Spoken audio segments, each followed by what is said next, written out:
Ben, bo día, grazas pola presenza. Imos dar comezo a esta segunda sesión do ciclo de Cinema e Educación, que neste ano se titula Olladas para comprender, organizada pola sección de Artes Escénicas, Musicais e Audiovisuais do Consello da Cultura Galega. Non pode acompañarnos Cristina Domínguez, que é a coordinadora da sección, moi ao seu pesar, porque eu sei que esta é unha actividade para ela moi querida e moi desexada, pero manda un saúdo para todos e algunha recomendación tamén para esta acto inaugural, que vai ser moi breve, porque ás 6:30 deberíamos estar cumprindo co horario de conferencias, non?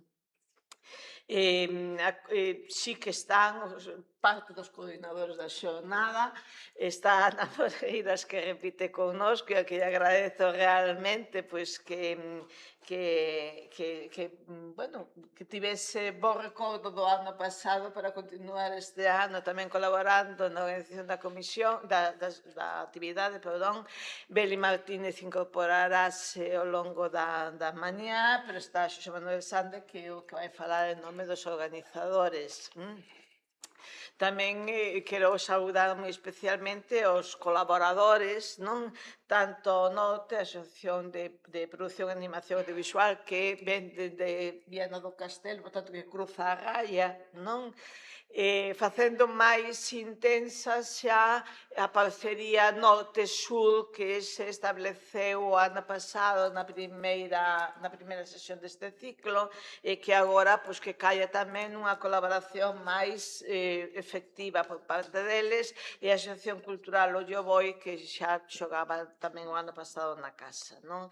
Naturalmente saúdo os convidados e relatores, os que agradezo pois a disponibilidade para formar parte destas sesións, e naturalmente os públicos, tanto que estades agora na sala, como os que nos seguen a través de streaming, como os que nos visitarán no futuro, porque hai sempre que recordar que todas estas sesións se gravan, ademais de emitirse en directo, gravanse, quedan a dispor para futuras visitas, que sempre son moitas máis naturalmente que as visitas presenciais do momento, non? Como repito varias veces o de que xa o ano pasado, porque cando o ano pasado se puxo en marcha este ciclo Cinema e Educación, era como unha experiencia que nos parecía interesante, e a ver que pasa, non? Pasou que deixou moi bo recordo, que deixou moi boa sensación, que se veu que efectivamente era algo que era interesante, que podía, que dentro da súa polifacecia podía facer que en distintas ocasións se abordase o tema desde distintos ángulos, con distintas olladas, con outros protagonistas e tamén con outras interaccións, non? O ano pasado puxose moito, era tamén o mes de abril, agora un ano, semana arriba, semana abaixo, puxose moito o acento na primeira ocasión nesa conexión de experiencias Galicia e Portugal.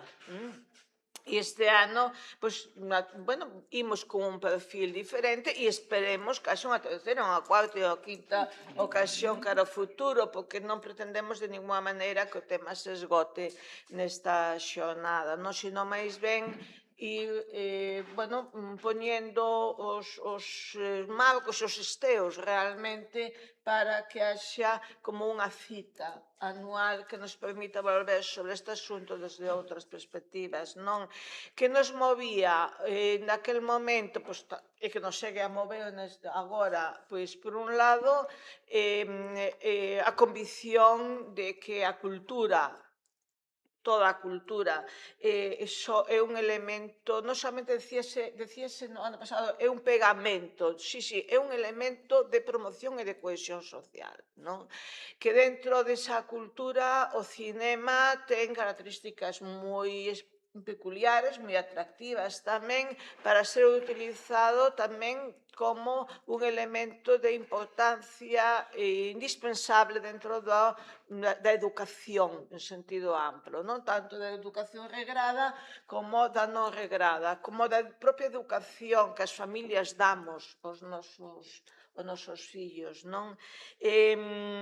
Que era importante esa interacción co mundo educativo para comprender a linguaxe audiovisual, para formar personalidades activas cívicamente e tamén para, de alguna maneira, conseguir que, se non todos, por menos parte, saian de un papel de espectadores e espectadoras, que xa non está nada mal, xa non está nada mal, para cruzar do outro lado e ser críticos, ser creadores, etcétera, etcétera, non?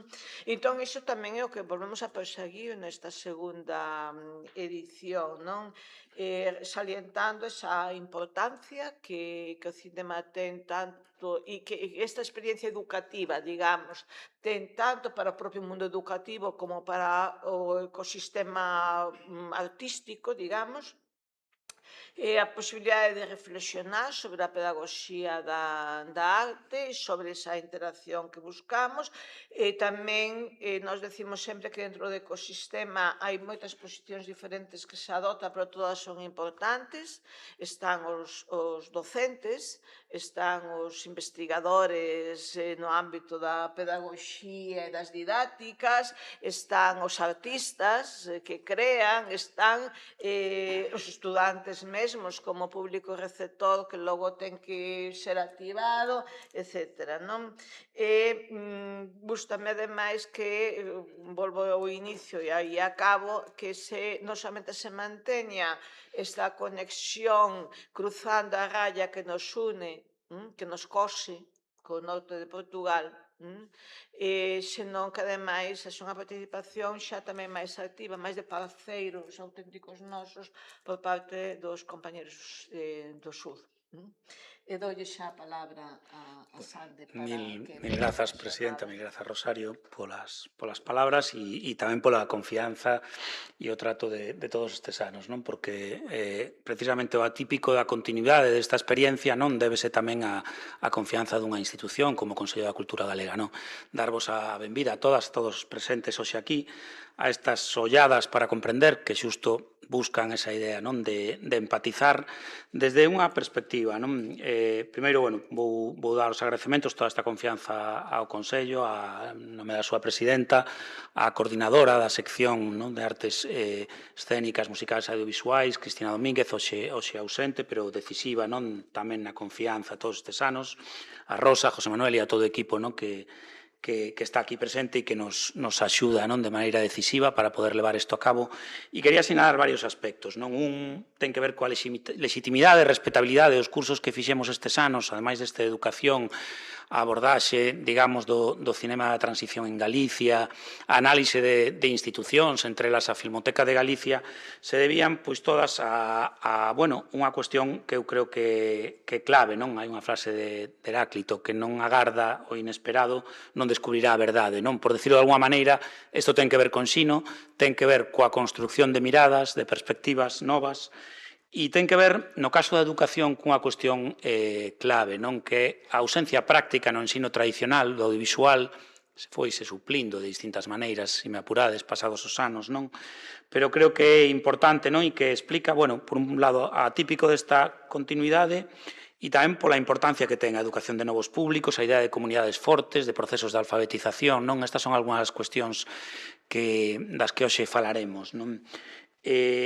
Como digo, esta confianza ao Consello fai que este sexa unha xornada coordinada, igual que o ano pasado, por Beli Martínez, non? A produtora, a profesora, por Ana Moreiras, non? Tamén docente, e eu creo que unha figura fundamental para entender a relación entre cine e educación en, digamos, fora do ensino superior, ademais en Galicia, que é a clave, non? Como formamos esas novas miradas desde o inicio, non? Creo que unha das grandes preocupacións da nosa época, e non desde un punto de vista, entendedeme ben, moralista, sino que vai por outro lado.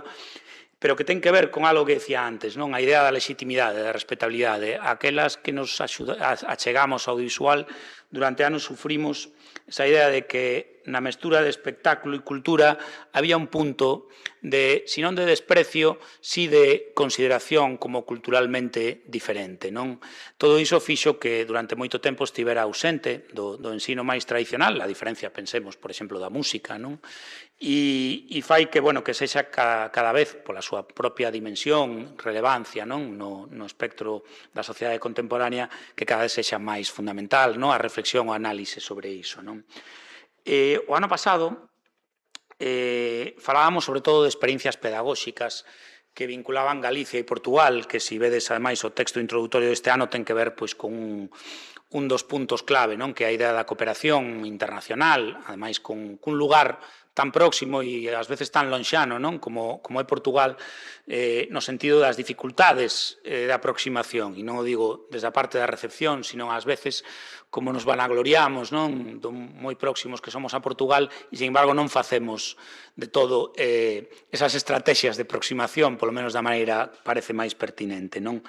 Este ano se amplía, digamos, ese paradigma de estudo, non? E hai outras continuidades, hai novas perspectivas, hai un análise de modelos e de experiencias e hai incluso, como veredes, un obradoiro práctico, non?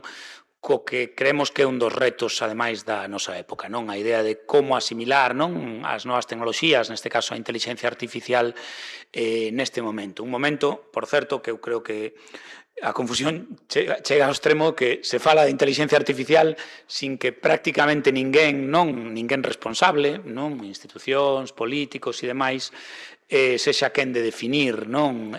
Cales poden ser as respostas, cales poden ser as dimensións responsáveis, non? Cos que se pode abordar, non? Unha cuestión deste calibre.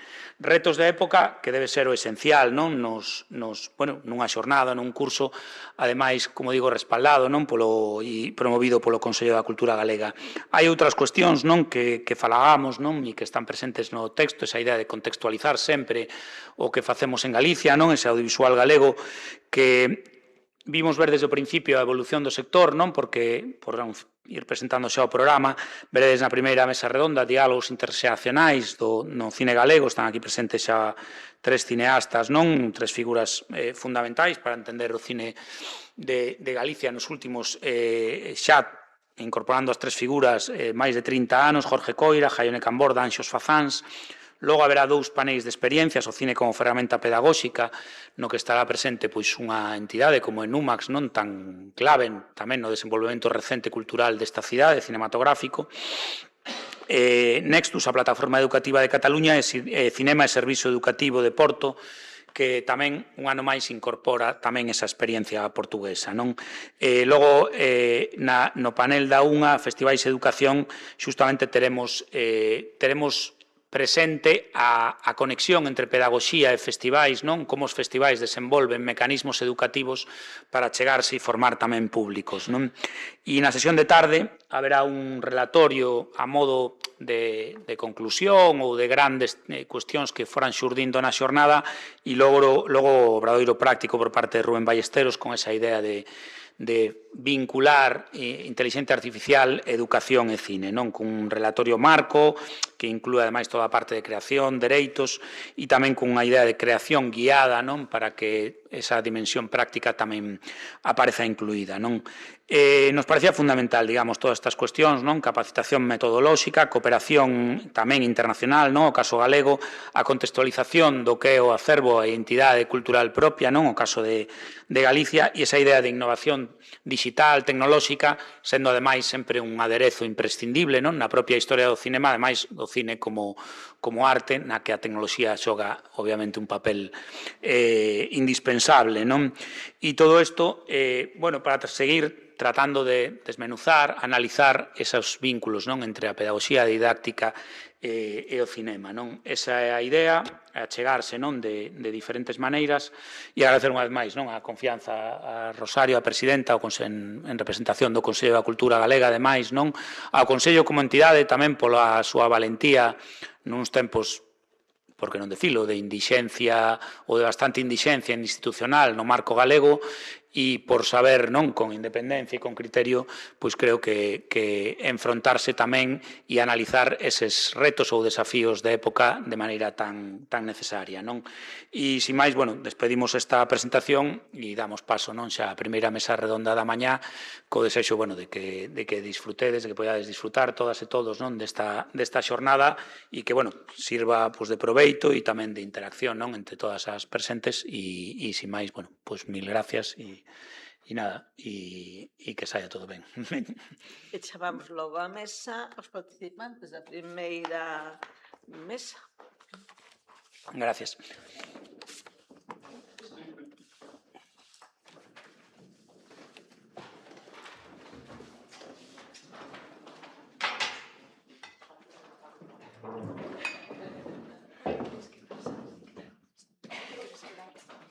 No sé si les...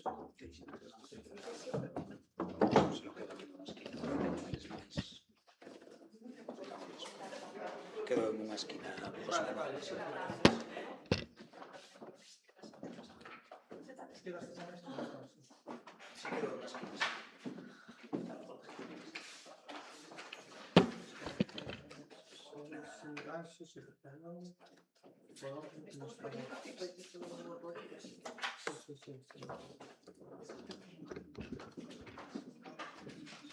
Agardamos, preferís que agardemos a sentarnos? No, puedes sentarnos.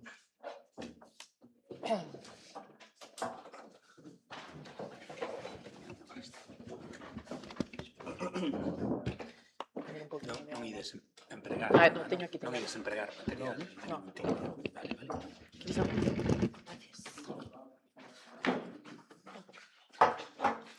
Gracias. Impresionante isto.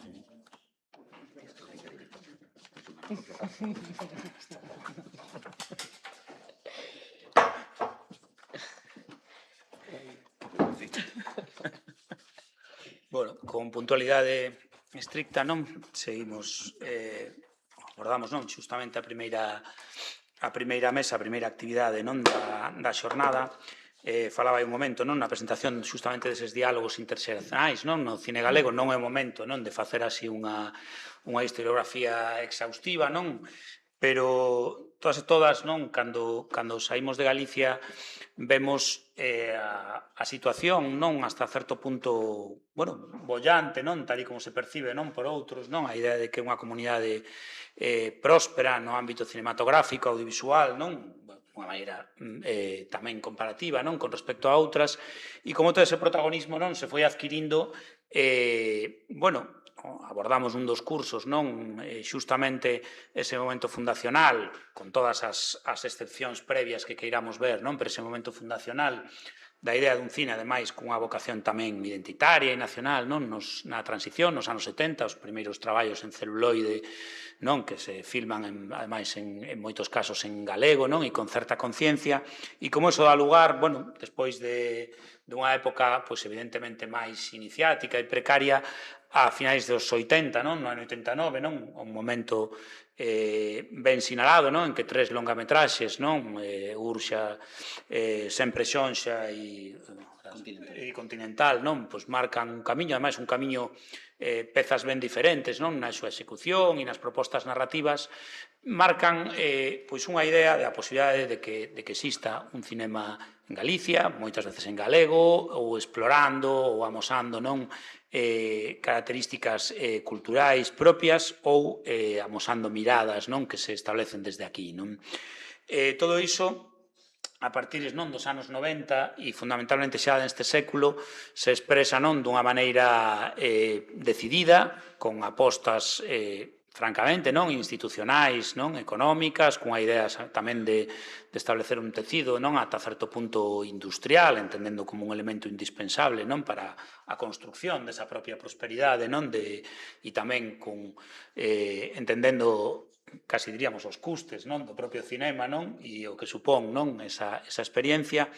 E como isto ten, bueno, isto creo que é unha cuestión que coincidimos, bueno, moitísimas persoas, non, que nos dedicamos a isto, pois un momento moi emblemático coa Axencia Audiovisual Galega, non, esa etapa, non, do goberno bipartito 2005-2009, no que a través de liñas de axudas e de toda unha serie de iniciativas, pero sobre todo dunha nova mirada e dunha nova tentativa de construcción, pois todo isto vai ter pois unha plasmación e un crecemento non moito maior e que vai dar lugar a miradas moi plurais, non nas que eu creo que casi en simultáneo ou progresivamente se vai, por un lado, consolidando certo tecido industrial que se insinuaba, non, digamos, na etapa, para entendernos, de Manuel Fraga como presidente, non, e as sucesivos gobernos, non, e digo, por falar aí un pouco tamén desa parte institucional, non, desa axuda institucional, e tampouco se pode negar, o propio Fraga entendeu que era non un elemento indispensable, non, e que era unha aposta estratégica, polo tanto, pero todo eso vai acompañado pois dunha intelixencia, dunha sutileza, digamos, na etapa do bipartito, que milagro da naturaleza, non? Por decirlo de alguma maneira, milagro da natureza, logo prácticamente dun modo inamovible, non? Os gobernos seguintes como que non se atreven nin a tocar, nin tampouco moitas veces a apostar dunha maneira máis decidida no económico, non? Nin tampouco a innovar, pero entenden que eso é efectivamente estratégico, non? E que, aunque deixa de existir a axencia, a través non dos distintos mecanismos que permite, fundamentalmente a través da GADIC, non, da Axencia de Industrias Culturais, pois vai dar lugar a unha época, como digo, xa a partir propiamente deste século, non, deses anos da década dos 10, non, pois a cinemas variados, non, a movementos, non, como o novo cinema galego, non, que pois, nese momento pois engaden de alguma maneira miradas plurais que non eran tan atendidas ata aquel momento ou que eran máis illadas, non, por decirlo de algún modo, non. Todo eso vai unido, non, a un tecido creo que tamén industrial para, bueno, sirva un pouco isto como previo, non. Isto leva tamén, creo, a que iso podedes logo mellor replicarme ou contrariarme ou que queirades, non, pero que pola propia esencia do cinema tamén as miradas interxeracionais, non, ou as idades importan menos que noutros lugares, aínda que poda haber miradas diferentes, non, e que, por exemplo, que as persoas que temos hoxe aquí, Jorge, nacido nos anos 70, Jorge Coira, Jaione Camborda, nacida nos 80, Anxos Fazáns, nacida nos 90, pois non teñan seguramente miradas tan alonxadas, non, en moitísimos aspectos, e iso provoca, efectivamente, que no cine moitas veces o DNI non se mira como noutras profesións, non? E hai unha combinación, digamos, de idades, non? Pero, sobre todo, provoca que esas perspectivas podan, digamos, dunha maneira rica, non? Convivir, non? Por decirlo de alguma maneira. Digo así moi brevemente, todos coñecedes, non? As tres persoas que temos aquí, pero moi brevemente, non? As súas trayectorias. Jorge Coira, bueno, ten unha longa e consistente trayectoria, non? Ademais, creo que é unha narrativa áxil, con humor, con solvencia, non? Xa falábamos, non? Hai un par de días, non? Por teléfono, el coincide ademais nun dos momentos, e isto sí que é relevante, no que algún dos primeiros esforzos educativos, non? En Galicia, a Escola de Imaxe Son, aínda que el non está na Escola de Imaxe Son, e todos o asociamos, non? Pero sí que está nese entorno, e que, polo tanto, cadra, non, cun dos primeiros momentos en que, digamos, se trata de robustecer todo ese contexto, non, por decirlo de alguma maneira, tamén con instrumentos educativos institucionais directos, e logo, bueno, a partir de Entre Bateas, Sono da Carracha, non, 18 comidas, Eroski Paraíso, Código Emperador, Mecho Viral, series tan coñecidas como Rapa, Hierro, bueno, pues ten unha longa e consistente trayectoria, non, como director, guionista, tamén montador, non, falando con Anxos, non, falábamos de como coincidirán tamén laboralmente, non, Jorge e Anxos, Jorge como montador dunha curta súa, non, entón, bueno, son estas cousas, non, que Jaione Camborda, bueno, como sabedes, a Concha de Ouro en 2023, non, en San Sebastián, coa súa película O Corno, non, primeira muller española, non, que gaña a Concha de Ouro, primeira Concha de Ouro, non, para unha produción tamén galega, non, directora de dúas longametraxes, Arima, O Corno, non, ten tamén camiñado, non, outro proxecto, cunha trayectoria, non, con curtas, infinidade de proxectos, como guionista de películas, pois eso, como Os Fenómenos ou Bons, de Alfonso Zarauza, como directora artística tamén, non, formada tamén en Centro Europa, en Praga, en Múnich, e con unha produtora, Snatu Cinema, non, que tamén opera ou traballa, non, desde Galicia, non. E, por último, Anxos Fazáns, que tamén ten dúas longas, non? Hai uns anos, non? A adaptación da novela de Manuel Javois, La estación violenta, e agora todavía en distribución, non? Unha produción da súa produtora, de Sétima, non? Que comparte con Silvia Fuentes, non? Aparte unha trayectoria previa, non? Webseries, curtas e demais, non? Coa súa película As niñas discontinuas, non? Que todavía, como digo, está en distribución, non? Cinemas intimistas, historias, non? Nas que crises, sutilezas, non? Se entrecruzan e que bueno, Anxos estuda, se non me equivoco, estudas en Galicia, non? En comunicación audiovisual e logo faz un máster de dirección na SCAC, non? Entón, bueno, aludo a este aspecto, non? A formación, porque era xusto o primeiro que, despois de todo este rollo e toda esta idea de como se foi, non? Conformando, digamos, o cinema ou algo parecido ao cinema e o conglomerado audiovisual en Galicia, non? E como se foi robustecendo, non? Claro, tiñamos, nos parecía importante, non? A Ana, a Abel e a min, a hora de conformar estas segundas xornadas de cine e educación, que estivera a perspectiva dos cineastas, non? Que as directoras, os directores tiveran tamén esa presencia con este elemento, como digo, que tamén temporal, xeracional, non? E xustamente coincidindo con esa progresión, un tempo no que se consolidou un tecido profesional, non?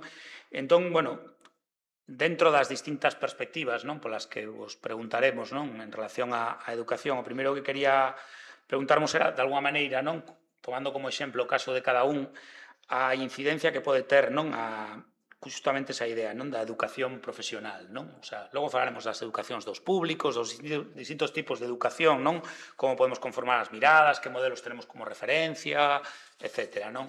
Pero sí que creo que podía ser interesante, non? Para todas comezar por esa idea, non? De a educación profesional, o que vos cadrou a vos en cada momento, o que vos conformou, como vedes, incluso desde unha perspectiva obviamente persoal, crítica, sincera, como vexades, vaya, pero un pouco falar desa primeira parte, a formación profesional.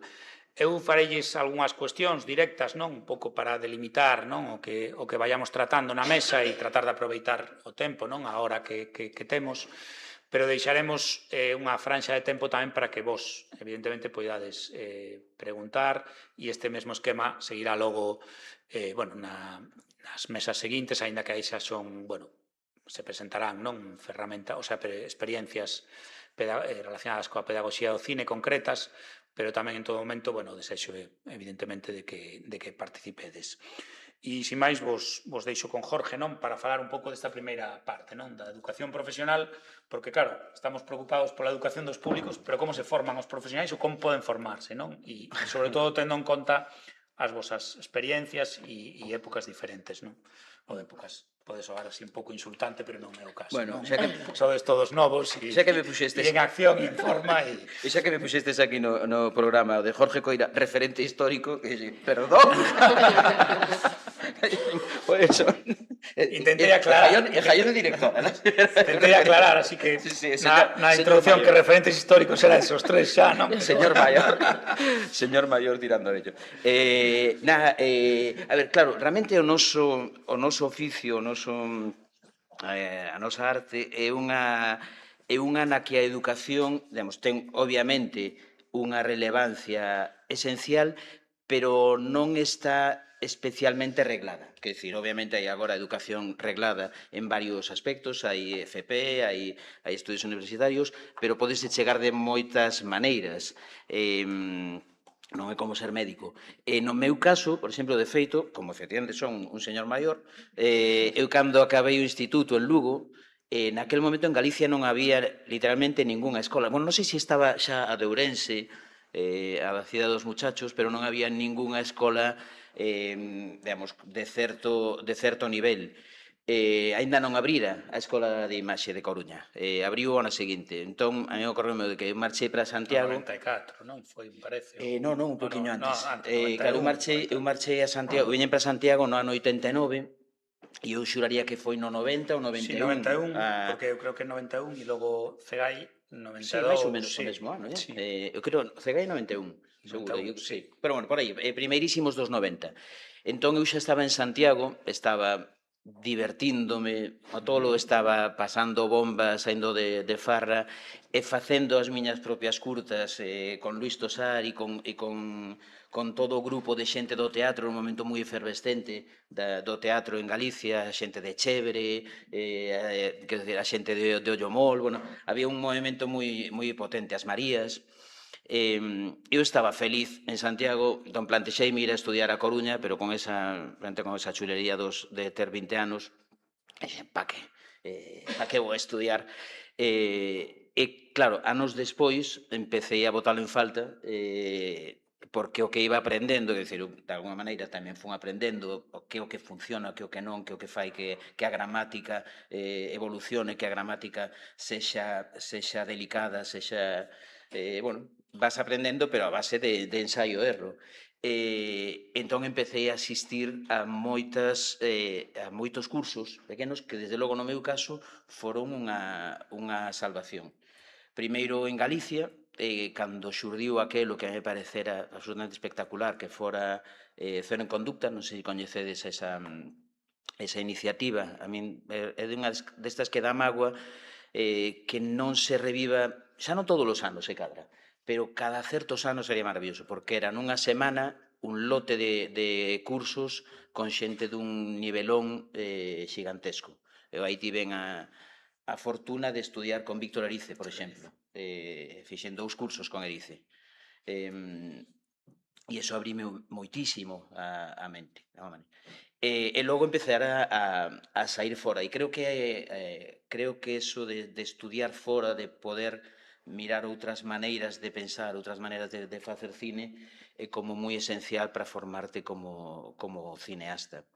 Entón, dito isto, eu creo que sí que é moi esencial apostar pola educación, porque realmente, aínda que, efectivamente, no meu caso, puiden chegar desde lugares pouco ortodoxos, pero estou convencido de que tería aprendido inmensamente máis rápido se naquel momento houvese o que hai agora de xa unha certa estructura de educación, porque eso, quero dicir, eu aprendí o que é o eixo, supoño que todos sabedes, eu aprendino porque me equivoquei, porque unha vez rodei unha secuencia fora de eixo.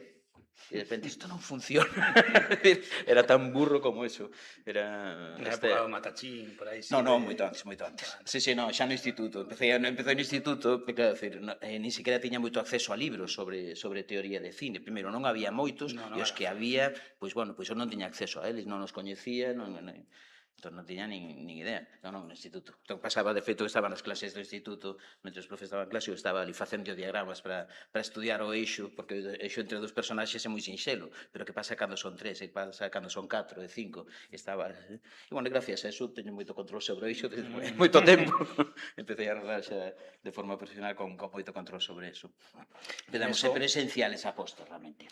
E neso crees que, bueno, ves que a evolución foi indiscutible, non, todos estes anos? Claro, sí, foi absoluta. Quero dicir, a min hai algo, eu creo que arrancar neste negocio, arrancar neste sector, é complicado, pero, por exemplo, é complicado agora e era complicado nos 90. Pero eu creo que era complicado de maneiras radicalmente opostas. É dicir, nos 90 era complicado porque non había unha estructura mínimamente asentada de produción. Quero dicir, había pequenas produtoras que iban facendo as súas obras de forma puntual, pero non había unha rede, non había un sistema montado. Eu, cando empecé, literalmente, con 20 anos, eu aínda non coñecía a ninguén que quixese facer o mesmo que quería facer eu en Galicia. Non sabía, quer dizer, empecé a coñecer xente, pois eso, os 19, 20 anos. Empecé mira, pois aquí hai outra persoa que tamén quere ser... E si a raíz da apertura da Escola de Imaxe, aí foi unha explosión, xa no 91, digamos. Pero aí empecé. Entón, era un momento no que era relativamente fácil chamar a atención porque non había apenas obras, que dicir, non había apenas cineastas, non se facían moitas curtas, entón calquera cousa que estivese mínimamente ben era moi chamativa e moi celebrada. Entón, desde ese lugar era moito máis fácil, pero a continuación era inmensísimamente máis difícil conseguir levantar algo. Que decir, ti non podías ir cun proxecto de longametraxe a un produtor e que iso tivese a máis mínima posibilidade de sair. Eso era ciencia ficción. Agora mesmo, alguén cun bo proxecto pode presentalo e ten algunha opción de sair, non é fácil, pero ten algunha opción, pero ao mesmo tempo hai moitísima máis xente interesada, co cal eso de poder chamar a atención, de poder destacar mínimamente e que alguén queira apostar por ti, porque ao final nos contamos historias e necesitamos que xa xente que aposte por nós poñendo pasta, quero dicir, como mínimo poñendo pasta. É un negocio moi caro. Entón, eso agora hai moita máis, non sei, iba a decir competencia non é, porque entendo que non é esa a natureza da relación entre os cineastas, pero sí que eso, desde ese lado é máis difícil agora. Entón, eu creo que unha cousa compensa a outra e fai que sempre sexa difícil, e en todas partes, onde non hai cine e onde hai unha industria moi asentada. Moi ben. No teu caso, Jaione, ti levas, non sei, recordo, 15 anos afincada Sí, por aí, aquí, 15, 16, sí, en Galicia. Ti estudas fora, como comentaba antes tamén, incluído, ademais de España, en países centroeuropeos, non? E tamén, bueno, te formas tamén con outra das túas, digamos, especialidades profesionais, que é a dirección artística, non? Naces eso nos 80, como podes relatar a túa experiencia, non? Bueno, para min, bueno, primeiro, comunicación audiovisual foi para min un lugar un pouco, digamos, de moitas, o sea, é moi variada, non? Entón, chega un momento que podes perderte en toda esa variedade, non? Pero eu namoreime da fotografía, aí, fotografía analóxica, eu son un pouco esa xeración bisagra, non? Entre o analóxico e o digital. O sea, digamos que mentras estaba estudando es cando empezaron estas cámaras semiprofesionais digitais que nos empezaron a dar esa posibilidade de rodar máis facilmente, non? E ali creo que o que máis destacaría sería, en todo caso, crear unha pequena familia de creadores. Creo que a formación ten algo importante de unir xente as mesmas inquedanzas.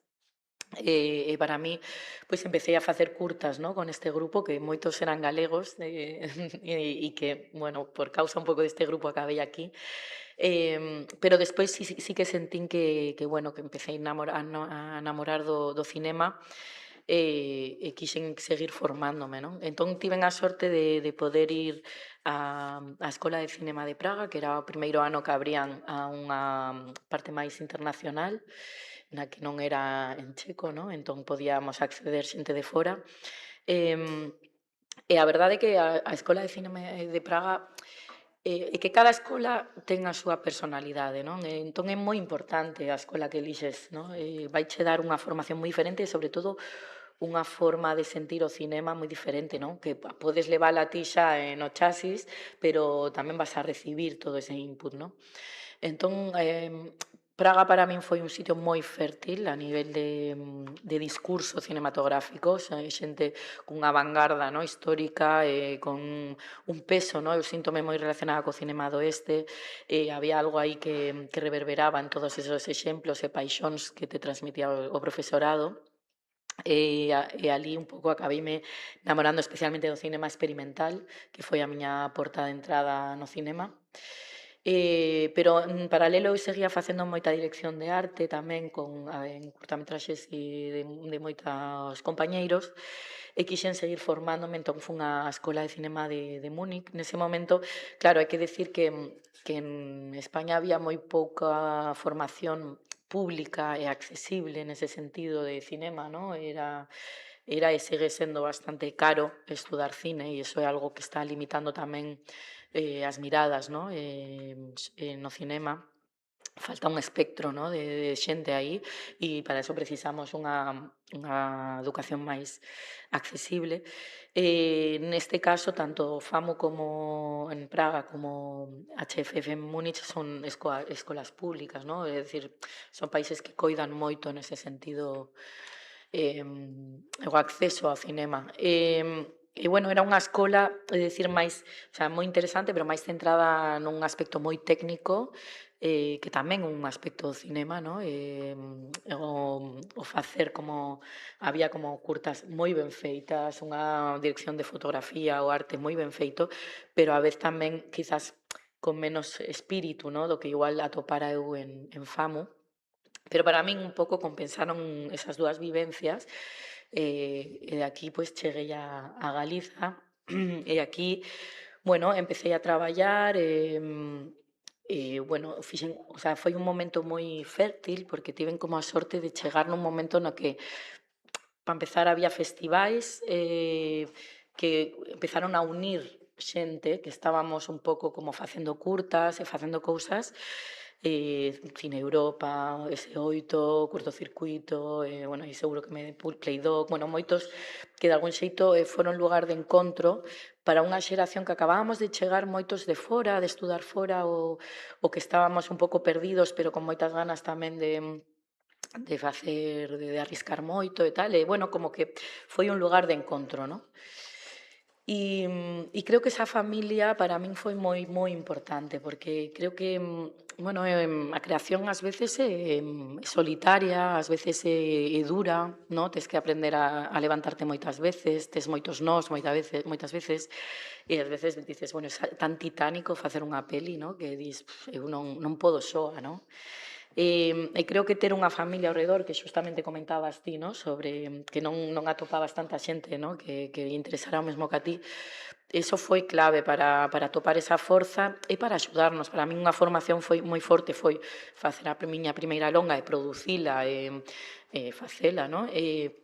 Pero eu tive moitos profesores que foron compañeiros meus, no? Que igual tiñan feito previamente outras pelis. Felipe Laje, por exemplo, levantaba o teléfono e xa me estaba asesorando sobre moitísimas cousas, no? Entón, nese sentido, foi clave a súa, o sea, ser tamén como mestres uns dos outros, no? E por outra banda hai algo que tamén os labs, que son quizás comenzan máis coa miña xeración, no? Quizás na túa non había tanto lab, tanta cousa, e eu creo que na súa seguramente la contará, pero aínda máis, no? Bueno, creo que todo ten unha doble cara, que pode ter esos perigos a nivel de quizás dar unha forma máis parecida ao hegemonizar ás veces, hegemonizar algunhas películas, pero creo que tamén fan unha labor moi importante pedagóxica en esas primeiras pelis, nas que andas moi perdido, nas que te poñen mentores que sempre te dan unha visión diferente e que accedes a mentores que igual non accederías de outra maneira, na que compartes proxectos con outros compañeiros, e sempre salín deses labs con certos novos coñecementos. E, por suposto, pues, pedagogía deste tipo de eventos, non? Que sempre podes escoitar pois, a xente que te abre unha forma de facer ou de entender, non? Por suposto, ir ao cinema, non? Que é onde máis un cineasta máis aprende, non? Diso e, por suposto, da vida, non? Ao final, ser cineasta é estar atento tamén ao teu contorno, entón, a linguaxe se aprende no cinema e a vivir, no? Creo que hai un certo compromiso tamén por parte do creador, do artista, que penetrar o máximo na vida, no? Para poder aportar algo na túa creación. Entón, ese é un compromiso tamén importante, no? Aprender da vida un pouco, penetrala, no? Moi ben. AIS era un módulo de FP. Logo, durante anos, hai unha especie de conflicto entre as tres universidades galegas pelexando por comunicación audiovisual, non? Se algúns recordan, non? Acaba esas decisiones salomónicas, non? Do localismo, como os tres aeroportos, non? E bueno, pero de alguma maneira, Anxos, ti chegas nun momento que esas facultades xa teñen certo grado de asentamento, non? Como é a túa experiencia primeiro alí e despois en Barcelona? Claro, estaba agora escoitando esta cousa como que é moi certa de que por un lado sinto que estamos moi como esta separación xeracional na vida diaria non o sinto para nada porque creo que Claro. todos traballamos xuntos en algún momento, cadramos e tal e estamos moi preto, pero é verdad que agora pues, que estamos falando así como Ahora ano tras nótase, ano, ahora e tal, nótase, é como, ¿no? claro, literalmente eu comezo a carreira no 2010 que é cando se empezan a recoller todas esas sementes, pois do que decías das novas políticas, da Xencia Galega, estrea Lois Patiño, estrea Oliver, as súas primeiras pelis, o sea, xusto, creo que é 2010-2011, empezan a pasar estas cousas. E eu comezo aí a carreira. E eu, o sea, é un pouco milagro que eu este aquí, o sea, no instituto, que eu estudei en Lugo, ademais, no, o instituto, estudei no en Lugo, no femenino, recordo a rodaxe... Compartíamos instituto. Pois, teta pequenas de femenino? Bueno, pois sí. Ya, estudamos no mesmo instituto. Era Morrazo. objetivo desta xornada. Os dous no femenino. É que eu nunca falo de Lugo porque son do Morrazo, de Marín e tal, pero en realidade por traballo de meus pais vivín o instituto en Lugo e eu estudei ali. Recordo a rodaxe do Ano da Carracha, eu sei como o meu primeiro contacto de faise cine en Galicia, primeira noticia, non sabía nada de isto. O sea, eu no instituto si era cinéfila, facía teatro, gustábame escribir, pero bueno, era cinéfila do que podía ser unha chavala no instituto comezos dos 2000 que pirateaba pelis e que ver unha peli de Tim Burton parecíache, como increíble, o sea. E tiña moi, o sea, moi pouca noción de cine, o sea, e do que se estaba facendo a nivel próximo, cine galego, cine español, no instituto, en realidade. E ademais estudiei ciencias, pero por sorte suspendín química en selectividade e en un giro dos acontecementos decidín estudar comunicación audiovisual sin ter moita idea de que era iso en realidade.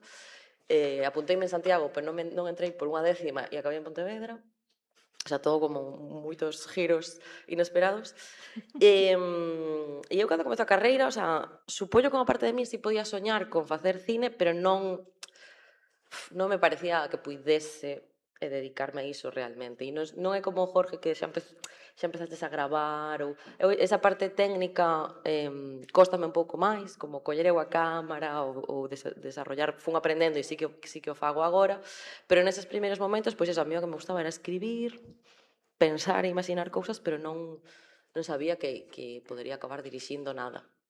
E na carreira, e xusto neses anos, claro, é cando entro en contacto e de feito gracias a iniciativas como a UGAL que leva as pelis á facultade e leva os cineastas a falar á facultade, eu aí si empezo a ver pasar pois a Oliver, a Lois, a Jorge, a Sandra Sánchez, a Córdome, un montón de cineastas galegos coas súas pelis, cos seus proxectos, e aí é onde empezo a pensar bueno, igual é posible facer unha peli ou facer audiovisual en Galicia, igual é posible para min facer isto, dedicarme a isto. Entón, para mí sí que foi fundamental como estas iniciativas de educación que me puxeron en contacto co cine de verdade e co cine feito aquí e que de outra maneira non tería chegado aí. Logo é certo que comunicación audiovisual, o que decía Jaione, é moi amplo, o sea, non estás estudando cine, estás estudando desde diseño web, xornalismo, audiovisual para televisión, para cine, ficción, documental, o sea, é moi amplo e os teus compañeros non todos queren facer cine e de feito nós éramos como un pequeno reducto de dúas ou tres persoas que sí que nos interesaba máis o cine, que montamos un cineclube, estas cousas. Foi aí como nese período. Pero sí que é como bastante evidente que xa son como filla de todas esas iniciativas e dese cine que estoupou aí no 2008, 10 e tal. Logo, o que pasa que claro, cando vin que o que máis me interesaba era dirixir, tamén por isto que digo de que técnicamente non podía ser eu cámara, montadora ou tal, e como non, o único que sei facer é pensar movidas, entonces teño que dirixir. Todos me dixeron non fagas un máster de dirección, como a peor decisión, e como xa, pero é o único que podo facer. E claro, aí tiven que marchar, que sigue sendo un tema porque seguimos sin ter en Galicia formación específica de cine, pois eso, másters de cine. Entonces aí sí que tes que marchar. Que por sorte eu marchei, fixen o máster na SCAC. Oi, disculpade, non vou collelo.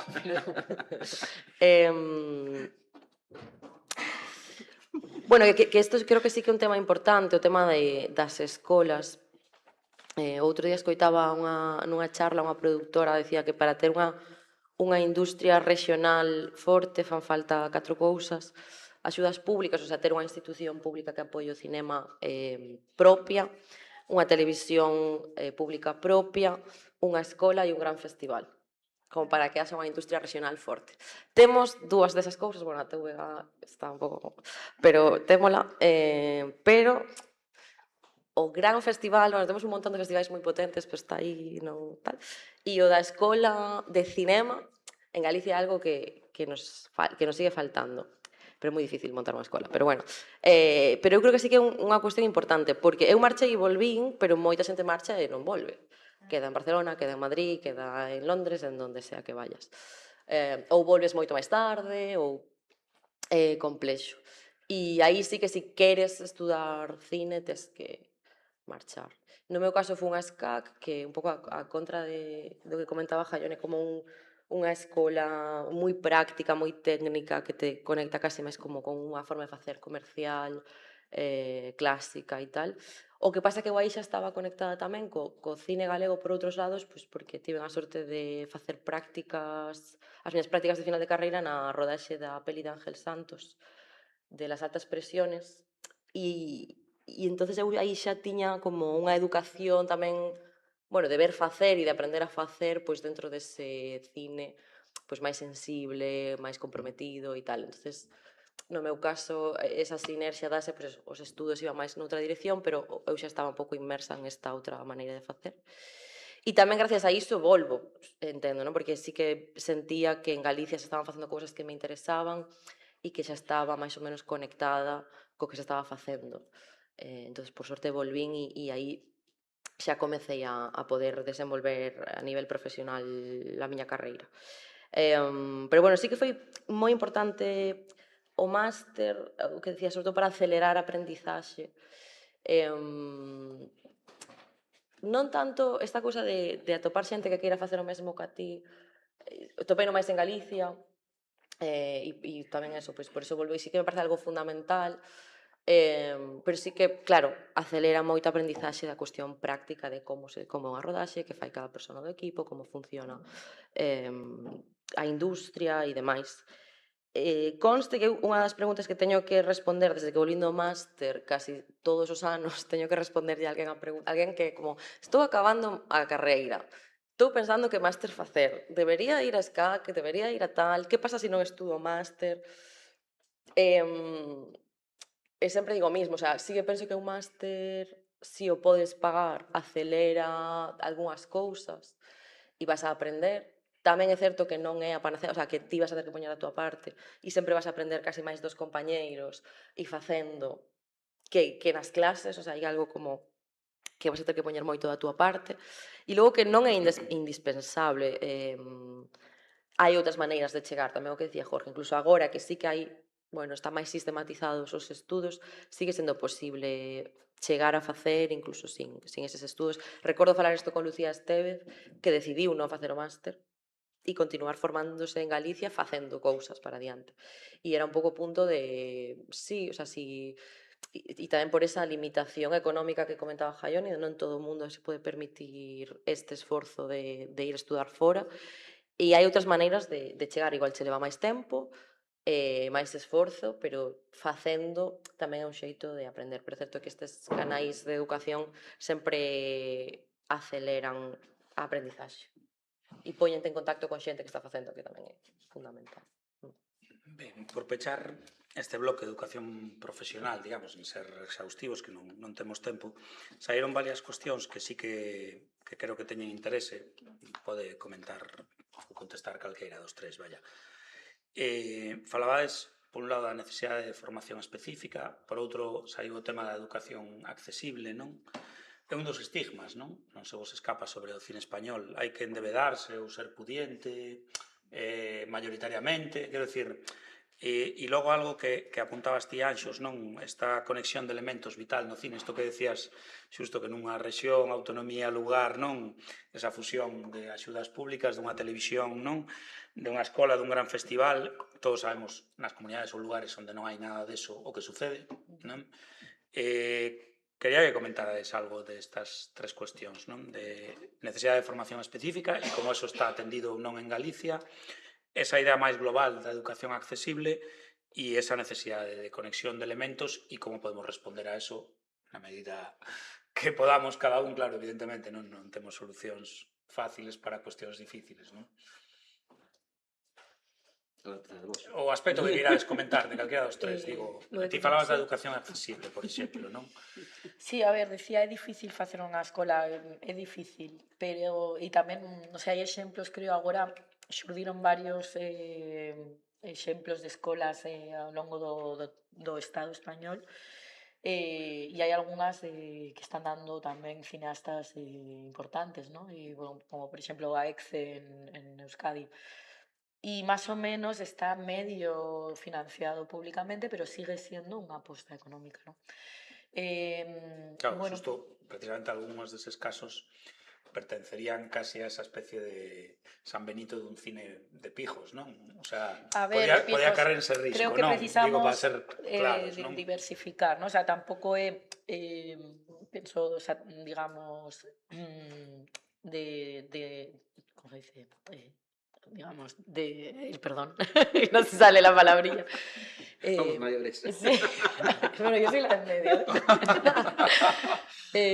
No podemos expulsar, digamos, como algo que non vale, ¿no? Aos que No, lo están claro. facendo, pero decía sí como hai estigma que que... cae por parte de outros sobre o cine español, Claro, porque non? son os E únicos que están, claro. que temos tido a posibilidade, ¿no? Que tivemos un apoio ao final para poder estudar, ¿no? Entón, bueno, aí hai unha débeda, sen dúbida, para coa diversidade, moi importante, porque xustamente tamén poder ver a miradas que veñen de lugares e de vidas que precisamos tamén contemplar con unha sensibilidade pois que non está reflexada, non? É super importante iso. Entón, sí que hai que, creo, bueno, conseguilo, ¿no? Dende as institucións. E, sen dúbida, en Galicia, a pata da educación é un problema. Creo que Vale, eso hai é o que poñer enerxía aí, ¿no? Eso é o que quería escoitar, no fondo. Sí. Como? No, eso é o que quería escoitar, no fondo. Ver un pouco que perspectiva tiñades si realmente Sí, hai que facer unha as aposta aí. melloras posibles estaría, porque antes xusto falabas da necesidade de escolas con personalidade, en boa medida, non? Que hai escolas que a teñen, non? Un se pregunta si aquí a teñen, non? O sea, as escolas ou facultades existentes, non? Ou de que maneira a teñen, porque sí que teñen segmentadas, non, digamos, as súas competencias, Sí. pero en algúns casos non ves nin afán colaborativo, nin interacción coa sociedade ou coa propia profesión. Quizás modernizar formas de entender a pedagogía do cinema, creo que sí que falla un pouco como situar un pouco no contemporáneo, na actualidade tamén, non? Esas institucións que xa existen, polo menos, non? Pero sí, falta eso, é unha pata por facer. Sí, de maneira deliberada, ao principio, se vos fixades, xusto este aspecto dos 4 que mencionabas ti, Anxos, as axudas públicas, ao final son como un dos aspectos esenciais, unido á idea, na maioría dos casos, dunha televisión, digamos, propia, en condicións, non? Sí que me interesaba tamén, falabas da necesidade de formación específica, crees que eso, de alguma maneira, se está cubrindo, de que maneira podría mellorarse? O sea, estáse cubrindo con parches un pouco, pois eso, ou que as facultades de comunicación a través destas iniciativas que traen o cine, que traen os cineastas, pois ti vas chegando ao cine, pero no fondo eso, comunicación audiovisual non é un grado de cine, é un grado en comunicación audiovisual, e iso, o sea, sí que creo que as universidades agora son o que son, o sea, non podes convertilas en unha escola de cine porque non é o que é, habería que montar unha escola de cine. Claro, sería interesante, sobre todo, penso, por esta cousa de que o talento non marche. É basicamente isto, non? O problema que podes ter ao non ter unha escola de cine é que o talento marcha a estudar fora e que se pode quedar fora e non volver. Como digo, sí que penso que hoxe en día hai outras formas de chegar e de quedarse aquí e de facer, ao mellor sin eses estudos ou marchando e volvendo. Sí que penso que se están dando pasos é unha realidade que para facer cine históricamente, pois sí, había ser persoas pudientes e demais, pero cada vez eu penso que sí que se vai dando pasos hacia esa accesibilidade, pequenos, claro, pero pouco a pouco creo que sí que hai algunha xente que estamos accedendo desde outros lugares, pero Pero bueno, é unha cousa, tampouco creo que sexa solo en España, quero dicir, creo que é unha cousa do cine en xeral. Bueno, e o cine ten esa As parte tamén itinerante, artes, non? É fácil sí, ir fora, sí, vir, non? O sea, sí. tamén depende un pouco deses respaldos Claro, que máis poida anos. haber, non? Sí, o que pasa que, bueno, eso, eu creo que xa hubo, sei que xa hubo intentos de iniciativas para montar unha escola de cine en Galicia e tal, e que, bueno, que foi moi complexo porque son iniciativas, bueno, que implican moito diñeiro, basicamente, poñer en risco moito diñeiro, ou hai, bueno, é como todo, sí que penso que ou hai iniciativas públicas que apoyen isto, ou é moi difícil que desde a iniciativa privada poida poñerse tanto en risco ahora mesmo. Sobre todo porque xa existen outras escolas que non están tan lonxe, pois en Barcelona, en País Vasco, en Madrid, coas que vas a ter que competir, entonces é complexo arrancar algo Sí. en Galicia. Pero sería interesante, claro. Incluso, bueno, tío, recordas ben, que decir, vivimos tamén As épocas as da escola, non? épocas bollantes e como logo as limitacións institucionais, agora que Sí, está de sí. moda falar O cambio do concurso do CEGAC e determinadas cousas, non? O cambio foi tremendo. Claro, os instrumentos a veces institucionais son restrictivos e levan a que, por exemplo, unha nómina de profesores importantísima, como había na Escola de Imaxe Son en Coruña nos anos 90, Sí, sí. de repente queda Sí, sí. abortada, non, por decisións Eu- técnico-políticas, non? Sí, eu creo que é un caso paradigmático. Eso, a primeiros dos 90 montouse a escola e era unha escola na que tiña moitas limitacións, obviamente, acababa de empezar, pero tiña un espírito creativo que foi esencial. Decir, non teño nin idea como podería ser o cinema actual galego sen aquela explosión de enerxía e de creatividade que houbo alrededor da escola. E efectivamente, un tempo máis tarde, houbo como unha especie de mazazo institucional, é dicir, o de intentar colocar as cousas no seu sitio e evitar marcianadas que supoño que o tempo cambie, supoño que son un pouco inevitables, pero naquela época, por exemplo, era moi frecuente que polas noites quedasen os alumnos a montar na escola. A escola estaba todo momento en funcionamento porque a xente quedaba pola noite para montar, para mesturar, para traballar sobre as súas curtas. Había unha efervescencia absoluta. Eso cortouse de raíz e realmente ainda que supoño que seguirá funcionando aí, si haberá cousas moi positivas, pero sí que é certo que aquel movimento murchou. E eu lembro hai anos, tive a oportunidade unha vez que fun a SCAC, que fomos presentar ali 18 comidas e ter un encontro cos alumnos, falando co fundador da SCAC, el contárame que para montar a escola viñera a Galicia, el viñera a Coruña, porque era a escola máis interesante que había en España, claramente, entón veu a EIS e estivo enterándose de como facían as cousas. E basándose, inspirándose en como funcionaba a EIS, montou a SCAC, que durante unha boa temporada converteuse claramente na escola máis prestixiosa de cine de España. Agora xa é máis complexo e agora hai máis pero eso aquí desapareceu. Co cal eu creo, teño a sensación de que aquí hai un bo caldo de cultivo para empezar, é dicir, hai varias facultades, hai varias escolas, para poder arrancar un chaval que teña 18 anos, moi noviño, pode ter cousas interesantes para ir empezando. Porque ao final tamén, como dicías, moitas veces non é tanto a formación en sí mesma, senón tamén ese ambiente que se xera. Obviamente, canto máis potente sexa esa formación mellor, pero tamén é inviable que haxa 8 centros de formación de alto nivel. Non é viable. Pero sí que é certo que sería moi desexable que pudese haber un centro de formación de alto nivel, porque agora ti podes, os primeiros pasos podes dalos, pero se queres acceder a unha formación un pouco máis potente, non podes facelo en Galicia. É que marcha, efectivamente, empezan a entrar eses riscos. Que logo, por outro lado, eu creo que é moi sano tamén ir estudiar fora, É dicir, eu creo que hai algo de apertura mental moi esencial, pero agora mesmo o salto é un pouco demasiado grande, é dicir, quedamos, a educación aquí queda un pouquiño demasiado atrás.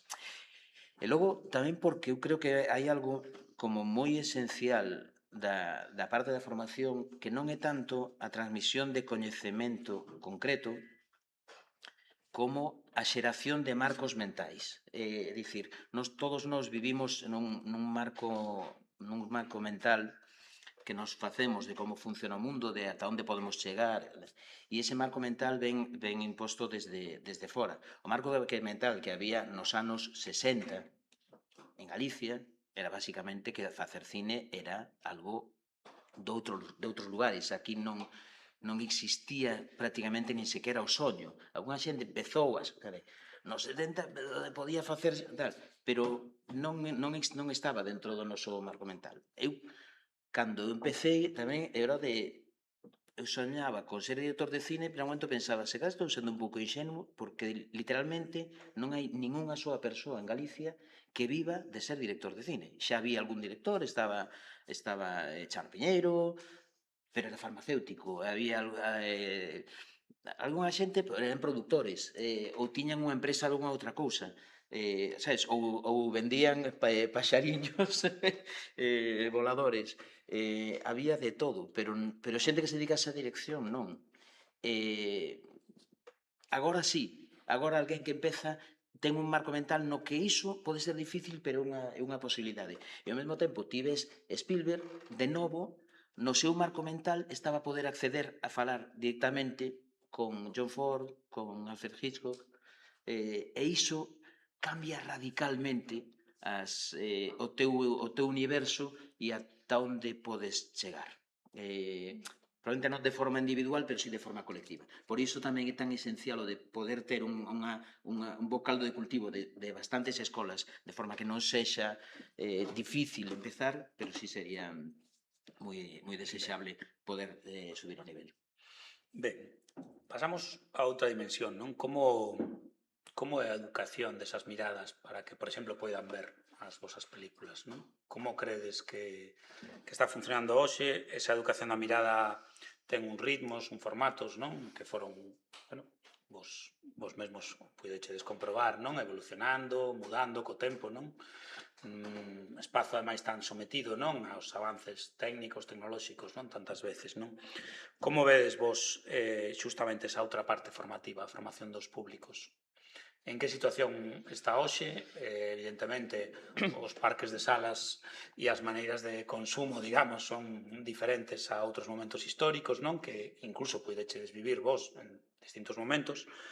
Me gustaría que falarades, que déramos ese paso, non? De falar da educación profesional á educación dos públicos. E incluso, se queredes engadir vos pola vosa conta, non? Algún modelo, algunha opción, non? Que consideredes, bueno, que pode ser referencial, que pode servir ou que pode, de alguma maneira, estimular.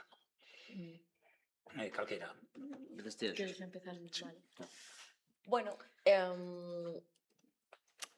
creo que sigue sendo unha das tarefas pendentes tamén, o sea, creo que hai agora mesmo moitas iniciativas individuais que están funcionando e que fan moito por esa educación dos públicos.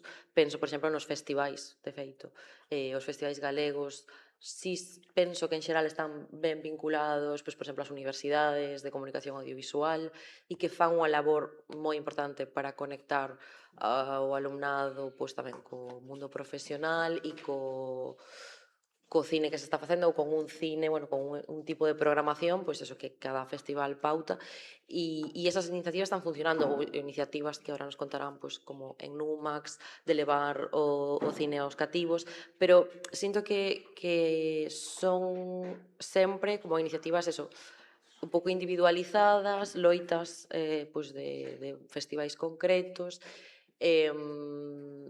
quizáis o que sinto, ou bueno, o cinema en curs que leva, por exemplo, o aprendizaxe de como se fan as películas e tal, que xa é máis profundo, pero sinto que son todo eso iniciativas que, bueno, que teñen como un alcance concreto, pero bastante ao final eso como individualizado e que aínda non hai nada un pouco máis sistematizado que achegue de forma un pouco máis automática ou máis fluida o cine que facemos aos novos públicos. E que, sobre todo, porque coas universidades hai como máis cosas, pero sobre todo como coas idades previas, co instituto e tal. Bueno, hai iniciativas, pero penso que hai aí como retos aínda moi grandes. Pero como sempre, entendo que é complexo. Sempre que se falan destas cousas, os profesores, eu a veces falo con profesores e como, que é dificilísimo levar aos alumnos ao cine, é moi difícil organizar unha saída para o cine. Claro, como sempre, entendo que se non hai apoios ou se sistematiza, eso, como se abren canais para que se poida facer de forma regular, para simplificar pois, tamén o traballo ao profesorado ou o contacto eso entre os cineastas, o alumnado, as pelis e o alumnado, pois é complexo e sigue sendo complexo. Tamén fago un pouco de autocrítica, tampouco sei se estamos pensando neses públicos moitas veces cando facemos pelis, a verdade. Entón, eso tamén é unha reflexión que me planteo a veces. Bueno, ao mellor tamén había que intentar ser máis... Xente que está pensando eso pode non chegar a eses espectadores, tampouco, quero dicir, unha cousa que Claro, tamén é como non existe este sistema, tampouco se che ocurre facer un cine para este público porque como o que se transmite é o público máis difícil, entonces xa non estás pensando en facer público para, o sea, para facer cine para pequenos ou para adolescentes, porque sabes que é o público que é máis difícil que cheguen ou que é máis difícil leválos ao cine. Logo, en realidade, nas miñas experiencias, cando consigues que vayan ao cine, están encantados sempre. Poucas veces, bueno, pode haber algún que este aburridísimo e que prefería estar na súa casa. Na aula seguro que non prefería estar tamén. Entonces, bueno, pero en xeral sí que ves xente a que de repente se motiva moito, que de repente ver estas pelis lle flipa e tal, e cando pasan esas cousas dis ti, por que non facemos máis isto? Pero... Sí, Anxos mencionaba Cinema en Curso, non? Ti, por exemplo, Jaione, participas non dese programa Cinema en Curso, non? En Galicia. Que crees que, por exemplo, ese programa en concreto, como experiencia propia tamén, non? Ou pola parte de experiencia propia que ten, que aporta, eso pode sistematizarse ou xeralizarse justamente nesa idea, non? De crear canles que podan operar dunha maneira máis popular ou generalista? Eu creo que é moi importante nos tempos que corre a educación sobre a imaxe, non? A imaxe e a imaxe en movimento nas aulas dos colexios. É como dar matemáticas, o sea, tan importante como iso porque están absolutamente impactados, atravesados por un exceso de imaxe, non? Entón, é moi importante que aprendan como a leerla.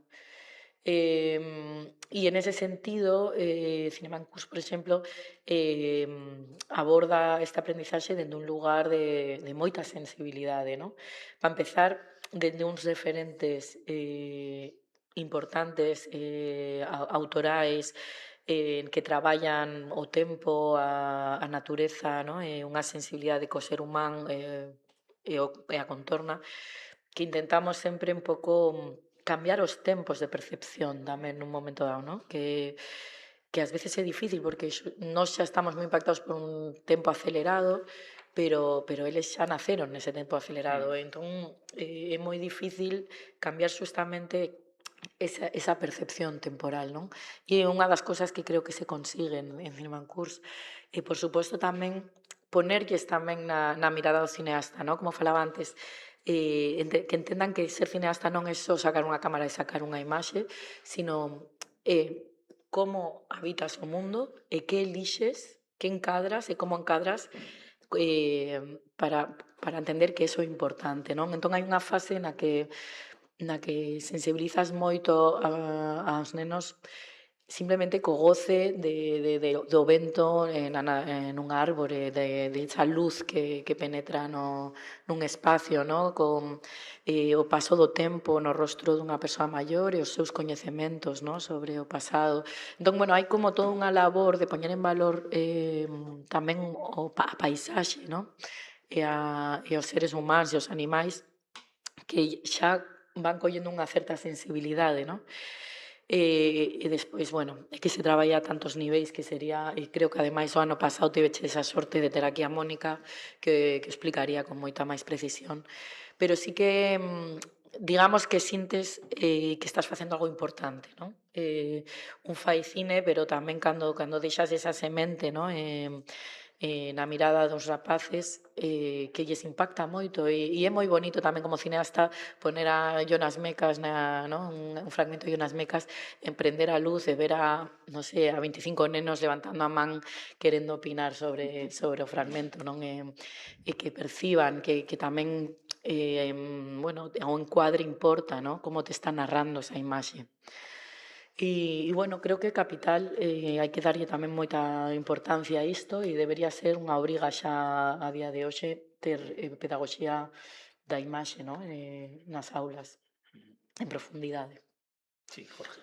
Ti a Sí, maiores, nada. ademais, perdoa, estás vinculado con outro ámbito, non? Que ata agora prácticamente non tocamos, que é a televisión tamén, non? A través de, bueno, series sí. ademais populares, non? Aunque, bueno, podan ter contidos máis adultos e demais, pero que tamén teñen que ver ou que son elementos fundamentais na parte formativa audiovisual, non? Sí, sí. Como ves? Sí, a ver, comparto completamente esa idea do excepcionalmente importante e esencial que a educación cinematográfica chega ás escolas. Nese sentido, non tanto de coñecer necesariamente toda a historia do cine, sino de ser capaces de ler a imaxe. É dicir, hai esta idea de que ver unha película é un acto pasivo, cando en realidade está moi lonxe de ser un acto pasivo, un acto extremadamente activo, e se non é activo é aburridísimo. E é esencial en tanto que efectivamente o bombardeo constante de imaxes é salvaxe, quer dizer, leva décadas sendo, pero xa nas últimas décadas, desde a chegada dos teléfonos móviles intelixentes, é bestial, quer dizer, é unha das maneiras fundamentais de relacionarnos co mundo. Entón, se non educamos, quer dizer, nós estamos educando os nenos en literatura, hai clases de literatura, clases de lingua, nas que podes dotarte dunhas certas ferramentas para ser capaz de ler o texto. É esencial dar esas ferramentas para ler a imaxe. Porque, de novo, a nosa visión do mundo agora mesmo está extremadamente mediatizada polas imaxes en movimento. É dicir, hai algo esencial, incluso en cuestións de pura empatía, de como nos relacionamos co resto dos seres humanos. Eu cada vez que escoito un discurso racista, honestamente, a sensación que teño é de esta xente non ve cine. Quer dizer, é imposible ter unha educación mínimamente completa en cine e manter posturas dun odio extremo a xente de outros lugares. Quer dizer, algo tan básico e creo que tan esencial no mundo que se está configurando. O sea, creo que hai moitas razóns polas que iso é importante. E eu, honestamente, non coñezo en detalle cal é a situación en todos os colexios e os institutos. Si coñezo xente que a sensación de, ostras, deixan de ver cine ou non ven cine de forma crítica nunca, e iso pareceme como terrible, e ao mesmo tempo vexo casos puntuais de xente, bueno, está aquí o caso de Ollo Boi ou o caso de Manolo González, que de formas puntuais afectan a unha contorna e xeran auténticas revolucións. No caso de Manolo, con todo o que está facendo co Chanfaina, é a terceira revolución que monta el, digamos, porque Manolo revolucionou o noso mundo a primeiro dos 90 montando a Escola de Imaxe e Son, logo revolucionou de novo o noso mundo montando as axudas de talento que para moitos de nós foron esenciais. Eso no meu caso, a película de Feito Comidas, que foi das cousas máis persoais que fixen na miña vida, sería inviable sen aquelas axudas. Non había forma de facela e de repente, gracias a esa pequena inxección de diñeiro, naquel caso parece fora pouquísimo, foron 40.000 euros, pero fora esencial para poder facer aquela peli. E agora, a nivel local e a nivel de educación co Chanfaina. Claro, toda a xente todos os rapaces que están participando todos os anos, ostra, teñen un nivel de coñecemento do medio, unha capacidade crítica para poder enfrontarse ás imaxes en movimento que sería moi desexable que fose máis común. Sí, logo incluso a inserción no territorio que hai ali, non? Con ese proxecto, non? Incluso Claro. que dá unha valoración patrimonial, antropolóxica, histórica, Claro. cultural, non? Sí, Que é un exemplo de como traballar, non, sobre o terreo dunha Sí, maneira sí, sí. directa e ao mesmo tempo trascendelo, non? E de xerar comunidade, Claro. e de xerar incluso unha relación co lugar diferente. É dicir, a min, por exemplo, todo este movimento de mulleres e nenos facendo pezas audiovisuais, explicando simplemente como funciona a súa horta desde un lugar de orgullo sanísimo, parece unha especie de milagre, de pequeno milagre, que usou un caso puntual, pero que é moi sintomático do que pode chegar a xerar un bo caldo de cultivo de educación. Ben, abrimos a quenda de intervención, se tedes así algunha pregunta xa para ir rematando. Imos facer así un pequeno descanso de 10 minutos para que as dúas sesións seguintes vayan con continuidade, non? E poder rematar a tempo. E nada, abrir a posibilidade de que lles comentedes, preguntedes algo. Que tímidos. Foi tan claro Están todo que... apabullados por este diálogo interxeracional. Digo eu así unha cousa. Diríades que unha educación exixente, plural, eses modelos de educación que podemos aspirar, por exemplo, neste ámbito, non? Sería un antídoto contra esa cultura de algoritmo que está establecida, en certo modo? Ou sería algo que podería axudar a desmitificar, non? Nun momento que temos acceso a moitísimos contidos, si que dá a impresión de que moitísima xente consume de maneira estandarizada, non? E hai cousas que non contempla, non? Digamos, por unha cuestión educativa tamén, non? É que eu creo que temos que estar máis protegidos. O sea, creo que ante os algoritmos estamos en un lugar moi vulnerable como espectadores. Creo que, bueno, neste neoliberalismo xa que o impregna todo, estamos a merced de empresas que teñen un briefing sobre nós tan exhaustivo que somos as súas cobayas moi facilmente. Entón, temos que ser protegidos.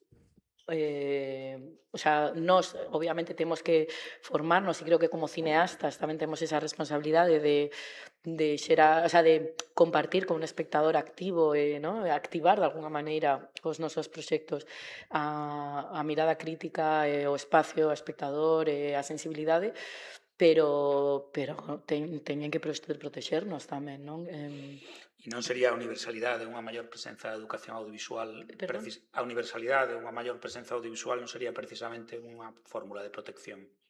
Ou unha das fórmulas de protección? A formación é unha das patas, por suposto, é indispensable. Pero, bueno, como te digo, hai esta pata da formación, esta pata tamén da responsabilidade de exhibidores, distribuidores, cineastas e todos os que formamos parte de, bueno, políticos que dan axudas, todos os que formamos parte desta industria, e está tamén un aspecto político de protección do individuo, non? Non podemos ser tan vulnerables, o sea, precisamos, creo que é indispensable eso. Si, non sei se queredes comentar así algunha cuestión máis dada a timidez do respetable. Sí, non, eu diría, neso, efectivamente, eu creo que Jaione vai máis aló da educación. A educación, creo que non é abonda, non é un mecanismo suficiente para abordar un problema tan complexo. Eu creo que hai temas de legislación que oxalá vayan evolucionando, porque o poder cada vez maior de certas plataformas é moi excesivo e moi perigoso en moitos aspectos. Pero con todo sí que é unha pata básica. É dicir, se o público, se os rapaces e as rapazas novas se consiguen ter unha visión crítica sobre a xeración das imaxes, sobre os puntos de vista, é dicir, hai algo de loitar contra os sesgos que precisa unha certa reflexión previa todos para evitar caer desa maneira tan forte. É dicir, todos temos sesgos, todos seguiremos caendo nos nosos propios sesgos.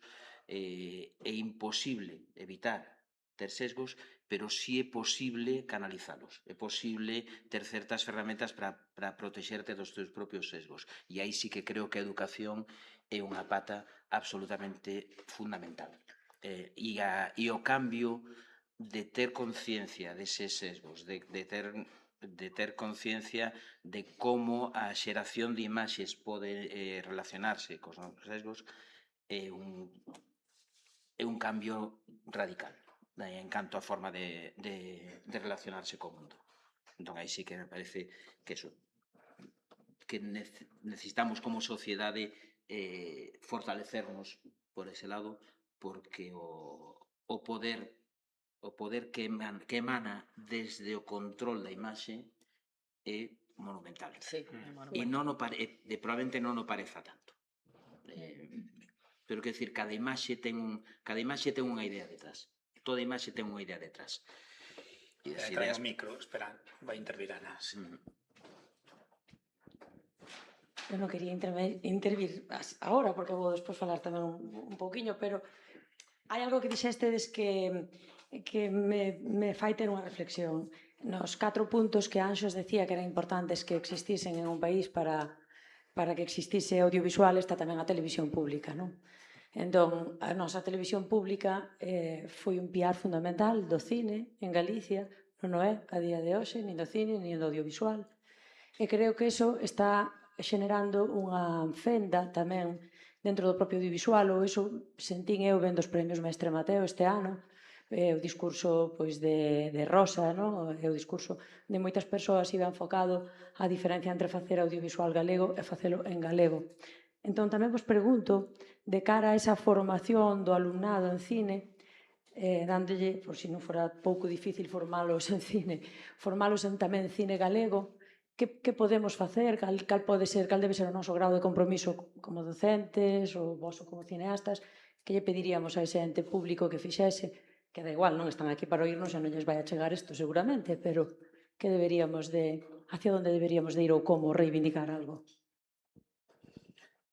A ver, eu aí, claro, sí que eu tive a oportunidade de vivir todo ese cambio recal desde o nacemento da tele, que eu lembro era un rapaciño e ven como un momento de revelación absoluto e de felicidade había unha tele propia e as primeiras emisións en galego eran como un estupido de alegría de isto é posible, quero dicir, parecía un soño.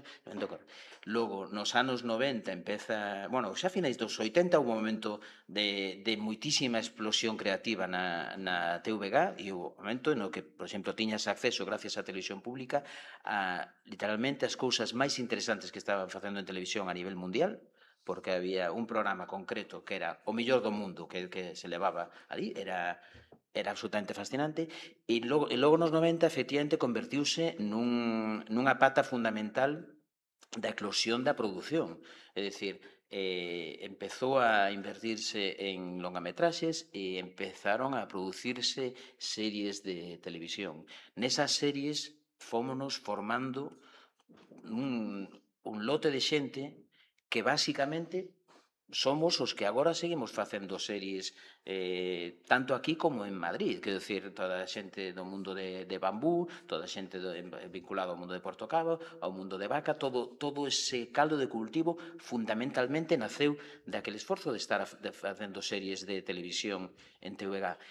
Iso, eu diría, seguiu dunha maneira moi potente ata finais ata 2010 máis ou menos, e era unha época na que realmente en Galicia facíanse series de televisión con menos cartos, pero con interese creativo, eu diría, bastante maior que o de que se facía en Madrid. A min colleume xusto no momento de empezar a facer episodios de series grandes en Madrid, El Comisario, cosas así, e honestamente iba a Madrid a traballar e gañar pasta, pero logo volví a Galicia e aquí facía as cousas que me parecían máis interesantes. É dicir, as leis de Celavella podíase facer en Galicia, non se facía nada así en España. Era do máis interesante que se estaba facendo.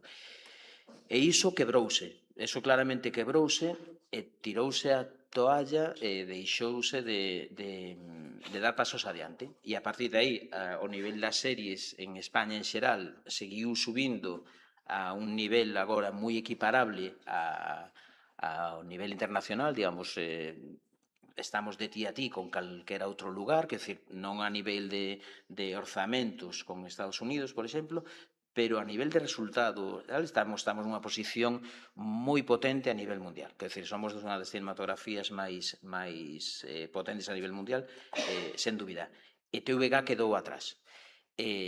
Honestamente, oxalá nalgún momento se poñan as pilas para recuperar eso, porque é un lugar de formación, e estamos falando de formación reglada, pero unha vez que, despois de que estudias, é imprescindible desfogarte facendo, rodando, é dicir, para directores, guionistas, actrices, actores, técnicos, todo. É imprescindible. Sin ese cultivo é extremadamente difícil poder empezar. Hai uns mínimos de oficio que é moi difícil conseguir. E a mí eso honestamente preocupame moitísimo pola xente que está arrancando. Entón, por Dios, que volva a inversión en series de televisión. E honestamente, e que empece, eu diría que empece tamén por empezar a contratar a responsables nas áreas de produción que teñan real coñecemento da realidade da produción. É dicir, que agora mesmo non está pasando. E para min é terrible, para min é unha das situacións. É dicir, creo que a situación en xeral do audiovisual en Galicia é moi positiva, é dicir, creo que estamos nun momento que hai unhas décadas nin soñábamos, honestamente, ou seja, é espectacular o que está pasando, pero non todo funciona, e iso en concreto a min é do que máis me preocupa. Preocúpame máis que a falta dunha escola de alto nivel, por exemplo, que me parece que sería moi importante, ou a formación dun gran festival. Creo que sería moi positivo, parecen máis secundarios. O de que TVG volva a recuperar ese papel de motor da industria, que ademais é que é unha das tres razóns polas que existe. TVG, en teoría, existe para ser motor da industria, motor favorecer a cultura galega e favorecer a lingua galega. Son as tres patas que ten. Senón, para que a queremos? Tamén dende a GAPI, da Asociación de Produtores, sempre se está, e por suposto nos unimos sempre aos cineastas, reivindicando tamén que no compran o 6%, no gastan o 6% que teñen que gastar en cinema por lei, no? E sempre hai como, bueno, digamos, os números algo decorados, no? Para non poder cumplir con iso, e estamos en uns porcentaxes baixísimos de investimento, no? Entón, sí que eso afecta moito ao cine, porque se realmente cumpliran co 6%, estaríamos xa en outro estadio da industria do cinema galego, non? Cando, ademais, é alucinante que non o fagan con gusto. Quer dicir, diría, como directivo de TVG debería ser unha gozada. Vale, veña, toda esta pasta teño que metela aí. Mira, sabes? Sobre todo cos resultados que están. Claro. Claro. Que estaba pensando xusto como... Bueno, hai como moitas problemáticas, pero unha das cuestións, porque eu tamén sinto esa pérdida, o sea, é evidente que a TVG tivo moito que ver con que exista unha industria galega do audiovisual, pero que agora es que está desaparecida e esa pérdida sí que se nota, o sea, tanto que non está producindo ficción para televisión, e logo esta cousa de que sí que invirte en cinema porque están obligados, ainda que invirten menos do que deberían invertir e tal, pero incluso o que invirten, e falabas algo dos Mestre Mateo e tal, como que teño a sensación de que as pelis que son deles, porque están participadas por eles e porque poñen cartos nas películas, pero non as sinte, o sea, ninguén está dicindo esta película da TVG, e en realidade casi todas estamos participadas por, o sea, todas as candidatas, penso, non sei, pero ou prácticamente todas as candidatas filmes que estaban nos Mestre Mateo son películas da TVG, entonces, pero sin embargo, bueno, Sirad non, Bueno, Sirad por non, exemplo, bueno, Sirad non, claro, bueno, como que é cada vez, posible claro, que Sirad non claro, como é posible, bueno, hai como unha falta de estrategia xeral de eso, de como invertir eses cartos en cinema, e como facer que iso revirta propiamente na TVG. Parece eso, pois que o fan por obligación, pero non hai ningún tipo de estrategia para que isto tamén se retroalimente a propia TVG. E aí hai como unha desconexión, pero bueno, é que penso que hai como problemas moi estruturais, que isto é só cunha parte superficial, pero bueno, que sí que sería moi interesante poder atacar a todo iso. Moi ben. Pois, se non tedes nada máis, se hai alguna... Sí, unha última cousa. Sí. Hola, bueno, moitas gracias por todo o que levades aquí exposto. Eu estou moi interesada sobre todo na parte que estaba máis relacionada co que dixeches ti, Jaione, sobre cortocircuito e despertar esa sensibilidade nos futuros espectadores e espectadoras. A ver, as sociedades, todas as sociedades teñen o seu futuro centrado, digamos, a veces incluso encerrado nas escolas. Ese é o futuro da sociedade. Entón, por aí deberíamos atacarlle, pero urgentemente. As escolas. Urgentemente. Tratachedes un pouquiño por riba tamén o tema do algoritmo. Eu son profesora de secundaria. Eu moitas veces teño a sensación de que xa non son quen educa o algoritmo. Cando chegan en secundaria xa están educados ou mal educados. Hai un absoluto exceso, hai unha bulimia audiovisual. Si a comida, digamos, non entra pola boca, entra polos ollos hoxe en día. E a quen falamos nas aulas xa non é aquilo que nos lembramos de cando nós éramos alumnos. É outra raza. O que decías ti, Jorge, de que como pode haber alguén racista? Bueno, ou actuamos urgentemente dende a política para meter realmente no pensum, como asignatura obligatoria, educación audiovisual, pero non en primaria, con algo pequeno, e logo o esquecemos en secundaria, que é urxente. Urxente. E ti o comparabas con matemáticas. A porra con matemáticas. Isto é urxente. Isto está lavando os cerebros dos nosos futuros cidadáns. Vos falades con preocupación da televisión galega. O meu alumnado xa non ve a tele. O meu alumnado ve o seu móvil, que é a súa tele no bolsillo. Van ao baño para viciar un pouco e volven. Efectivamente, Jaio, non estou totalmente de acordo contigo. Isto é urxente que se regule dende as institucións públicas políticamente. Estáse facendo en algúns países, e pensouse en Suecia, co Instituto Karolinska, no 2023, en maio. Logo se uniu un pouco algún pequeno grupo iniciativa en pequenos povos, curiosamente en Irlanda, en norte de Francia. Agora Australia despertou unha serie de... Curiosamente Vietnam tamén está metido en certas... Pero claro, esas cousas que están dicindo que van a facer a partir dos 16 é prácticamente imposible de levar a cabo, porque se non o consiguen por esa vía, van a conseguir pola deep web ou así. Entonces, en Alemania se está facendo algo que en primaria se está instaurando unha asignatura piloto que se chama fake news. Algo tan básico como iso. Ti falabas, Jorge, de ler imaxes. É que é vital. É que non entenden nada do que ven e se toman todo como así, ¡pá! Como se todo fora verdade. E ti chegas a contar as túas verdades e, vamos, non tes audiencia. Intentas facer algunha curta e ves que realmente debería ser todo ano solo con eso. Porque, de repente, cando se poñen na parte literaria da imaxe, o que ti decías, Jaio, é totalmente certo, que é unha clase de lingua e literatura, a través da imaxe teñen que prever como van a poñer a cámara, onde a van a poñer, como que van a gravar antes, despois. Eso é facer un traballo de lingua e literatura absoluto. E eu digo, isto é interdisciplinar. Total. Esta imaxe, non, esta lingua e literatura. Olvídate da historia. Construe un texto con imaxes, pero antes tes que visualizalo. É bestial. Ponlle matemática do tempo, se queres, pero é urxente. É dicir, os nenos se nos van como auga entre os dedos. O sea, falo con medo, falo con preocupación, falo con urxencia, Consello da Cultura Galega. Isto se nos vai das mans. E non é aquí en Galicia, é a nivel mundial. O sea, estamos vendo a deriva é terrible. E é mala educación audiovisual a que está provocando todo isto. Traer máis cine ás aulas. sí, pero é que xa teñen a mirada mal educada. Entón, é tan difícil desfacer eso, aquí teríamos que ter na mesa, temos 70, 80, 90, eu poría alguén nacido a partir do 2005. E veríamos, escoitaríamos cousas que Televisión Galega, pero eso é meu pai. Que meu pai, non, igual a miña boa. Sabes? O sea, é feo que estou dicindo, disculpade, pero que é así. O sea, os nenos ven a TVG, entre comillas, non é TVG, ven o seu móvil é a súa televisión, o seu móvil é a súa educadora, o seu educador, etc, etc, etc. E logo, o medio en lingua galega é moi vago todavía dentro dos móviles.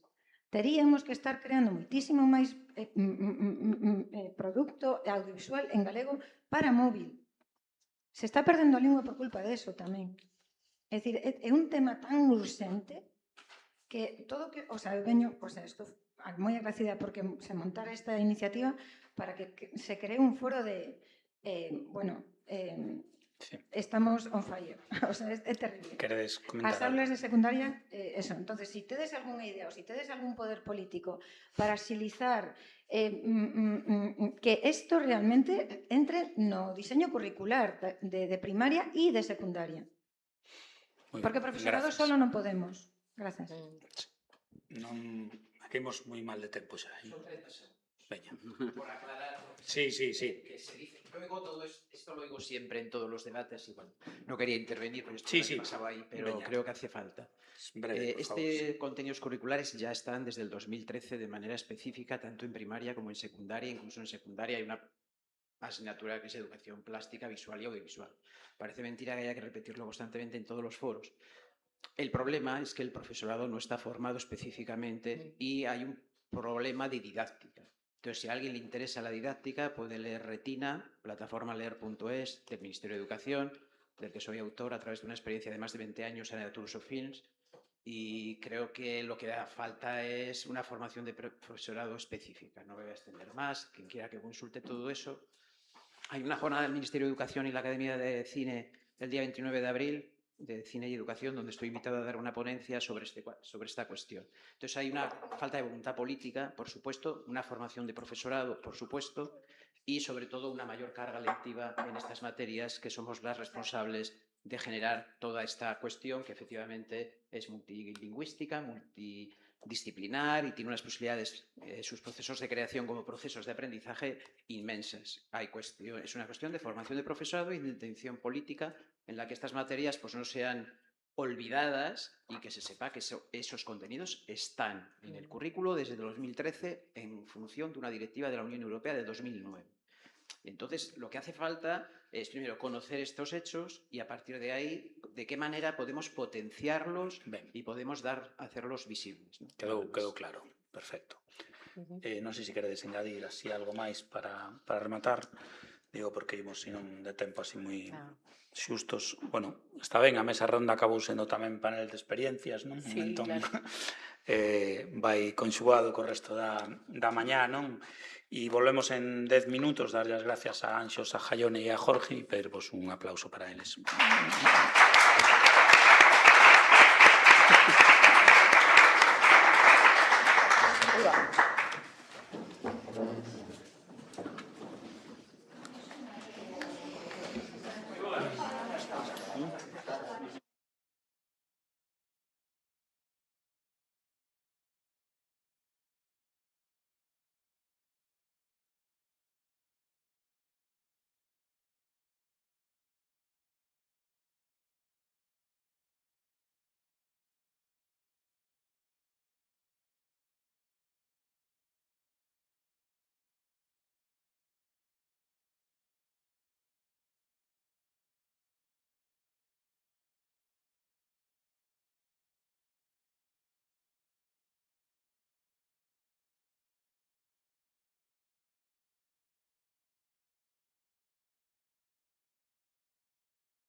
Catherine applied to ACA in 1952. Not surprisingly, she passed all the employment tests. However, she was told the quota had been filled and to come back next year. She did. Catherine joined the NACA in 1953 and was assigned to the West Computer Group, an all-African American group of female mathematicians. Coincidentally, she went to work under the supervision of another woman who had grown up in West Virginia, Dorothy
Eu creo que sí, vale.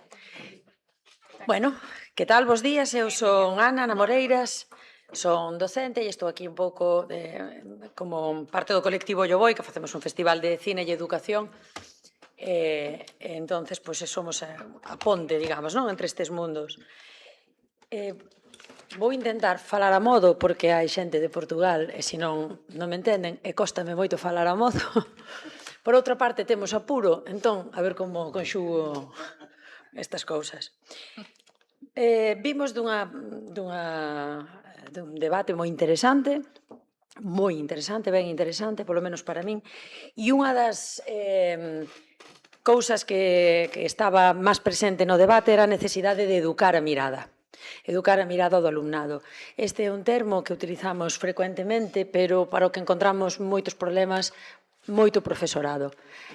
Como di Sergio, hai unha materia na que especificamente está ese contido, esa materia de plástica e audiovisual, pero todos os profes, todas as profesoras deberían de estar traballando eses contidos de maneira transversal. E non obstante, non temos as ferramentas. Entón, esa é a razón de ser desta mesa que temos agora aquí, non? Onde imos a coñecer as experiencias de Joan con Nextus, de Xan con Numax e de Sofía co Cinema Batalla. Nextus, bueno, a Joan conocino personalmente hoxe. Joan ven de Cataluña. Se non me entendes tamén me paras, verdad? Pero, bien, vale. Nextus é unha plataforma educativa diseñada para fomentar o pensamento crítico nas aulas mediante actividades e recursos basados en documentais. Que nos ofrece a plataforma? Teño aquí sintetizado unha mediateca especializada clasificada por temáticas, por niveles educativos tamén. Ofrécenos contidos transversais, están clasificados os documentales e os clips a través das súas temáticas e tamén a través da idade a que están dirixidos. Joan, que vou presentar agora, foi fundador e director durante 25 anos do Festival Internacional de Cine e Documental Docs Barcelona. Foi Premio Internacional EDN da European Documentary Network pola súa contribución ao desenvolvemento documental no sur de Europa e membro de honra da Academia de Cine Catalán. Impartiu obradoiros no campo documental en festivales de cine como San Sebastián, Cartagena de Indias, Cidade de México, Montevideo, Barcelona, Madrid e Porto. Ten máis de 40 anos de experiencia como montador, realizador e produtor executivo. De feito, como anécdota, contareivos que foi o asistente de edición de Joaquín Jordá no filme Numax, que é o que lle deu nombre á sala de cine, pero isto descubrímoslo estes días, precisamente, non? Bueno, para darlle pexa a que fale do seu proxecto, quería simplemente preguntarlle, dice na plataforma, en Nextus, dice, non pode haber cambio social sen educación. Entonces, ese objetivo da túa plataforma, un cambio social? Bon día, moitas grazas pola invitación. Sempre unha alegría volver a Galicia. Antes de responder a la pregunta, que no sé qué respuesta va a ser la buena. Gracias, gracias. Todo irá bien, todo irá bien. Dejadme decir esto en Nextas que es. Como decía Ana, he dirigido durante 25 años un festival de cine documental y en ese festival tenemos una sección que se llama Docs and Teens de juntar adolescentes y documentales. La idea básica era ofrecer a los dioses del documental jóvenes en sacrificio, ¿sí? Y que pasara lo que Dios quisiera. Voluntad educativa, cero. Yo quería que tuvieran una experiencia agradable viendo películas documentales. Punto. Sin embargo, la realidad es más rica y cuando acababan las sesiones, acababan así. Y esta imagen de chicos con las manos levantadas se metió en mi cabeza. Y estuvo meses y años, pero no sabía qué hacer con ella. Y un día en Medellín, en Colombia, la rectora de una universidad cooperativa me pregunta, Joan, ¿qué tienes en la cabeza? Digo, juntar documental y educación. y me dice, nosotros entramos. Y le dije, rectora, no tengo escrita ni una sola línea, solo lo tengo en la cabeza. Por segunda vez me dijo, nosotros entramos. Volví a Barcelona. Nosotros, además del Docs Barcelona, hacemos el documental del mes. Desde hace 20 años estrenamos 10 documentales al año en unas 60 salas en España y teníamos derechos de esas películas. Y con un WordPress y un informático dijimos, vamos a hacer un WordPress con esta idea. Pero ¿cuál es la idea? La idea es mirar de contribuir a una ucronía. ¿Sabéis qué es una ucronía? Una ucronía es, ¿qué hubiera pasado si? Entonces, mi ucronía es, y que es mi mascarón de proa. ¿Qué hubiera pasado en la historia de la humanidad si las imágenes en movimiento hubieran llegado antes que el alfabeto? ¿Cómo estaríamos enseñando y cómo estaríamos aprendiendo? Mi respuesta es, no tengo ni idea, me voy a poner a trabajar y creamos Nextas, que se escribe Nextus y le decimos Nextas, ¿vale? Nextas tiene como objetivo invitar a los hermanos Lumière. Llamamos a la puerta, nos sale el señor Aristóteles y le decimos, muchas gracias, señor Aristóteles, usted con la palabra oral ha ayudado a la educación. Nos sale el señor Gutenberg, muchas gracias, señor Gutenberg, usted con la palabra escrita ha ayudado a la educación. Les traemos aquí unos chicos de Lyon, los hermanos Lumière, para que con el audiovisual, y en este caso, en nuestro caso, con el cine documental, se ayude a la educación. Por tanto, nuestra idea es que un chico o chica de Sydney, de Santiago de Chile, de Wisconsin o de Santiago de Compostela, cuando estudie historia, geografía, matemática, ética, valores, utilice el documental con la misma intensidad que se ha estado utilizando la palabra oral y la palabra escrita. Como siempre pasa al principio, la gente te tacha de loco. Sin embargo, esta vez nos dijeron, no tuve esta reacción. La reacción era, ¿pero esto no existe? Y dicen, no, no existe. Me salto pantallas y me voy a lo que es a día de hoy Nextas. ¿Sí? Es una plataforma que está en 900 escuelas, con 16.000 profesores. Llegamos a 400.000 chicos y chicas. Es decir, yo sé que soy disruptivo, ¿sí? Sé que mi papel es el de ser creativo. Y por tanto, lo que yo quiero es que los chicos y chicas utilicen el audiovisual para aprender. No estoy pretendiendo que sean cineastas. No estoy pretendiendo que descubran la semiótica del cine. No, no estoy por aquí. Estoy para que las imágenes en movimiento sirvan para la educación del siglo XXI en el mundo. ¿Vale? ¿Estamos sorprendidos de cómo está yendo? No, estamos locos. Simplemente os diré que en los 12 últimos meses ha entrado gente a la plataforma de 154 países. Como pasaba al principio, y Ana, córtame con el tiempo, por favor, córtame con el tiempo. Como pasaba al principio, la realidad es más rica. Y lo que ha sucedido es que las escuelas han levantado la mano y nos han dicho, ¿por qué no venís a enseñarnos a hacer documentales? Con lo cual estamos ahora en Cataluña en 18 escuelas y hemos invitado a Alemania, Italia, Grecia y Bulgaria a incorporarse en el proyecto que llamamos Docs for Education, donde ahora sí que estamos yendo con profesionales a las escuelas para enseñar a los chicos y chicas a hacer su primer documental de 5 minutos. Imperfecto. No me preocupa la mayor calidad técnica, me importa muy poco. No quiero que sean cineastas, quiero que aprendan a comunicar lo que ellos quieran con imágenes, sonidos y una cámara. ¿Vale? Entonces, me quedo aquí porque si no me... ¿Sí? Entonces, ¿sirve para contribuir al...? Ojalá. Ojalá. Sí, esto es lo que querrías. O sea, yo siempre he pensado que el documental, para mí el cine es en mi mundo es el cine documental, o sea, yo de ficción no tengo la más remota idea. Mi universo es el cine documental.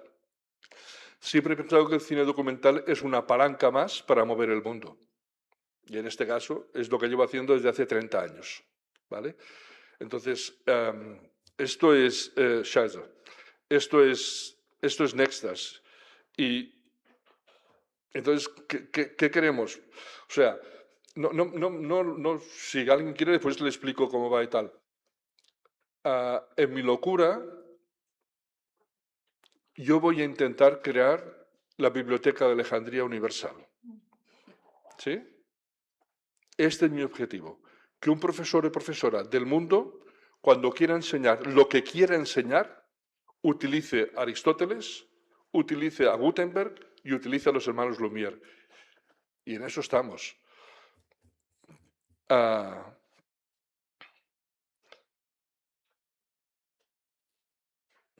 Está en estos idiomas la plataforma. ¿Sí? Ojalá estuviera en gallego. Si consigo financiación, estará en gallego. ¿Sí? Lo que vas a hacer está en portugués. En Portugal estamos en 74 escuelas y agrupamientos. ¿Sí? Y con casi 1000 profesores y profesoras. ¿Vale? O sea, llegamos a la educación una gente que venimos del mundo del cine documental. Entonces, desde el punto de vista educativo, solo os puedo decir que porque cuando hacemos cosas, me gusta probarlas yo y me meto en el aula, el primer año quería que hicieran la mejor película. ¿Sí? Igual que hago con directores y productores de documental. El segundo año dije, no, quiero que hagan aquello que el profesor o profesora más le interese que hagan. Que a veces puede ser la mejor película, a veces puede ser hablar de cómo han llegado desde la India hasta esta escuela, a veces puede ser que ha tenido un éxito brutal. ¿Cómo se hace un durum? Ha tenido un éxito brutal. 4 chicos enseñando cómo se hace un durum. O sea, que cuenten lo que ellos quieran, pero que lo utilicen una cámara, que a veces puede ser esta, o a veces de la escuela es un poco más sofisticada. Contad lo que queráis. ¿Sí? Ya os ayudaremos y tal, pero contad lo que queráis. Ana, córtame. Mira, yo quería preguntarte, no sé si conocías el canal Clip Historia de Manolo González. Manolo González, bueno, salió antes en la conversación como el fundador de la Escuela de Imagen y Sonido, es nuestro pope. Y una cosa que él hizo como profesor es el canal Clip Historia en YouTube, donde pues también documentó 1000 y pico clips de cine para utilizarlos como herramienta en el aula, hasta que YouTube le cerró el canal. En tu caso, tenéis los derechos de todas las películas, ¿cómo lo gestionáis? ¿Y cómo hace alguien, algún cineasta, que quiera también incluir su documental en vuestro canal? A ver, tuve la suerte de conocer a Manolo González a través de mi amigo Ignacio Vilar, cineasta gallego, que juntos llevábamos en los años finales de los 70, principios de los 80, llevábamos trastos en Barcelona y ahí nos conocimos.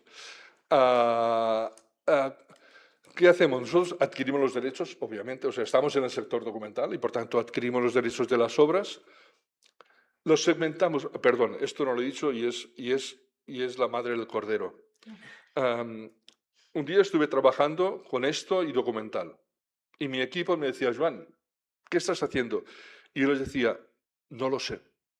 Me siento delante de una cueva que me está diciendo, entra, no sé para qué, pero quiero entrar.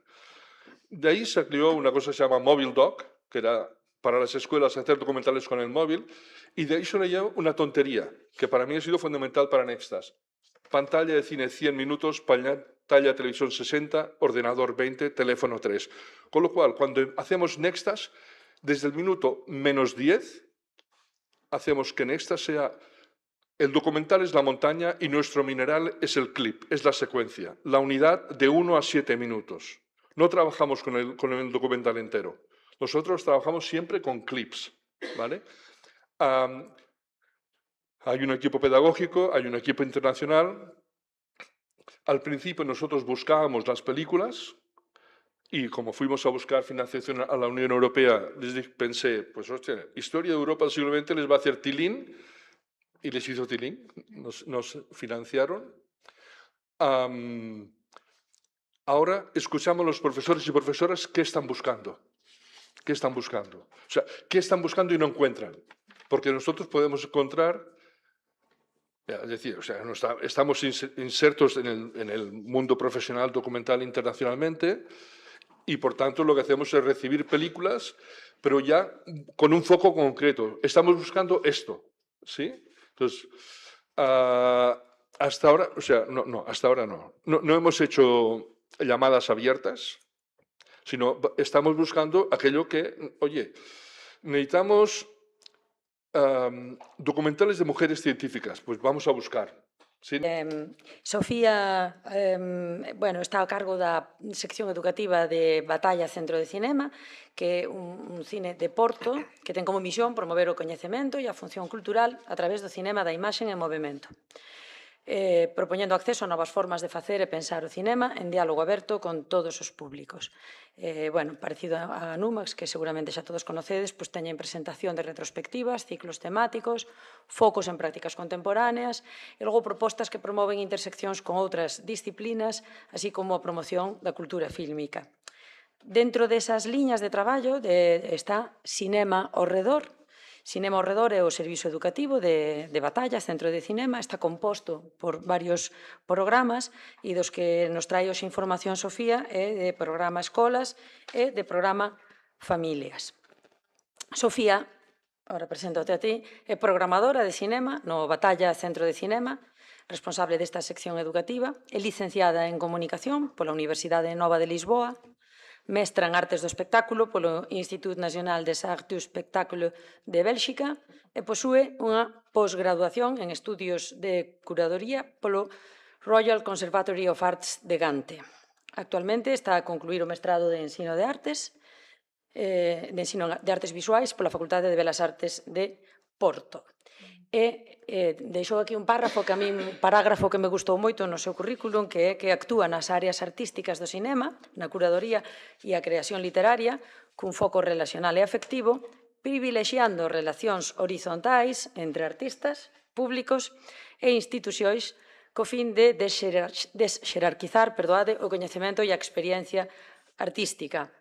Entón, consigues eso? Pode o cine desxerarquizar ese coñecemento? Acho que sim. Posso trocar?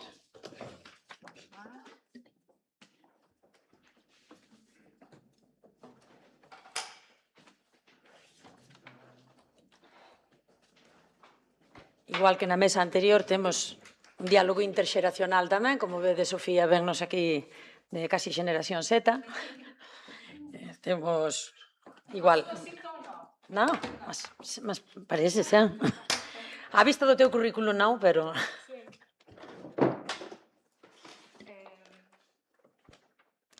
Obrigada, Ana.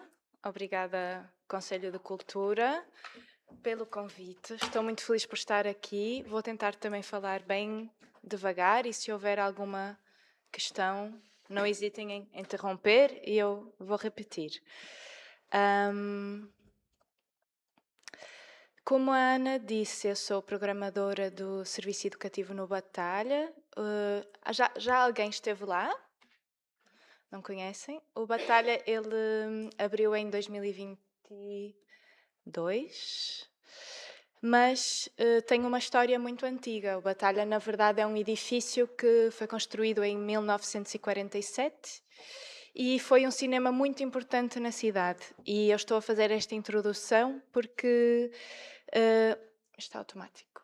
Oh, não. Porque... Para mim e para nós, pensar o serviço educativo não é só filmes numa sala, mas é a cidade, de onde as pessoas vêm, como as pessoas vivem na cidade e como se relacionam com este espaço. O Batalha passou por muitos anos abandonado, não tinha programação, não tinha eventos, e até que foi alugado pela Câmara Municipal do Porto para construir este projeto de exibição de cinema. É importante perceber também onde ele se localiza. Ele se localiza no centro da cidade do Porto, que durante os anos 90, 2000, 80, 90, 2000 estava vazio.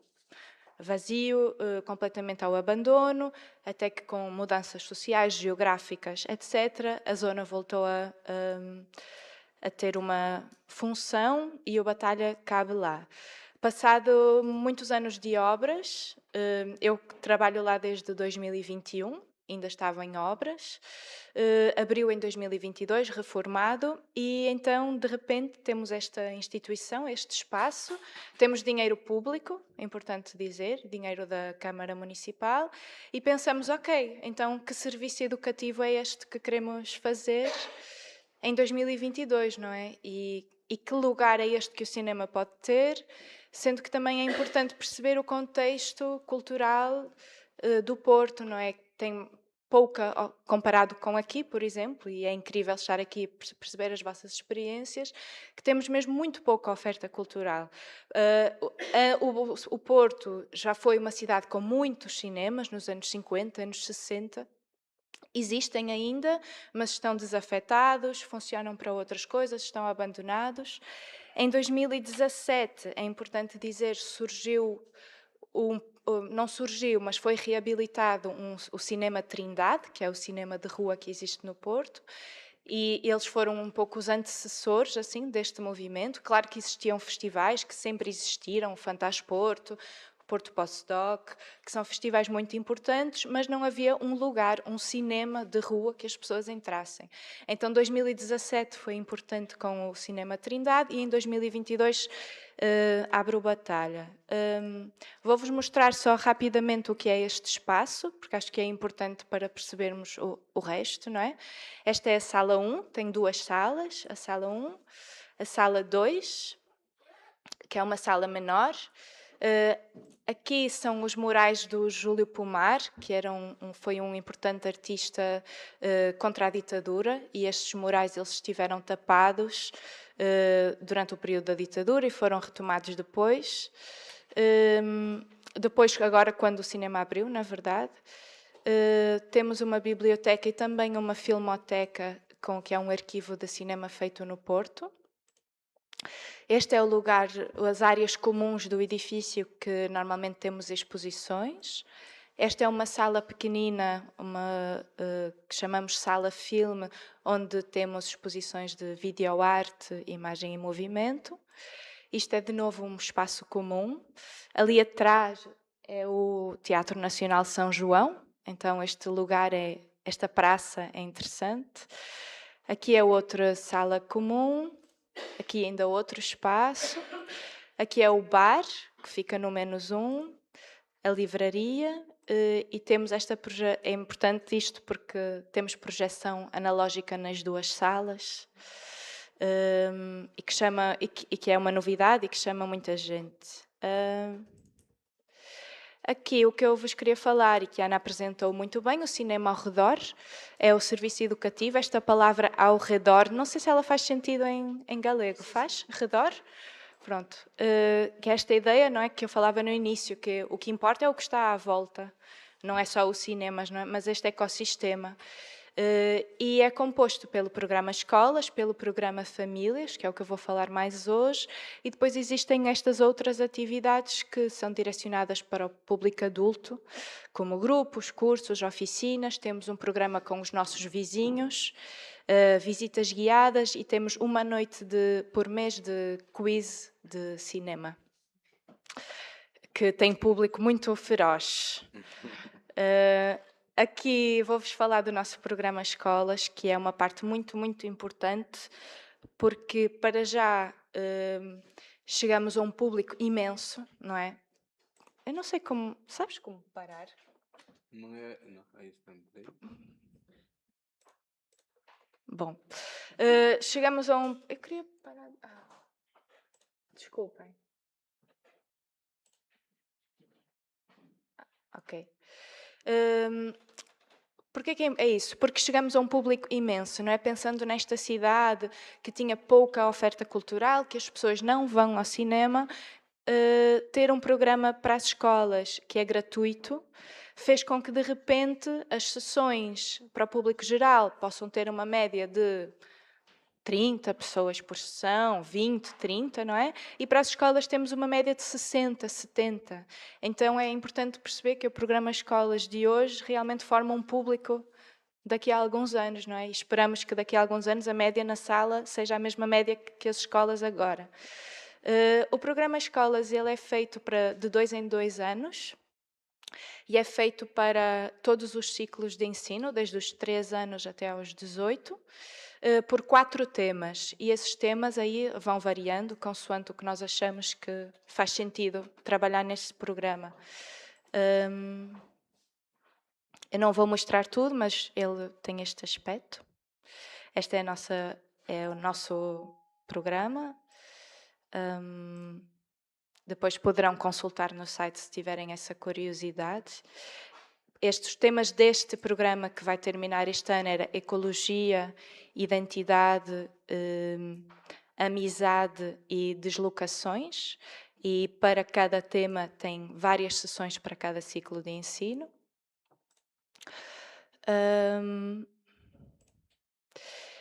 O que é muito importante para nós, e tu falavas desta imagem das crianças com o dedo no ar, então eu adoro esta fotografia, porque elas são sempre sessões mediadas, nunca as crianças entram na sala, veem um filme e vão embora. Se choveu, se fez sol, então tudo isso faz parte da experiência de chegar à sala de cinema e o que elas trazem, não é? Muitas crianças muitas vezes só dizem hoje não gostei do almoço, ou a minha irmã chorou muito. Então, mas todas essas partilhas fazem parte da experiência de antes, do antes de ver o filme. E depois no final fazemos uma conversa sempre, e aí é que surgem muitos dedos no ar, e essa conversa,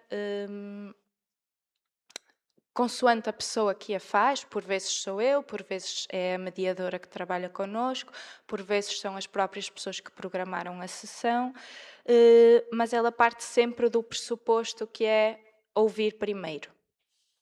Então, começamos sempre por perceber dependendo do público, não é? Se for um público menor, vamos pelas sensações, não é? Como te sentes, como te sentiste, estás triste, não estás triste. Se for um público maior, já percebemos o desconforto e começamos sempre por escutar o que chega. E depois, e aí se liga ao que a Ana falou, nesta intenção de deshierarquização, não é? De perceber que nós não sabemos mais sobre este filme, objetivamente se calhar sim, mas numa experiência humana não sabemos mais sobre este filme do que a pessoa que acabou de o ver. Então, ouvir primeiro e depois tentar encaminhar consoante o que vier, né? É um trabalho assim grande de improvisação. Acho que depois vai ser interessante para o nosso debate e queria vos dizer que no último ano, sobretudo, temos tido muitas experiências com discursos racistas, com discursos xenófobos, com discursos sexistas por parte das crianças, e temos sentido no último ano assim que foi um marco de diferença brutal, e isso tem sido um desafio nas sessões, de como lidar com este discurso face aos filmes que vimos, como lidar também com o civismo, com direitos humanos, sabendo que o racismo é um crime e também não podemos permitir só por a ideia de liberdade de expressão, não é? Então isso tem sido um desafio muito grande. As mais imagens das nossas sessões para a escola normalmente estão sempre cheias e realmente, comparando com o resto do programa, é um programa muito especial porque traz muitas pessoas. Temos sessões para as escolas, na programação geral, mas sobretudo para as escolas com audiodescrição. Isso tem sido também uma experiência incrível, porque eu nunca tinha visto sessões para cinema com audiodescrição. Este é o nosso intérprete, que vai narrando o filme e as pessoas ouvem com o auricular. Temos sessões com língua gestual portuguesa. Depois, fora da escola, temos este projeto que chama Projeto de Proximidade, que trabalhamos para já com uma escola da proximidade do Batalha. E o que acontece é que nós vamos à escola 1, 2, 3 semanas depois deles terem vindo ao cinema. O pressuposto é sempre que eles vieram e depois nós vamos e fazemos alguma atividade de rememorizar o filme que viram. Nunca ver o filme de novo, mas, por exemplo, nesse dia foi uma atividade de escutar o filme sem imagem, só o som, e perceber se eles imaginavam uma história nova. Muitos deles contaram algo completamente diferente, nem lembravam do filme que tinham visto, o que é ótimo. Outro projeto dentro do programa Escolas são as aulas abertas que recebemos de universidades, de cinema.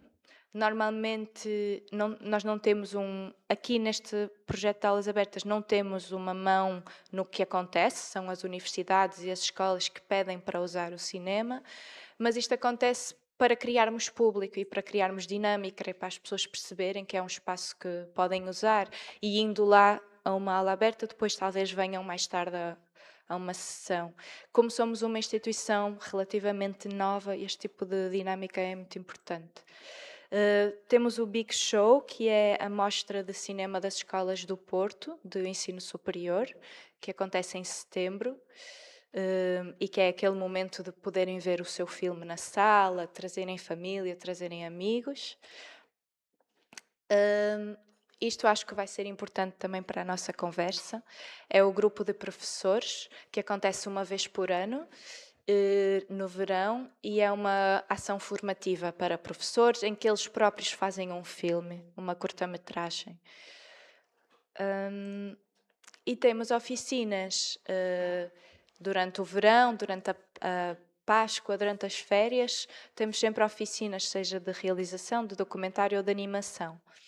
Agora, entrando no outro lugar, que são as sessões para as famílias, estas sessões, elas acontecem ao sábado à tarde, e elas estão sempre ligadas à programação geral, ou seja, agora temos um ciclo do Paul Thomas Anderson, a sessão família será conectada com esse ciclo, e uma forma de trazer os pais, as crianças, no mesmo momento ao cinema e falarem sobre as mesmas coisas.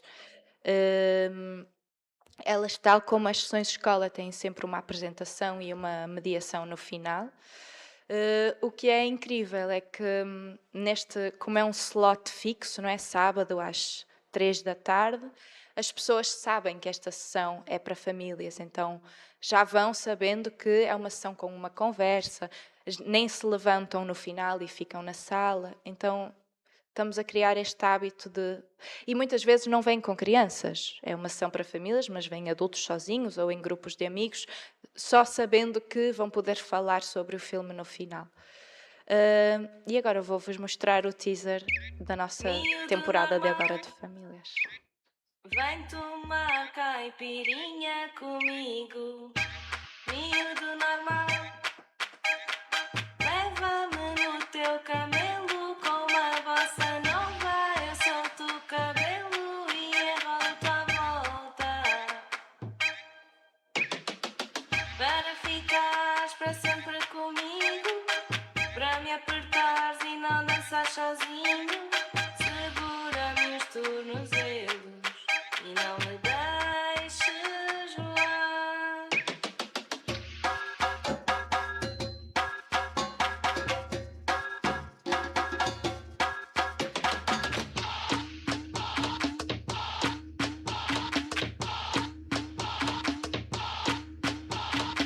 Para não ficares para sempre sozinho, para me apertares e dançares comigo.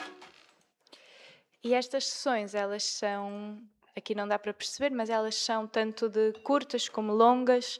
Tentamos sempre ter uma oferta de sessões para maiores de 3, isto já não importa. Sessões para maiores de 3, ou sessões para maiores de 6, ou sessões para maiores de 12, e vamos rodando. E tanto são sessões de curtas como de longas. E é isso, obrigada. Bueno, así si queres ir montando tú o teu, xa. Sí, está no mesmo. Cambiamos. Como dixo pola mañá na presentación da xornada de Rosario, para nosotros desde o Consello e desde o Lloboi é moi importante establecer este contacto con Portugal, que comezou coa colaboración de Ao Norte e que agora se estenda ao teu proxecto. É moi enriquecedor. A verdade é que traballades dunha maneira sempre moi integral, moi completa, e estou segura de que para moita xente de aquí é exemplar, non? Este traballo, a verdade é que é bastante interesante. E, bueno, para rematar as postas en común desta mesa, temos a Xan Gómez Viñas, que é socio traballador da cooperativa Numax. Xan é licenciado en xornalismo e investigador e doutor en comunicación pola Universidade de Santiago, cunha tese sobre o cinema de Galicia nos anos 70. Foi membro do Cineclub Compostela e dirixiu con Pablo Cayuela o documental Fora. E actualmente é programador do Cinema Numax, que é do que nos ven falar. O Cinema Numax é unha cooperativa, non é bueno, supoño que os que sodes de aquí de Galicia todos o coñecedes.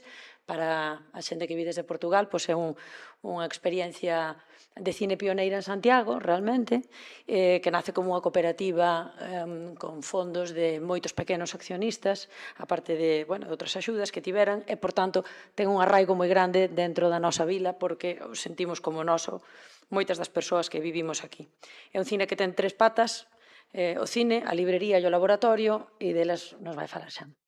Moitas gracias. Bueno, gracias a todas e todos por estar aquí e aos compañeros de mesa, que ahora que foron moi suxerentes as súas presentacións.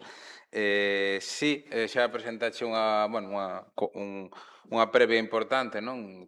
Decir un pouco onde se desenvolve este programa que se chama Numas na Escola, que digamos que sería unha das patas do cinema, unha digamos que non é das máis grandes, no sentido de que non é a que máis se ve de cara fora, pero que sí que se foi consolidando moito nos anos e que ahora mismo para nós é moi relevante, sempre con certas limitacións, non, que contamos, dos que ahora irei falando.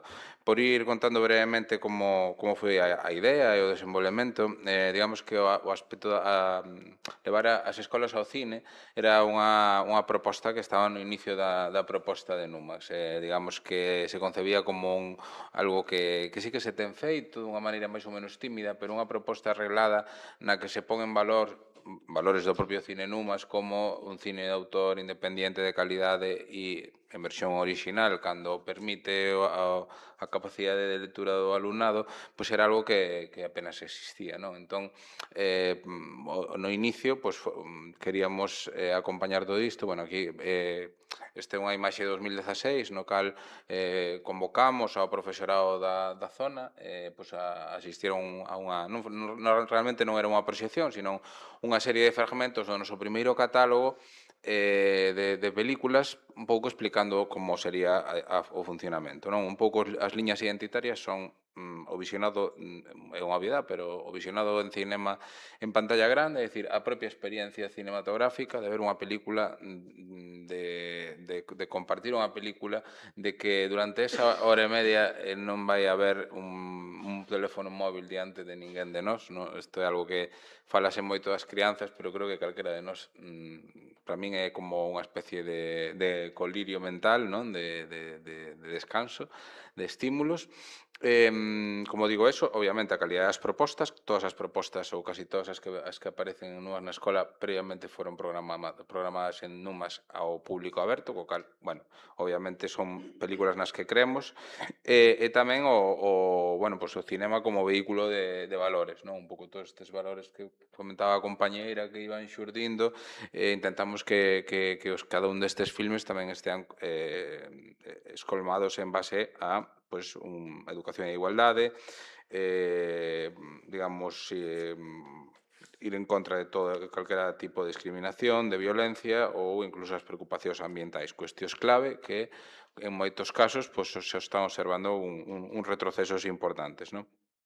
E outro tema que xa comentei antes é que é un cinema en versión original a poder ser en galego. Digo a poder ser porque no inicio de Numax había esta era unha imaxe de Espírito da Colmena para ilustrar esa emoción non primixenia. É algo que non é por poñerse romántico, pero sigue existindo. Cando veñen rapaces e rapazas moi pequenos ao cine, hai un asombro, que é un espanto, que aquí significa outra cousa, pero sí, hai un asombro, pero entendimos. un asombro primixenio que é increíble, e unha especie de emoción e de mirada despresuizada, donde, que me van a poner estos, no, xa van un pouco con esa ilusión. Bueno, ahora vamos, comentaría outra cousa, pero iba por aí. Decía que había o subtitulado cine en galego, que é algo, un apoio que, por exemplo, Numa recibía da Secretaría Xeral de Política Lingüística durante anos, que agora deixouse de recibir.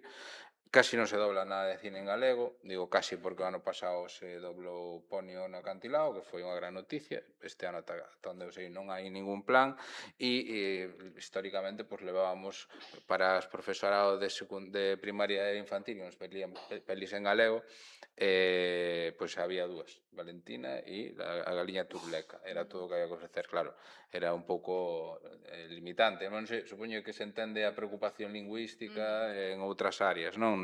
Para nós é transversal e increíble ver no día a día, nas visitas dos rapaces e rapazas, por exemplo, os que viven en Santiago, o porcentaxe de galegofalantes que se escoita, non? É mínima, residual, algo maior nas zonas rurais, por tanto, digamos que a normalización do galego como idioma totalmente digno para o cinema, tamén é un dos nosos obxectivos, non?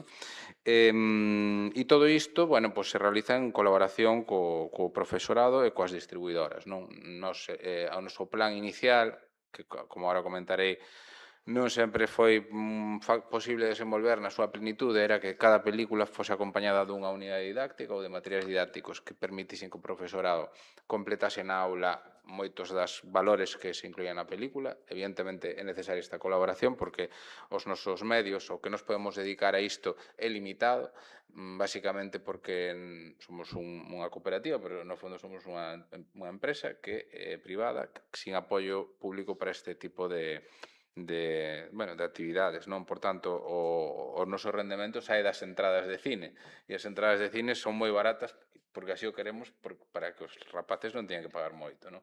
Entón, isto fai que, moitas das nosas accións se vexan un pouco limitadas polo rendemento que temos que darlle ao traballo, porque temos que facer moitas outras cousas, non é por disculparme, sino para que se entenda. Entón, o plan era facer unidades didácticas, logo poñería algún exemplo. Fixemos varias ao abeiro dun plan xacobeo que xurdira na pandemia, e cando non podemos facer unha unidade tan ampla, maquetada, etc., sí que ofrecemos guías máis pequenas de axuda para que o profesorado poida traballar na aula. Logo, sempre se fai unha... Está aquí o amigo Sergio, nunha sesión de Cinez, que, non hai tempo para falar, pero, unha colaboración moi chula que houbera, que creo que se puxera El Verdugo, se non recordo mal, ou El Espírito da Colmena. O Espírito da Colmena, mira, facía xogo co anterior fotograma. Son sesiones moi felices, é algo que tamén é bonito, é dicir, é todo tan ceremonial a veces que era alegría por acceder ao cine, é verdad, antes decía no máis anterior, hai quen se durma, hai quen, deixo dormir, quer decir, hai de todo, e hai xente que se emociona, e nunha mesma película ves, unha mesma película dá pa moito, non? E, mola, é bonito que os rapaces, como que se fagan con el, non?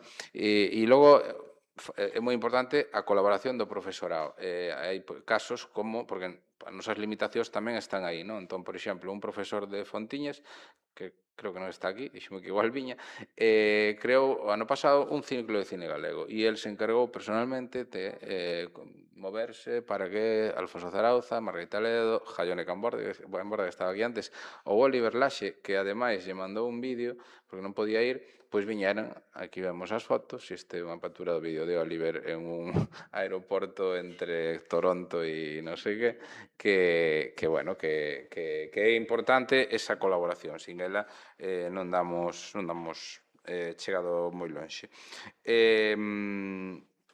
Limitacións, por ir aos problemas, o espazo da grella, nós somos unha sala de unha única butaca, unha única pantalla. Isto significa que temos unha actividade moi intensa e o noso tempo da grella é pequeno, é dicir, nós facemos as presentacións, sempre ofrecemos unha folla de sala, que aquí están saindo só as imaxes, tamén hai algún PDF polo medio, Aquí hai, por exemplo, un PDF do noso primeiro catálogo, aquel que presentamos na imaxe que presentei antes.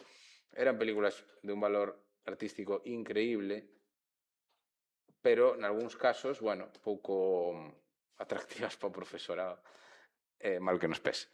Non todas, por exemplo, Girlhood foi unha película que sempre nos funcionou moi ben.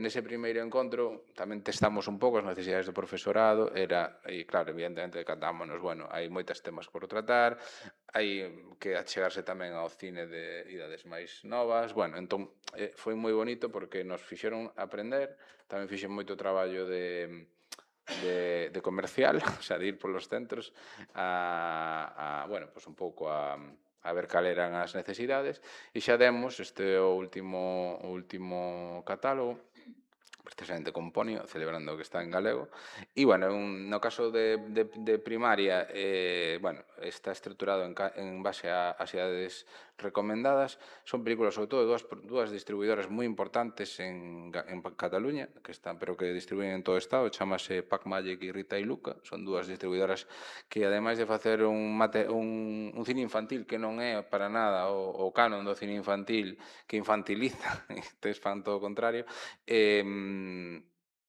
che ia dicir? Teñen uns materiais didácticos moi chulos e que nos axudan moito. E no caso do cine de secundaria e bacharelato, pois sí que adoitamos facer un desglose por eixos temáticos, non? Arte cinémica e literatura, educación e igualdade, intentando atanxir cuestións que son importantes para o presente. E xa rematando, o tema do subtitulado en galego, que xa soltei de pasada, pero que para min é importante. Outros problemas que atopamos é o custo de desplazamento. Nos temos unha entrada moi económica, 4 euros, pero claro, non é o mismo se eres de aquí ou se ves de fora. Por exemplo, esta semana un instituto de Ribeira nos tivo que cancelar a sesión, decía, non é polo voso precio, é polo autobús e por todo, porque se xuntaba, non, digamos. E tamén boto un pouco en falta a falta de materiais didácticos ou de apoio a nivel estatal, non? É dicir, supoño que é un exemplo un pouco, non sei, perverso, porque sei que estamos en outra esfera, pero en Francia, non o dixen antes, pero a nivel conceptual hai dúas iniciativas históricas, non? Que son referenciais, que da CNC, que son a ver se os digo ben, pero algo así como École au Cinéma e Apprenti et Lycéen au Cinéma, o sea, cine na escola, cine no instituto, vamos. E teñen a disposición, podes entrar na web quen queira, tanto do profesorado como dos centros, uns materiais didácticos brutais. Baixei unha random total de Carol, de Todd Haynes, un análise sobre planos, sobre a ficha do alumno, perdón. O sea, hai unha ficha para o profesorado e unha para o alumnado. E a do alumnado se centra máis en uns deberes concretos, pero a do profesorado, non vamos a ler, pero é completísima e así hai de multitude de películas, de multitude de épocas históricas, non? Entón, non se trata, evidentemente, de chegar a eso, pero sí que a veces botas en falta materiais un poquinho de apoio, porque nos, no noso día a día, é nos difícil, non? Chegar aí, porque o que é a actividade, digamos, diaria xa nos come moito. Dito isto, e a pesar de ser así a veces un pouco crítico demais co que non damos feito, o programa a nivel de funcionamento e de relación coas aulas está indo moi ben. Estas son as cifras, non vos vou aburrir, pero foi moi bonito que xusto esta semana, cando estaba preparando, chegamos aos 30.000 espectadores ao longo de todo este tempo, que é unha cifra como outra calquera, pero que nos fala de que 30.000 nenos e nenas viñeron a Santiago a ver películas nas que creemos e, ademais, se vedes un pouco co valle da pandemia, pero cunha progresión moi positiva. Esta é a cifra de 2026, pero todavía queda moito ano. Entón, temos moito ánimo. Quería citar tamén brevemente que hai un programa que se chama Cine Escuela, promovido polo ICA, polo Ministerio de Cultura, no cal xa nos contactaron brevemente e que, ten unha proposta interesante de materiais, de metodoloxía. Veremos onde chega, porque chega, creo, na parte final da legislatura e non sei se terá tempo, pero eso non é interesante. E tamén, por non falar de outras cousas, o sea, por avanzar outras cousas, por exemplo, ahora mismo, encontrámonos en colaboración co Concello de Santiago dinamizando as unidades didácticas e a propia celebración de dúas sesións relacionadas coa memoria histórica, non? Que se está este ano ao ser a efeméride do golpe de Estado, pois facendo cuestións deste estilo. Entón, bueno, intentaremos tamén movernos e chegar a outros espacios. E, perdón se me liei moito, pero hasta aquí. Moitas gracias, Xan. Bueno, tiñamos varios temas propostos aquí para o debate, pero como temos que axilizar para que entre a seguinte mesa, vou ir solamente a 2 puntiños. O primeiro é o do financiamento. Como temos a fortuna de contar con 3 proxectos tan distintos e además de 3 lugares distintos da península, que dá bastante riqueza a hora de ver como afrontamos cada un destes lugares o financiamento de proxectos, pois gustaríame que concretarades un pouquiño como funciona, que aunque xa máis ou menos queda claro como é o modelo galego, como funciona, en que vos limita ese modelo de financiamento e, bueno, non sei, que queredes comentar ao respecto.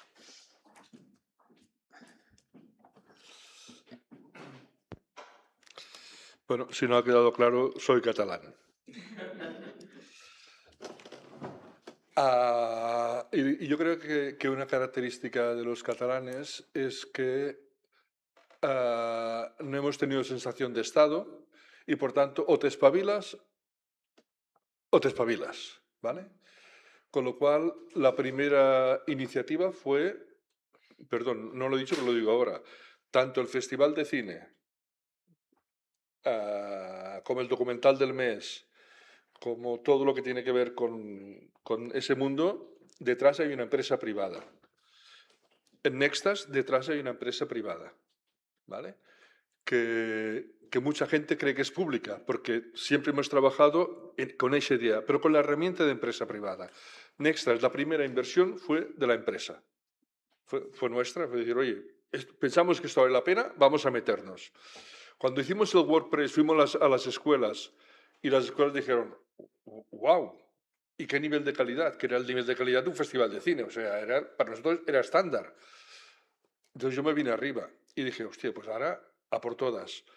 Y como formamos parte del ecosistema de festivales, pues hablé con Múnich y hablé con Tesaloniki, los festivales de cine documental, y les dije, quiero ir a buscar financiación a la Unión Europea, ¿vale?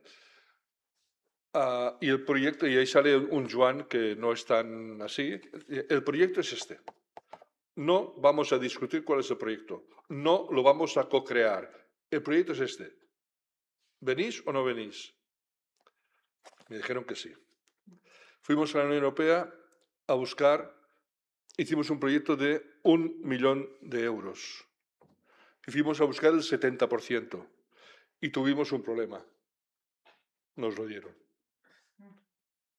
O sea, nosotros hacíamos 20 años que trabajamos con financiación de la Unión Europea, pero no habíamos pasado de 90.000 euros, 100.000 euros. Pedimos 6 veces más y pensé, hostia, nosotros estamos locos, pero aquellos están más locos que nosotros, nos van a dar 600.000 y nosotros vamos a tener que poner 300.000, que es la otra parte de la ecuación. Ok, hicimos la plataforma, buscamos amigos, conseguimos 200.000 euros como pequeños inversores, gente que creía en el proyecto desde 3.000 euros hasta 100.000, y los bancos. Y nos endeudamos con los bancos, pero sin saber si lo que estábamos haciendo era una locura o no. Pues bueno, ahora vamos a hacer la plataforma que queremos, vamos a segmentar en esos diferentes idiomas y, mundo, esto es gratis. Porque lo que queremos saber es si esto es una locura o esto tiene sentido. Y hemos estado 2 años con esto. Ahora nos hemos convencido de que esto tiene sentido. O sea, con la cantidad de escuelas y profesores, tal. Con lo cual, ¿cómo nos hemos financiado? El primer financiador ha sido la Unión Europea. El segundo ha sido nuestra compañía endeudándose con los bancos. El tercero ha sido este pequeño grupo de inversores que pusieron 200.000 euros. ¿Cómo nos vamos a financiar a partir de ahora? Con la realidad. Y la realidad nos va a hacer o así o así. Hasta ahora, todas las cifras que os he enseñado ahí ha sido gratuito. Ahora vamos a ir ya a decir, bueno, si esto tiene sentido, tiene que haber alguien que pague por esto. Y por tanto va a ser de pago. Hasta ahora no lo ha sido y a partir de ahora va a ser de pago. Y nos vamos a financiar, bueno, y esperemos que nos vamos a financiar a través de, siempre va una parte de subvención, pero fundamentalmente por la realidad de, bueno, de que alguien considere que vale la pena pagar por esto. Yo creo que la gente de la cultura somos malos, no. Lo siguiente en términos comerciales y de vender cosas. Y nosotros somos malos, no. Lo siguiente. Pero hemos tenido la suerte de que haya una pequeña empresa editorial que se llama McGraw Hill, que es la primera empresa de libros de texto del mundo, que ha dicho, este proyecto nos interesa. Y por tanto, no vamos a ser nosotros, van a ser ellos quienes ya están en contacto con escuelas, universidades, centros de adultos, etcétera, etcétera. O sea, nos vamos a financiar así. Y ahora, para que veáis que esto va en serio, y espero que vaya en serio, estamos más cerca de 3 millones de euros lo que se lleva aquí gastado que de 2. O sea, no es una broma. No es un proyecto... O sea, vamos con toda la fortaleza y vamos a ver si la realidad nos acompaña. Pero la idea es que se financie en primer lugar porque somos útiles y alguien está dispuesto a pagar por ello. Moitas gracias.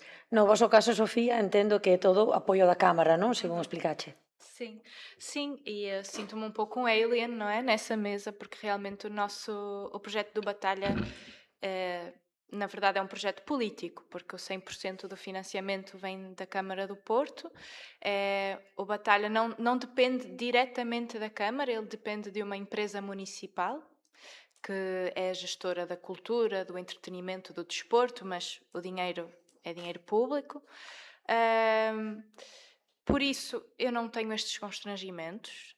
De facto, é um privilégio. Nós temos um projeto que é bem financiado e tem estrutura.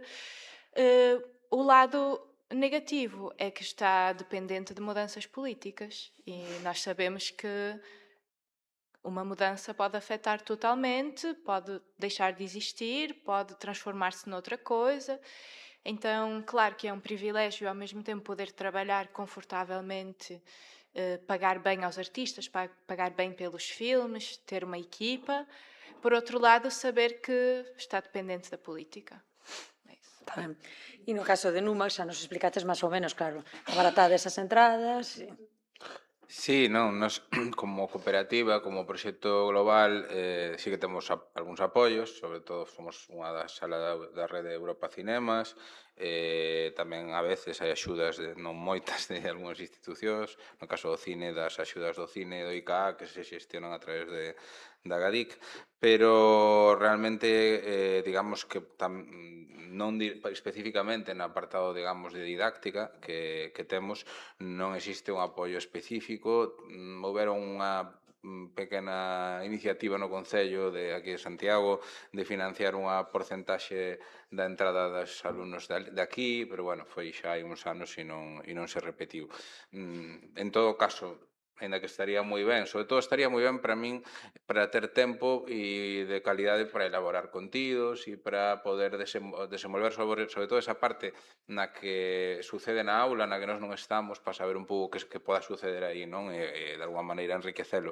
Digamos que a parte primeira, a parte que ten que ver coa exhibición e co cine, estamos contentos, ainda que non sexan uns ingresos extraordinarios, estamos contentos porque tamén creemos que está en relación ao traballo que ofrecemos e que é frutífero, non, de alguma maneira. Moi ben. Antes de dar xa paso ás preguntas finais, bueno, como acabades de ver, son dous modelos complementarios de formación tamén de públicos, non? Temos un que se leva adentro da aula, a través das pantallas da aula. Temos outros que o que buscan é sacar o alumnado ás salas de cine. A min gustoume especificamente o tema da arquitectura no voso, non? Como eses espazos tamén facilitan unha convivencia, un ecosistema, como dicíades. E na parte esa máis educativa, a mí o que me gustaría saber como profesora é a elaboración dos materiais didácticos Como se fai exactamente? Cales son os criterios? Que conexión tedes co profesorado para saber que eses materiais didácticos son interesantes? Como afrontades eso? Sí, no, pensei que ibas ti. Então, nós não temos materiais didáticos, o Batalha não tem, porque decidimos que o momento na sala é o momento didático, o momento da conversa, o momento da mediação antes e depois. Mas nós temos uma relação muito próxima com os professores. Então, no momento das reservas, normalmente falamos sempre por telefone, temos sempre, já sabemos alguns professores que vêm sempre, e nós sabemos que é um professor de ciências e que ele vai gostar daquele filme. Então já existe uma relação de perceber o que aquele professor precisa, gosta, e então o nosso material didático, eu diria que de momento é esta relação, não é? É saber que também nós, como programadores, direcionar aquela turma ou aquele grupo para uma sessão ou para outra. Por exemplo, quando eu falei há pouco de questões de racismo, foi exatamente um professor que nos pediu: eu preciso urgentemente de falar sobre migração e de questões de racismo e questões de xenofobia, porque é urgente na minha turma. Então, essa relação existe, os professores pedem-nos sugestões e nós encaminhamos para a sessão que achamos melhor, e com essa conversa falamos: olha, talvez depois podes mostrar este outro filme, talvez podes indicar este livro. Então, acontece dessa forma mais orgânica. E depois existe este grupo de professores que é a nossa ferramenta para, num período específico do ano, dotar os professores de capacidades. E é um grupo que fica sempre cheio, nós precisamos de fazer mais, porque também falávamos no painel anterior, não é? Há mesmo uma falta de educação para o cinema, para a parte dos professores, e sentimos imenso isso. Então, é por aí. No noso caso, é unha incógnita, nunca sabes a capacidade que vai ter as unidades didácticas ou o que teñamos. Si que temos claro as persoas que o facemos que ningún de nós nin fomos profesores, co cal confeso un grau de intrusismo bastante grande, pero que era un pouco que nos quedaba, e si que fixémolo ou facémolo o mellor posible. Si que nos interesa máis aló de das cuestións que cadran máis obvias de os contidos dos filmes, as vontades que podan entroncar con valores transversais, non, dos currículos e da convivencia na aula, si que sempre nos gusta moito dedicarlle un espacio ao propio cinema como linguaxe, é dicir, a que o cineasta, a que o alumno vexa o cine non só como un contedor de valores, sino tamén como un espacio creativo e tamén un espacio transformador de alguma maneira, non? E que, como se decía antes na mesa anterior, o visionado activo dunha película, unha vez que alguén se repara na construción dun plano, dunha secuencia e nas implicacións que poda ter a moitos niveis, pois penso que das cousas máis enriquecedoras que poden pasar como espectador, non? Entón intentamos tamén que o profesorado poida meterlles un pouco esa idea, non, de que hai detrás da construción do cine. E un pouco tamén nesta preocupación que tiña a compañeira sobre o tema do profesorado, que tamén descoñecemos, entendo que moitas veces estades vos, igual tamén podes comentar ti, pero non con moitas ferramentas. Nos, por exemplo, presentamos o ano pasado unha proposta de formación de profesorado ao CAFI, que, bueno, a entidade que leva os temas de formación, que por agora non entrou na oferta, non sei ben como é o procedimento, pero, bueno, gustaríanos poder entrar, porque de alguma maneira forma parte tamén da nosa inquedanza, non? De dicir, un pouco participar no que sucede despois do cine. O sea, para nós o elemento da sala é primordial, pero o que sucede despois na aula, nesas conversas, neses debates que moitas veces nos chegan e que parece que son apasionados en moitas películas de discusión propositiva, pois que se puderan tamén ofrecer ferramentas nese punto. Yo para responder necesito ir allá. Vale. E mentras vades... Porque teña unha pregunta que vaya pensando, porque ten que irse a rapidillo. E a seguinte mesa estáme dicindo que na nai de la China que corte e pasemos. Entón, tedes, mentre se conecta, alguén ten algunha pregunta que facer agora mesmo? Tarará. Si non, Joan vai despedir esta mesa. Sí, dinos, Miguel.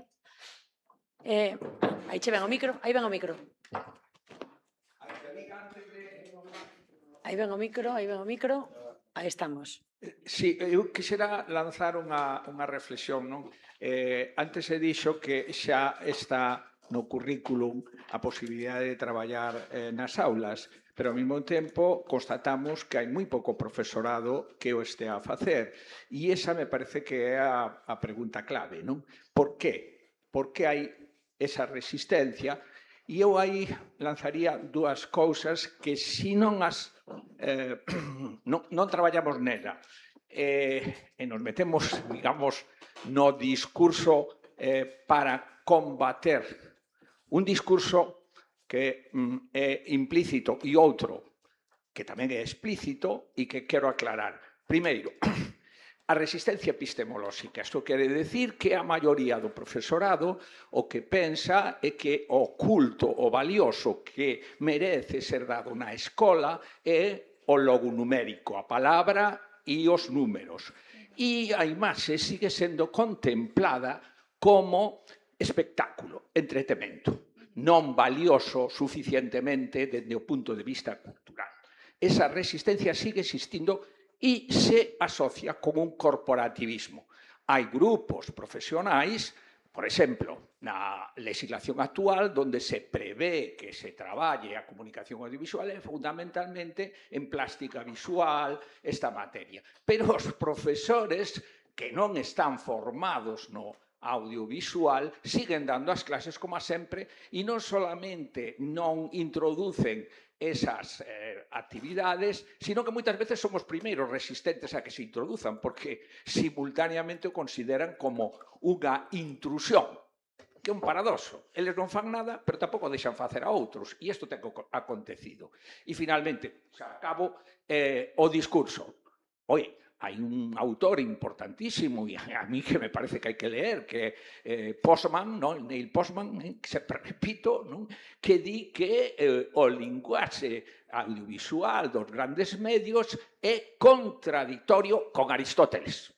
É dicir, contradictorio ca epistemoloxía fundada na verdade, co cual ven dicindo que as fake news son resultado de introducir precisamente os novos medios nas aulas, cando a mí me parece que é o contrario, que se non o introducimos para que se reflexione críticamente, estamos favorecendo os fake news. Pero cuidado, existe ese discurso. Bueno, non digo máis. Moitas gracias. Eu tomo nota de todo. E para acabar... Sí, como decía, el trabajo que estamos haciendo en el aula es para hacer documentales, ¿sí? Entonces, ¿puedo? Acció!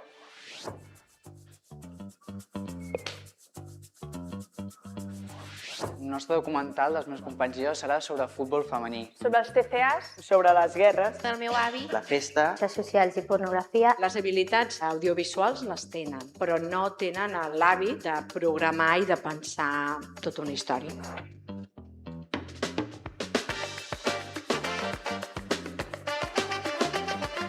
Al fer la seva creació de documentals, ells estan fent una projecció interna de qui són, del món que ens envolta. Estem aprenent a fer un documental, la seva estructura, i en Joan ens ajuda a les nostres idees. Que el fet de que vingui algú exterior fa també que sigui més diferent i dinàmic, que no sigui com la classe que fem sempre. En Pere ens està acompanyant molt i ens està donant molt consells i sobretot punts de vista. Ens deixa molt fer a nosaltres. La Ginebra dona cos, aterra les coses. La persona que aconsegueix fer un fil conductor a tot això. Sense el professional crec que no podria haver-hi documental.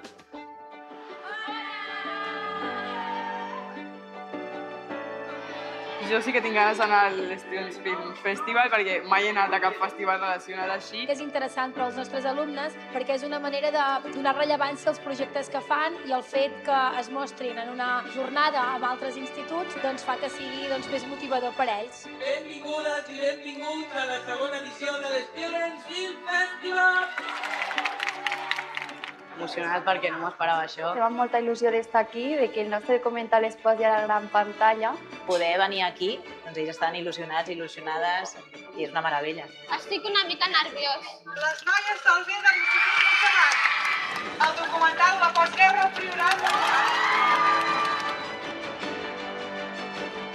Molt impactats haver guanyat 2 premis. No tenia molta confiança de guanyar, la veritat, perquè veient el nivell que hi havia dels documentals no ens ho esperava. Estem molt agraïdes a que se'ns hagi donat aquesta oportunitat perquè és una cosa que per nosaltres mateixes no se'ns hagués ocorregut de fer, una experiència molt recomanable.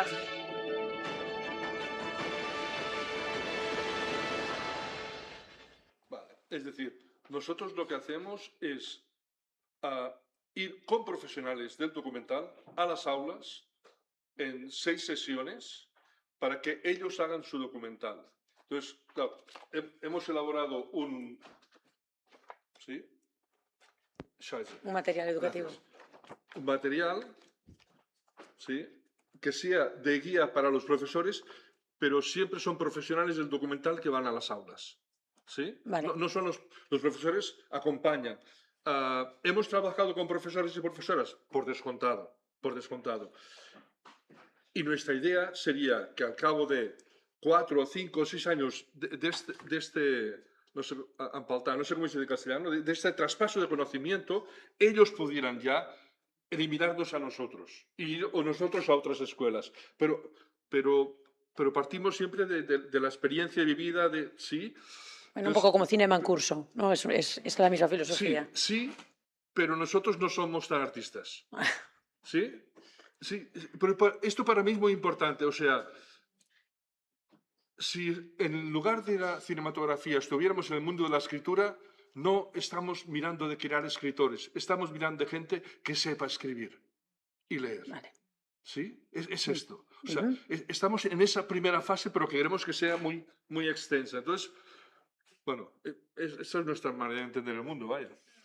Bueno, pues moitísimas gracias aos tres, un aplauso e pasamos ao seguinte mes. Gracias.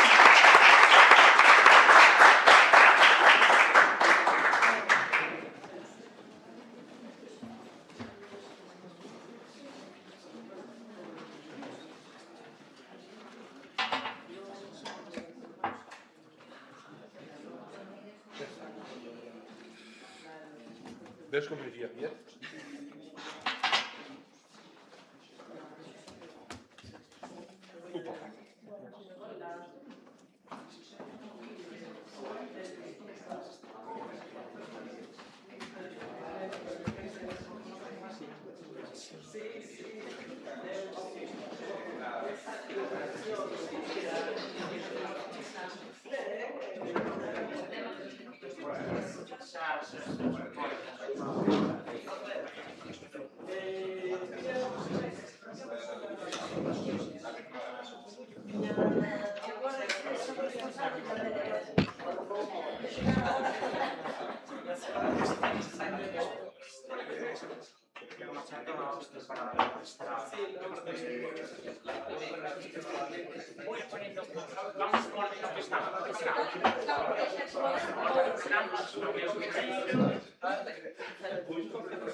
Vou usar un ordenador, sinto moito, pero ten que ser así, porque senón as materias que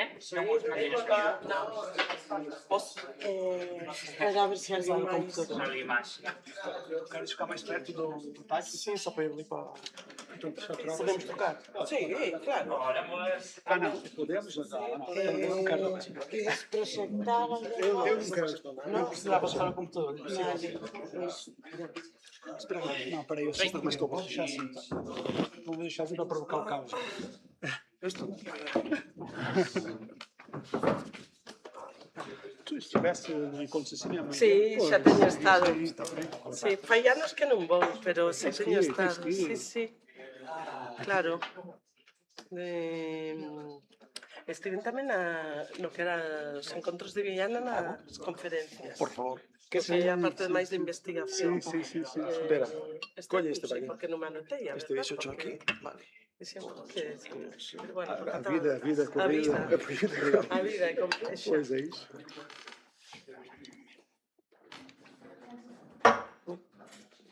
Coque, estás? Sí.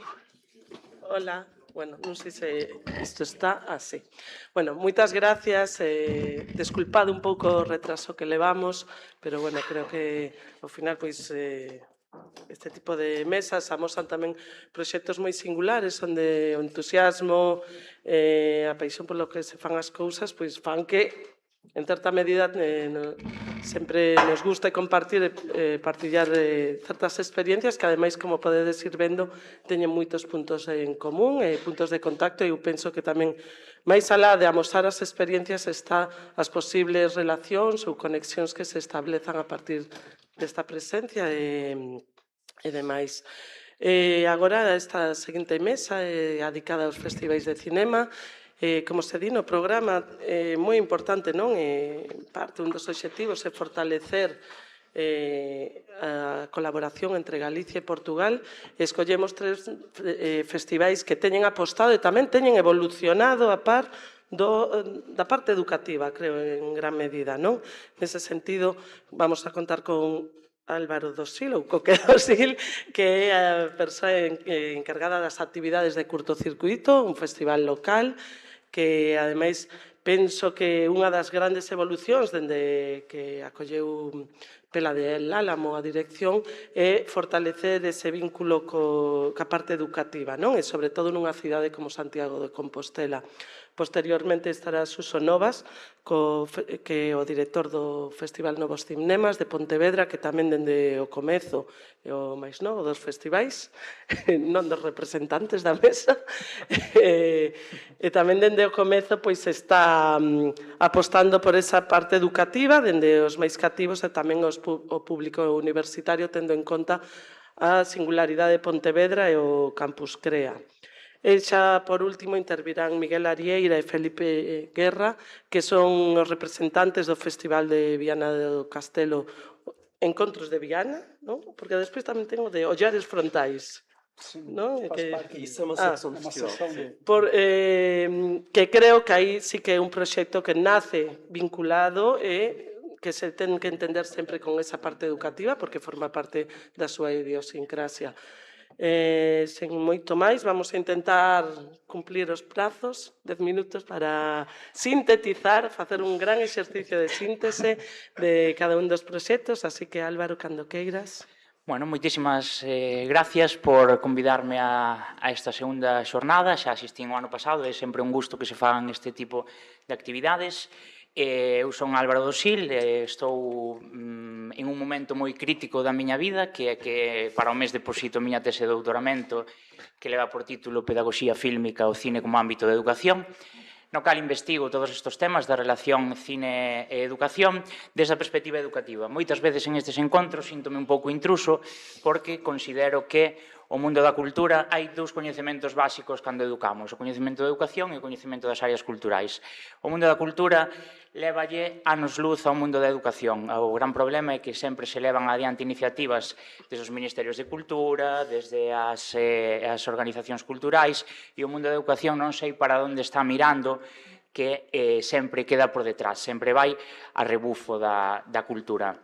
Vou-vos a falar entón un pouquiño de curtocircuito e das iniciativas educativas de curtocircuito, e como por de formación profesional eu dedico a teoría de educación, pois falarei un pouquiño de algúns conceptos teóricos e algunhas cuestións que considero que son moi relevantes cando tratamos o cinema desde a educación, porque non nos olvidemos que estamos falando do cinema como unha ferramenta para educar. Curtocircuito xa tiña programas educativos moito antes de que eu empezara, Beli é ben coñecedora disto, pero no ano 2018 decídese por integrar un pouquiño unha perspectiva, unha mirada máis pedagóxica que poida vincular a conceptos derivados de carácter e sentido de educación as iniciativas que se levan a cabo no curtocircuito.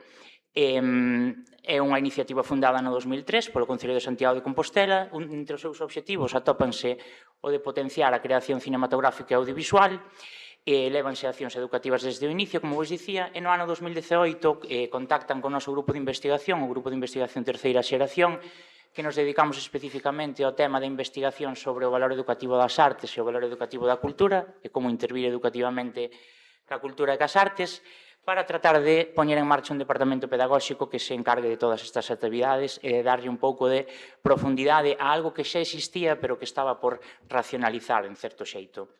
Cando falamos de educación, sempre falamos de unha acción axiolóxica.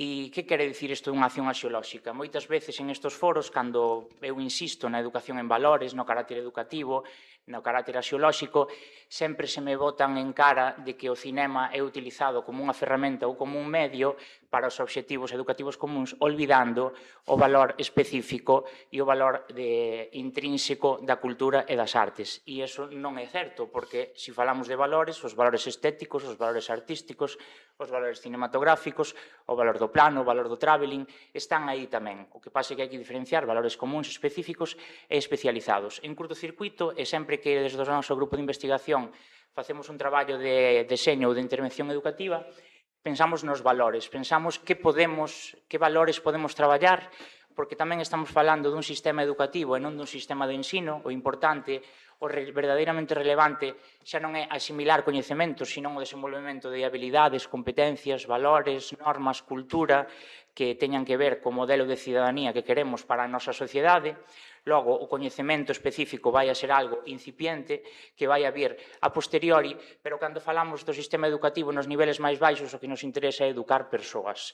E todos os medios culturais, incluído o cinema, é un medio para educar persoas. A medida que vayamos medrando, quen queira ser cineasta, pois poderá dedicarse a facer cine, poderá ir a unha escola de cine, gracias a que pudo coñecer tamén como se fai cine a partir da educación básica, pero non olvidemos isto nunca. Non se trata de crear cineastas en pequeniño, senón, desde o cinema, poder aportar ao desenvolvemento dos proxectos de vida de cada unha das persoas. Aquí tendes unha pequena lista de valores que nós buscamos nas películas cando seleccionamos en curtocircuito. Teñen que cumplir con unha serie de condicionantes. O primeiro, ter un valor artístico, lóxicamente. Se non ten un valor artístico, non vai a ter un valor educativo para nós. Primeiro ten que ser arte, ten que ser cinema, e logo xa se poden desenvolver valores educativos e artísticos. Tamén consideramos que moitas veces non é necesario deseñar produtos especificamente para educar. A arte e a cultura é o medio de educación, é a ferramenta, é o xermolo da educación. Sempre traballamos con cultura e a cultura está aí. Se ten valor artístico e valor cultural, vai a ter valor educativo sempre. Dentro da relación artes e educación, que é moi interesante, na cal está fundamentada tamén todos os nosos traballos, pois temos esa base de que coñecemento da educación e coñecemento das áreas culturais non se corresponden. Hai un coñecemento da educación que é necesario coñecer, ademais do coñecemento das áreas culturais, porque a persona que mellor coñece cine non é a persona que mellor ensina cine, nin tampouco necesariamente a persona que mellor educa co cine. Hai competencias distintas para estas accións, co cal é moi necesario estes dous tipos de coñecemento. Nunca ter un dos dous coñecementos nos vai a resolver a tarefa educativa. Logo temos a Elliot Eisner, que é un dos estudiosos da educación cas artes e do valor educativo das artes, que nos fala de, entre moitísimos dos valores que poden ter as artes, pois de que as artes nos axudan a mudar os cabalos á metade do camiño. É unha expresión que non sei se ten moito sentido na nosa lingua, pero quere dicir que a mitad do camiño do que estamos aprendendo podemos mudar, podemos tomar decisións. Tamén fala das artes como unha das áreas culturais que nos permiten converxer, que nos permiten ir da converxencia á diverxencia. A maioría das áreas culturais cas que se traballa en educación, a lingua, a matemática, a historia, plantean sempre un problema e a resolución dese problema vai nunha converxencia. Se eu vos pido sumar, sempre digo aos alumnos isto nas aulas, se eu vos pido sumar 2 máis 2, se todos fixemos ben a tarefa, o resultado vai a ser exactamente o mismo en todos. Se eu vos pido facer unha curtametraxe cos vosos recordos da infancia, ides a facer todos un produto completamente distinto e todos terán valor e todos serán igualmente válidos desa perspectiva educativa. Este é o que nos permite non ter unha única solución, sino ter múltiples solucións, que eso parecese moito máis aos problemas aos que nos enfrentamos no noso día a día. Por eso as artes e a cultura teñen ese valor para educarnos ante a decisión de problemas que teñen múltiples solucións. E logo tamén as artes permítenos deixar unha pegada persoal sobre as creacións. Eso é moi relevante porque permite que poidamos exteriorizar algo de nós e materializalo a través dunha idea metafísica que adquire unha acción física. Logo tamén hai unha intervención moi interesante que nunha entrevista do ministro de Cultura Hortasun ao pianista Ken Nagano, el preguntáballe: como crees, porque a alguén a quen hai que convencer, estamos seguros de que son os políticos, outros os que hai que convencer son os pais, as nais e a sociedade. Como convencemos aos pais de que a educación musical é importante entre os xóvenes? Preguntábanlle Urtasun a Ken Nagano. E Nagano decía que unha resposta moi típica por parte dos pais é que a educación musical non é o que quere para os seus fillos. Non queren que os seus fillos sean músicos nun futuro. E este é un dos grandes errores que cometemos cando falamos das cuestións mediante as cales educamos.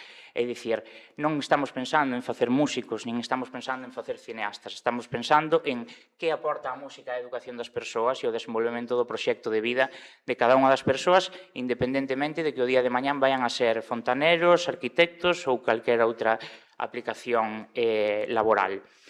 Dentro do meu traballo de tese hai unha investigación que ten que ver con que o que din as leis educativas sobre o cinema, sobre as artes e sobre as expresións culturais que hai alrededor do cinema e das artes. Estudiamos as leis educativas do Estado español desde a primeira lei vixente en democracia, que foi a Lei Xeral de Educación do ano 1970, aprobada nos últimos anos do franquismo, pero vixente durante a transición e durante os primeiros anos da democracia. E sei que os contidos curriculares non se regulan nas leis xerales, sino nos decretos, pero as leis xerales dannos un atisbo do valor que lle outorgan os políticos a cada unha das cuestións que se recollen nestas. Comparámoslos con outros termos para poder ver a importancia que tiña o cinema, o audiovisual e as artes, e os resultados vámonos a ver nun gráfico a posteriori. Algunha das conclusións destes traballos é que a educación audiovisual é transversal, como dicía o omnipresente Sergio Clavero, e do cal me declaro sempre discípulo e seguidor, porque creo que é unha das persoas que atesora un gran coñecemento desos dous ámbitos, tanto do ámbito da educación como do ámbito do cinema, e para min o que el di moitas veces é palabra del Señor, comulgo moitísimo e trato de aprender. Moitas das liñas que sigo de investigación son fíos que puden abrir a partir de seguir a Clavero. Sí que está o audiovisual nas leis, obviamente está, pero como todos os transversais é susceptible de traballarse en todas as materias e ao final, paradóxicamente e para sorpresa de ninguén, non se traballa en ningunha, non? A lei permite, a lei invita, a lei non obliga, exceptuando esta materia de educación plástica, visual e audiovisual, na que sí temos un apartado específico que aborda o cinema. Este é o gráfico de resultados dos termos que buscamos ao longo de todas esas leis ata a lei actual, ata a lei do 2020. Como podedes ver, cinematográficos non figura en ninguna das leis educativas españolas ata a LOMCE ou a LOMLOE. Logo vemos en números tamén. Audiovisual, o termo audiovisual sí que figura nunhas cantas ocasións, 8 na LOMCE, 8 na LOECA LOMCE, 9 na LOMLOE. Hai algunhas veces que se citan, pero ainda así non hai un tratamento específico. Aquí temos tamén esa táboa comparativa na que vemos que a palabra cine, cinematográfica e cinematográficas figura 0 veces en cada unha das leis educativas do Estado español, e figura unha vez en esta orden que é a Lei de Competencias Europeas, a Recomendación de Competencias Europeas. Este é un bo punto de partida para saber que importancia se está conferindo desde a educación ao cinema, ás artes e ao audiovisual.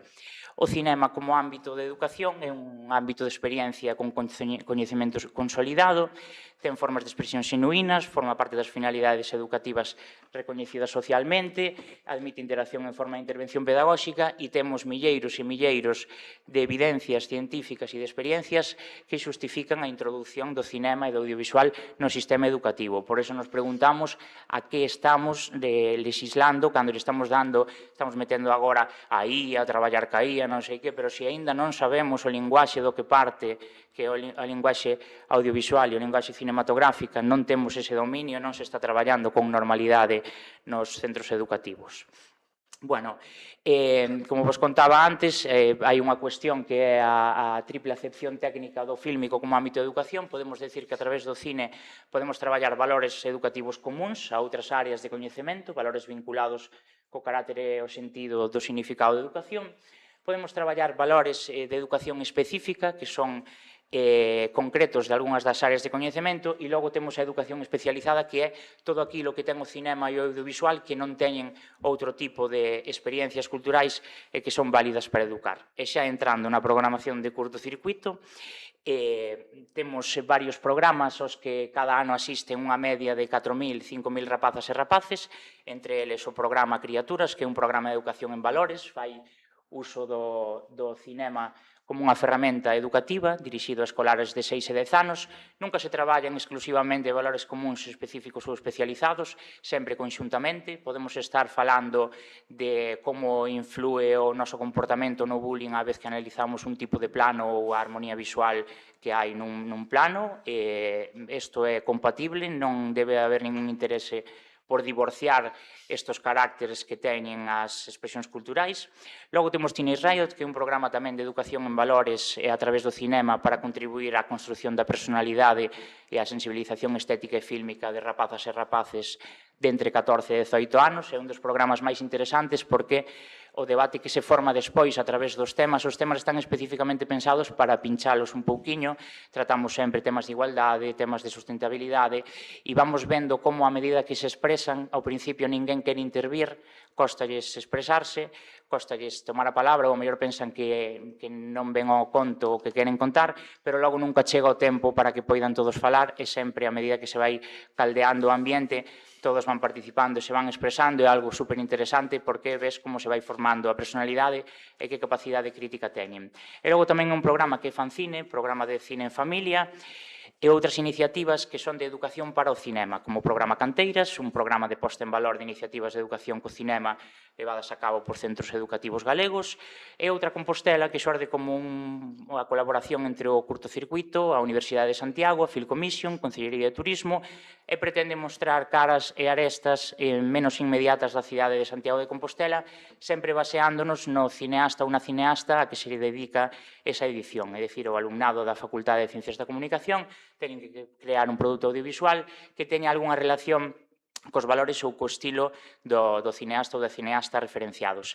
E, por último, como parte de esta detección que creo que todas e todos estamos de acordo en que un dos grandes problemas xa non é que se lexisle ou non, senón é a formación de formadores, que o circuito leva uns anos tamén de mando do omnipresente Sergio Clavero, ofrecendo formación de formadores en este aspecto que se levan a cabo na Facultade de Ciencias da Educación, porque é tamén paradóxico, apenas hai oportunidades de formarse no que é o uso do audiovisual e o uso do cinema como ferramenta educativa, e este ano tamén tivemos en Canteiras esa oportunidade desta formación con unha ponencia, un obradoiro de creación fílmica.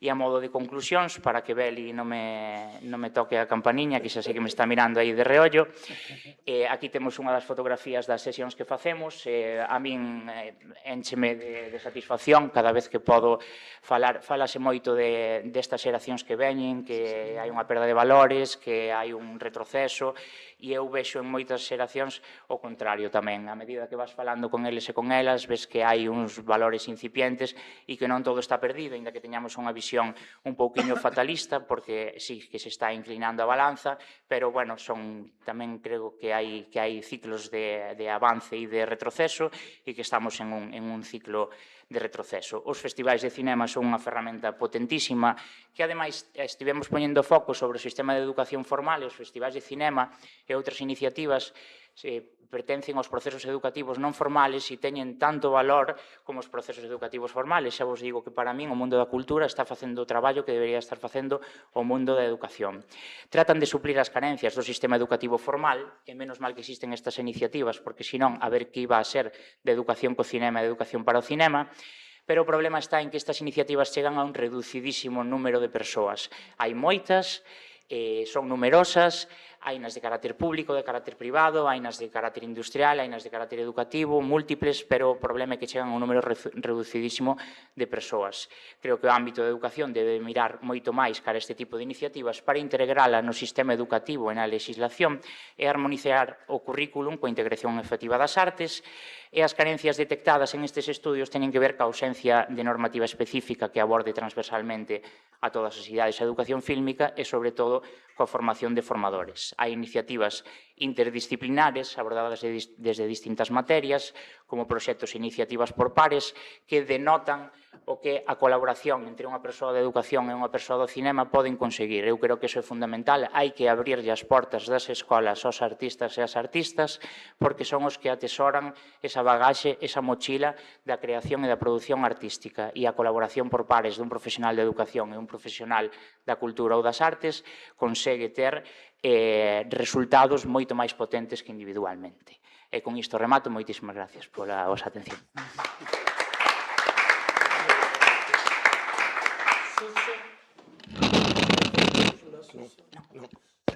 Bueno, ante todo, agradecer o convite, estar tamén acompañado nesta mesa.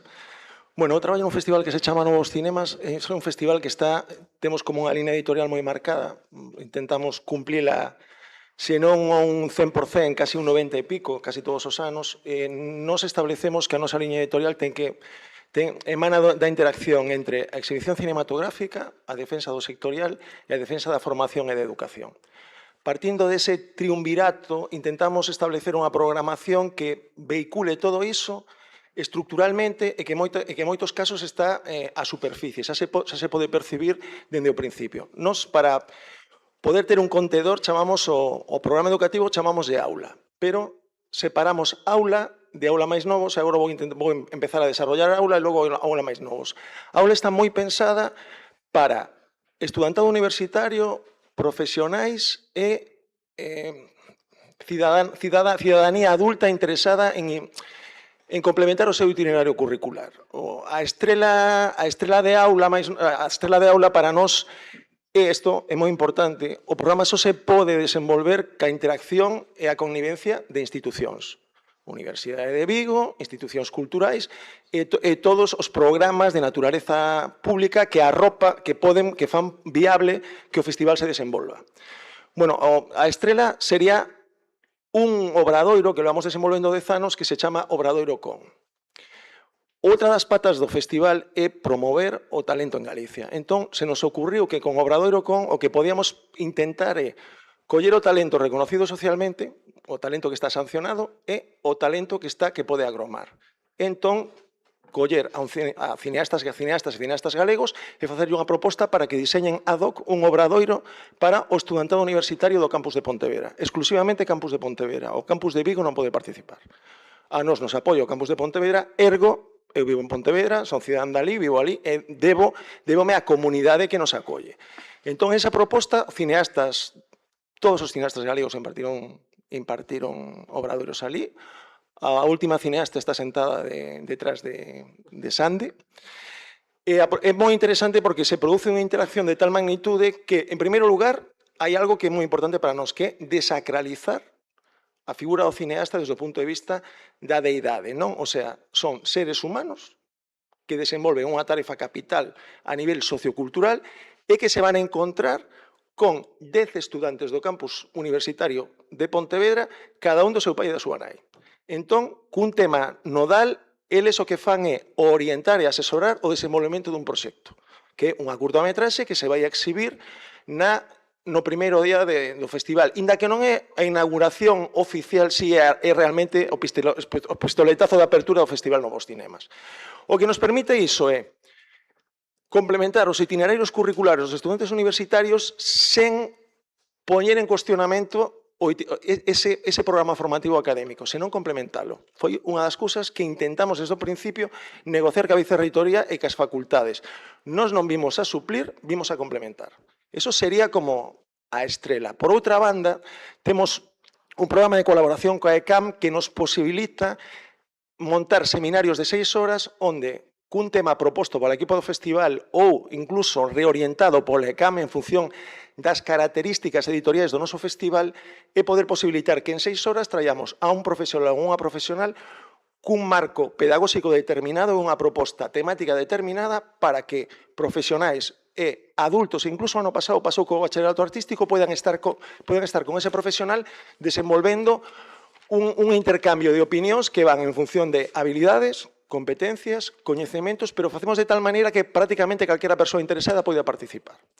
A outra parte, que é a parte que realmente nos dá moito pulo, é a parte de aula máis novos, que aquí o que tiñamos moi claro é se estamos coidando profesionais, cidadanía adulta e estudantado universitario, falta todo o demais, que sería de 3 anos aos 18, bacharelato, non? Entón, aí pensamos que había dúas maneiras de traballar. Por unha banda, sacar ao alumnado da zona de confort que é a aula e leválo a un espacio de exhibición como pode ser un teatro ou un cinema, neste caso o teatro principal.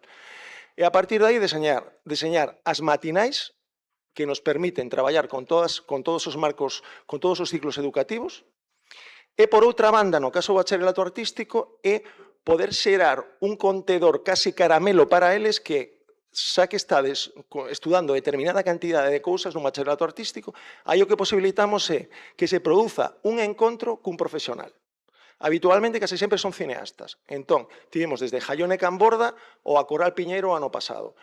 Que posibilita iso? A mente de desacralizar en edades determinadas, fomentar unha interacción directa entre o creador e o seu público. Nos facemos de mediadores, o sea, o que facemos é presentar, contextualizar mínimamente, non levantar moito o velo, o refaixo, e non dar moita información para que cheguen bastante virxes ao que van percibir, e logo posibilitar que se produza unha interacción entre ese auditorio e o profesional.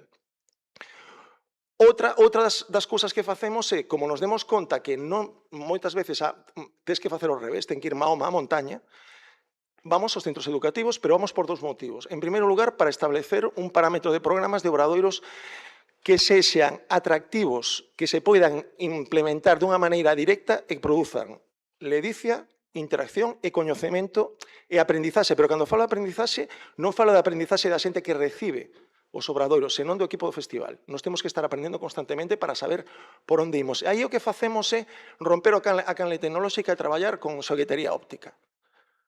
Estamos todos supercontaminados, entón chegamos con cachivaches, nunca mellor dito, e xogos visuais. Entón, baixamos moitos peldaños de aceleración desta contaminación digital para que a percepción sexa moi directa e a experiencia sexa casi máxica e moi gratificante.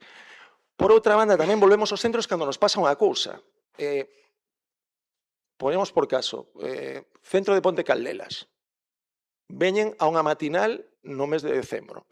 Deixamos marxinados a parte do estudantado. Por que queda marxinada? Porque un centro educativo non pode fundir 700 euros nun autobús.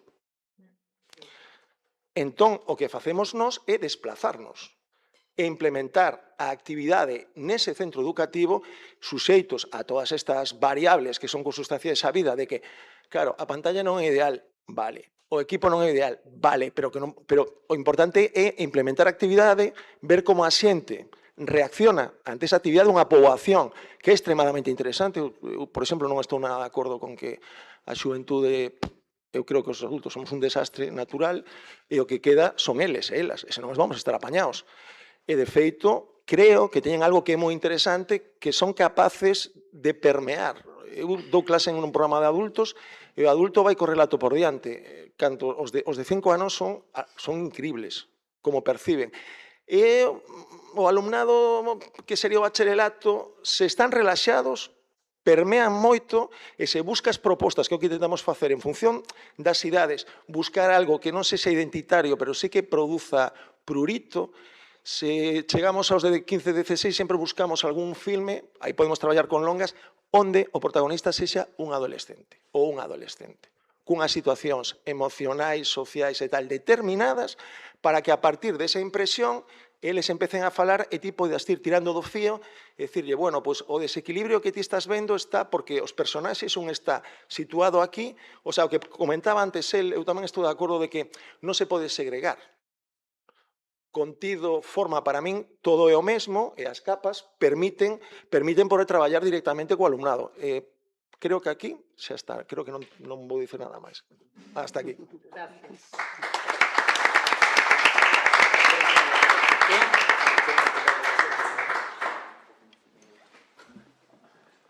Sou eu?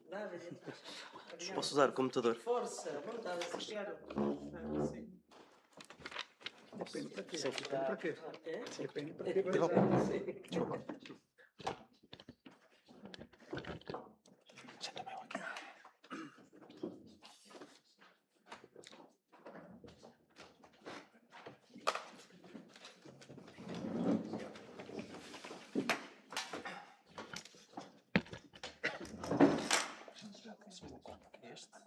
É este.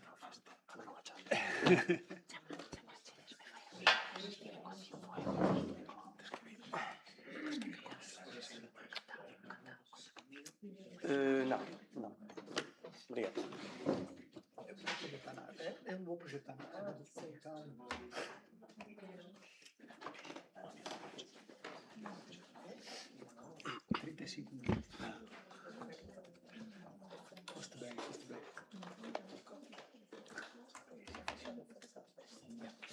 Olá, bom dia. Peço desculpa, vou falar em português e tentar falar despacito. Ok. Bom, é a minha segunda vez aqui. Eu estive cá no ano passado juntamente com o Filipe e com o Carlos. O Carlos é o presidente desta associação que estão a ver aqui atrás de mim, a Associação ao Norte, que foi fundada em 1994. Começou por ser um cineclube, hoje em dia produz documentários, organiza festivais de cinema e também tem uma parte muito ativa em formação em contexto escolar. E penso que nos pediram a nós para falar um pouco sobre o papel que o Norte pode ter ou tem na produção de conteúdos associados à exibição em contexto de festivais.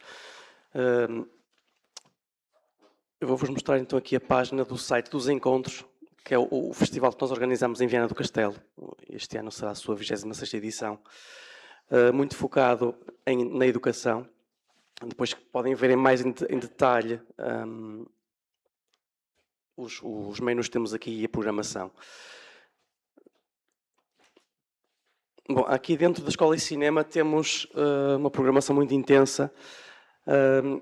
Eu posso explicar muito rapidamente. A Escola no Cinema, basicamente, são sessões de cinema que nós fazemos para as escolas, em que se inscrevem e vão assistir a filmes durante esta semana. Oficinas, temos oficinas, penso que o Filipe irá dar uma oficina, e também temos oficinas de animação. As Histórias na Praça é um projeto que eu também estou envolvido, que é muito intenso, que se passa durante 3 dias. As escolas que quiserem participar inscrevem-se. E durante uma manhã ou uma tarde temos que filmar, fazer um filme, sem a montagem, claro, só a rodagem. É muito intenso, portanto somos uma equipa de 3, 4 pessoas, em que acompanhamos uma turma, uma classe. As histórias são-nos previamente enviadas e são selecionadas, e temos que filmar no exterior consoante as condições meteorológicas, o tempo que esteja, durante 3 horas. Portanto, é muito intenso. Portanto, numa manhã fazemos um filme, à tarde outro. Portanto, no total são 6 filmes. Esses filmes serão exibidos no ano seguinte nos Encontros, que entra então nesta secção que ainda não está ali disponível no menu, que são os trabalhos de casa, onde nós divulgamos os trabalhos que o Norte produz ao longo do ano nas escolas. Estes trabalhos que nós produzimos, deixa-me só abrir aqui esta parte da formação, fazem parte deste projeto que são as Escolas em Grande Plano, que é um projeto de literacia cinematográfica, e temos muitas atividades. As Histórias da Praça fazem parte deste projeto. Vamos fazer um filme, também estou responsável por este projeto, que já vou falar a seguir. o Filipe está responsável pelos dois seguintes, cinepoesia e microfilmes.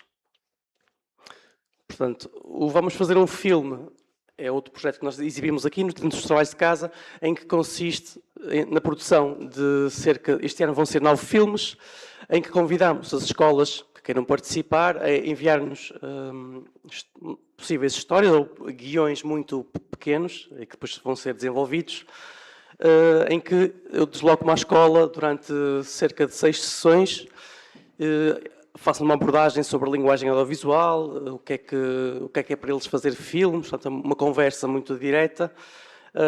E depois começámos a trabalhar no guião e a distribuir personagens, a perceber onde é que vamos filmar e passámos para a rodagem dos filmes.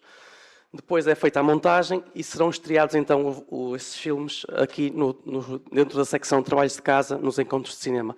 É o momento final deste projeto em que eles vão a uma sala, alguns alunos é a primeira vez que vão ao cinema, ver o seu próprio filme e verem-se representados numa tela gigante e numa sala escura. Portanto, este trabalho, depois a parte da montagem faço eu, eles não acompanham esse processo, portanto é mais a parte da construção de adereços, de memorizarem os papéis que têm que fazer, diálogos, portanto esse trabalho é todo feito antes. Depois temos uma secção competitiva, mas eu vou deixar isso para o Filipe falar. Por favor. E o Cinepoesia também, que ele é responsável por isso. Mas também já agora, antes de passar a palavra ao Filipe... Lugar do Real. Sim, e antes do Lugar do Real, falar aqui do Fórum Cinema Escola, que é um local de debate onde professores e cineastas se encontram e debatem todas estas questões de cinema e educação. Também acontece durante os encontros. Depois dos filmes que nós fazemos...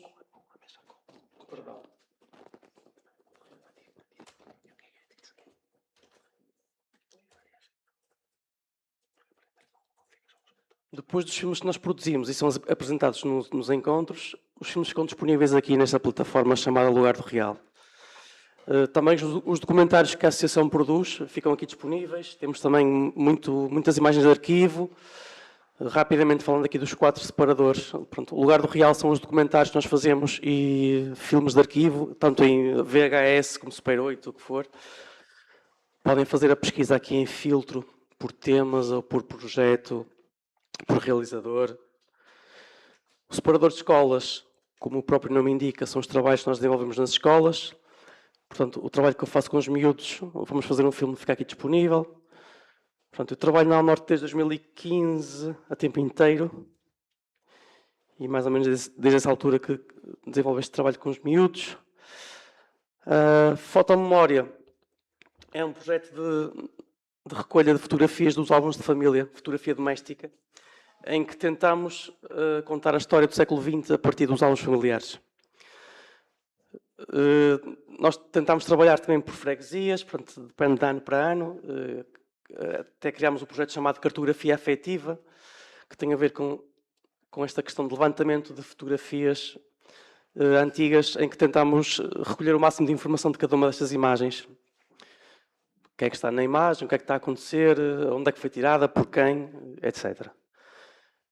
Isto depois dá origem a outro projeto que se chama Fotografias Faladas. Eu já me estou a desviar um bocado de cinema e educação. Em que este projeto tem a ver com... são pequenas entrevistas que fazemos com as pessoas que estão nas imagens e que falam sobre essas imagens. Pronto. E muito rapidamente é isto. Filipe. Olá, bom dia. Meu nome é Felipe Guerra, peço licença para falar em brasileirês. O Miguel já resumiu, então, alguns dos projetos que fazemos, mas eu acho que é importante ressaltar que o Encontros, o festival, ele culmina uma série de projetos educativos que fazemos nas escolas. Porque não basta só fazer o filme, ir para a escola e fazer um filme com o professorado, com o alunado. É muito importante ter esse espaço onde a gente exibe o filme. Projeta numa tela grande, num ecrã, numa pantalla, como queiram. Mas é o primeiro contato que muitos alunos têm, e alguns pais também que vão junto, com o cinema em sua forma de exibição. Então, isso é importantíssimo. Não é a mesma coisa só fazer o filme e tal. É óbvio que é uma brincadeira, um projeto lúdico, eles gostam e tudo mais, mas ver o filme projetado é que é o essencial. E é o 5º ano que eu estou a fazer isso.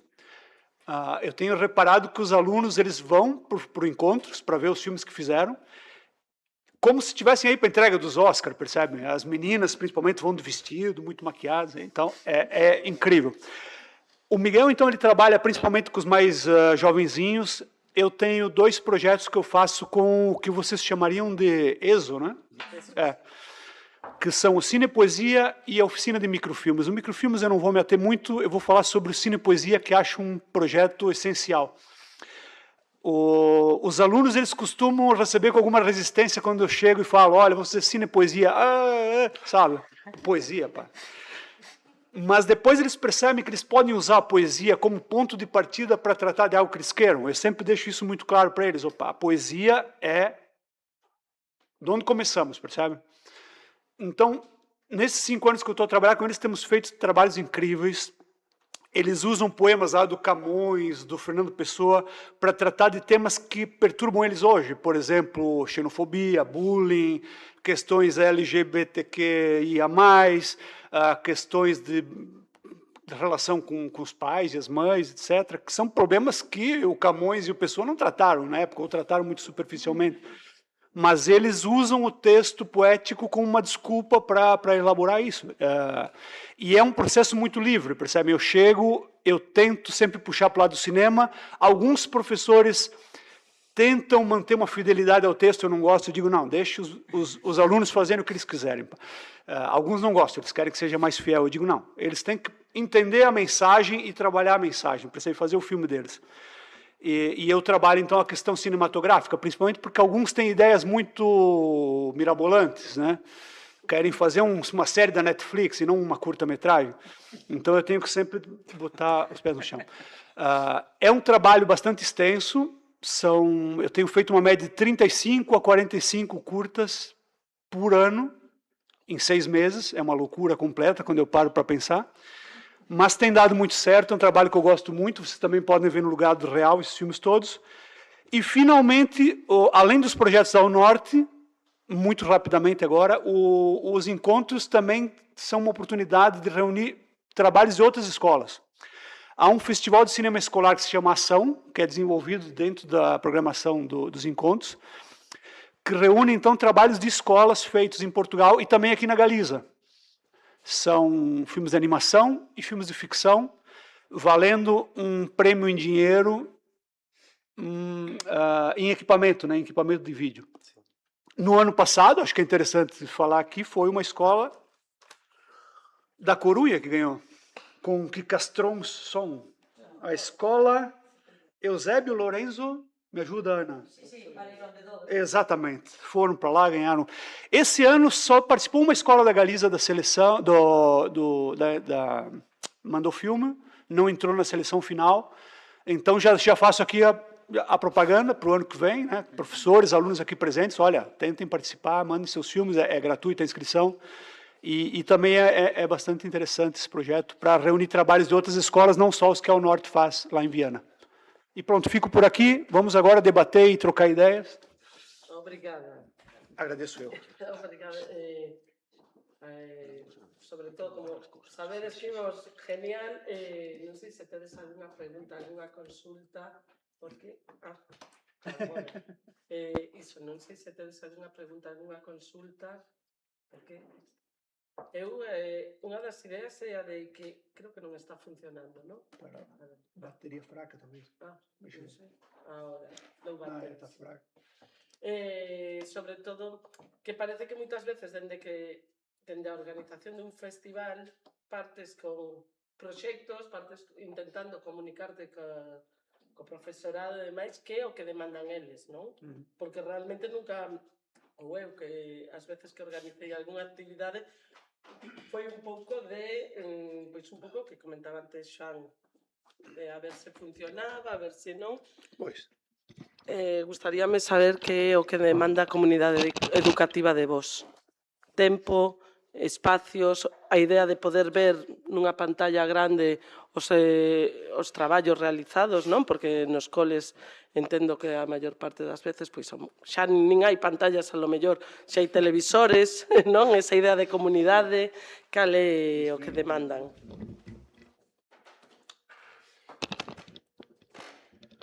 Bueno, no caso de curtocircuito, sempre se está en colaboración co profesorado porque, lóxicamente, non se pode ser... O profesorado percibe ofertas externas como intrusión na súa actividade e é normal porque é moi fácil ir desde fora ca idea do que pasa nunha aula a propoñer algo cando non temos nin idea de cales son as dinámicas internas dunha aula, co cal sempre se ten en consideración o que demanda o profesorado. Ano tras ano, en curtocircuito, pídenos que fagamos máis actividades deste tipo, que poñamos máis recursos a disposición, porque xa solo é o que dicías, Belia, o acto de ir a un cinema ou a un teatro xa é extraordinario no día de hoxe. Cando os rapaces entran e ven as butacas e miran aquela maxestuosidade do teatro principal en Santiago, xa é unha experiencia maravillosa para elas e para eles. E sempre ao final hai un proceso de reflexión tamén co profesorado, sobre todo porque nun principio o alumnado considera que exercemos unha visión un pouco paternalista polos temas que escollemos, non? Eso pásanos co alumnado adolescente. Pero, sin embargo, rematar as curtas teñen moitas cousas que decir e moito que expresar se hai moito debate, co cal sabemos que nun principio lles pode resultar pois un pouco paternalista os temas que se tratan, que din non tendes nin idea da realidade que nos vivimos ou dos nosos intereses, pero despois ves que sí que lles interesan esos temas, non? Co cal eu penso que sempre hai que ter no radar o que se demanda desde o sistema educativo, desde as aulas e o que demanda o propio alumnado tamén, que ten dereito a demandar. No caso, bueno, de Viana tamén quedarán impresionados co teatro de Viana, no caso de Pontevedra quedarán espantados no sentido portugués galego da palabra, non? É que acaba de cair parte do teito do teatro de Pontevedra. Festa aí de cuidado. Pois, bueno, nós... Eu que apuntando, eu creo que todos pensamos o mesmo. O máis difícil primeiro é o achegamento, é facer o traballo de mineiro.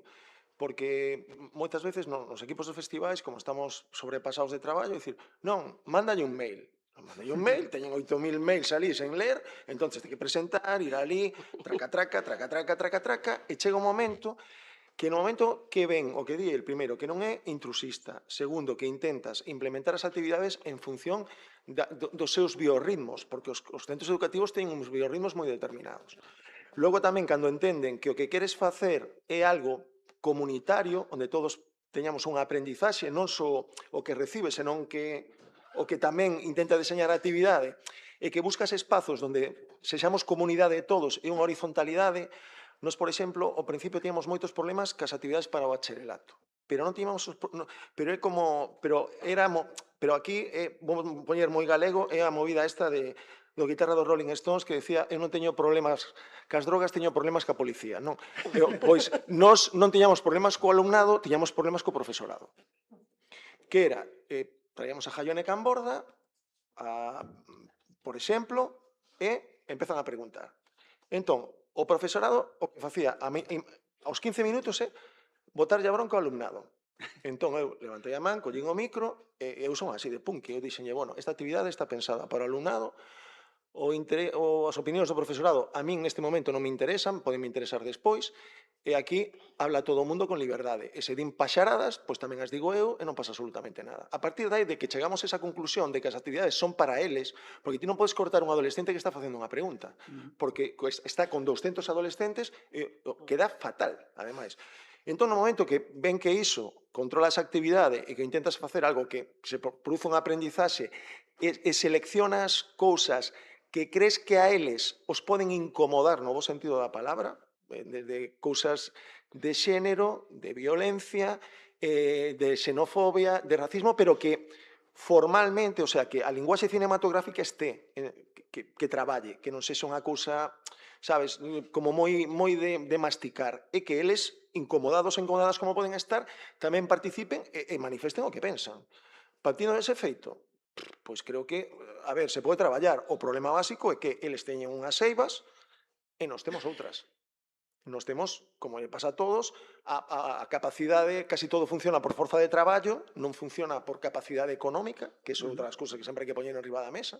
O sea, isto funciona por forza de traballo, non funciona porque teñas capacidade económica para implementar actividades non sei que, pois a maior parte dos casos non pasa. Eu coñezo o exemplo deles porque vou a Melgaso e vou a Viana do Castelo e estes están mazando 18 horas ao día. É unha loucura, sabes? É bum, bum, bum, bum, bum. Son as 10 da mañan está, son as 11 da noite está el. Están todo o día ali. O sea, claro, entón, eso tamén o ves, o percibes. O que sí perciben, creo, os centros educativos é que ti xa chegues con vontade de ser propositivo e que se produza un aprendizaxe. E ao final, creo que as cousas pasan.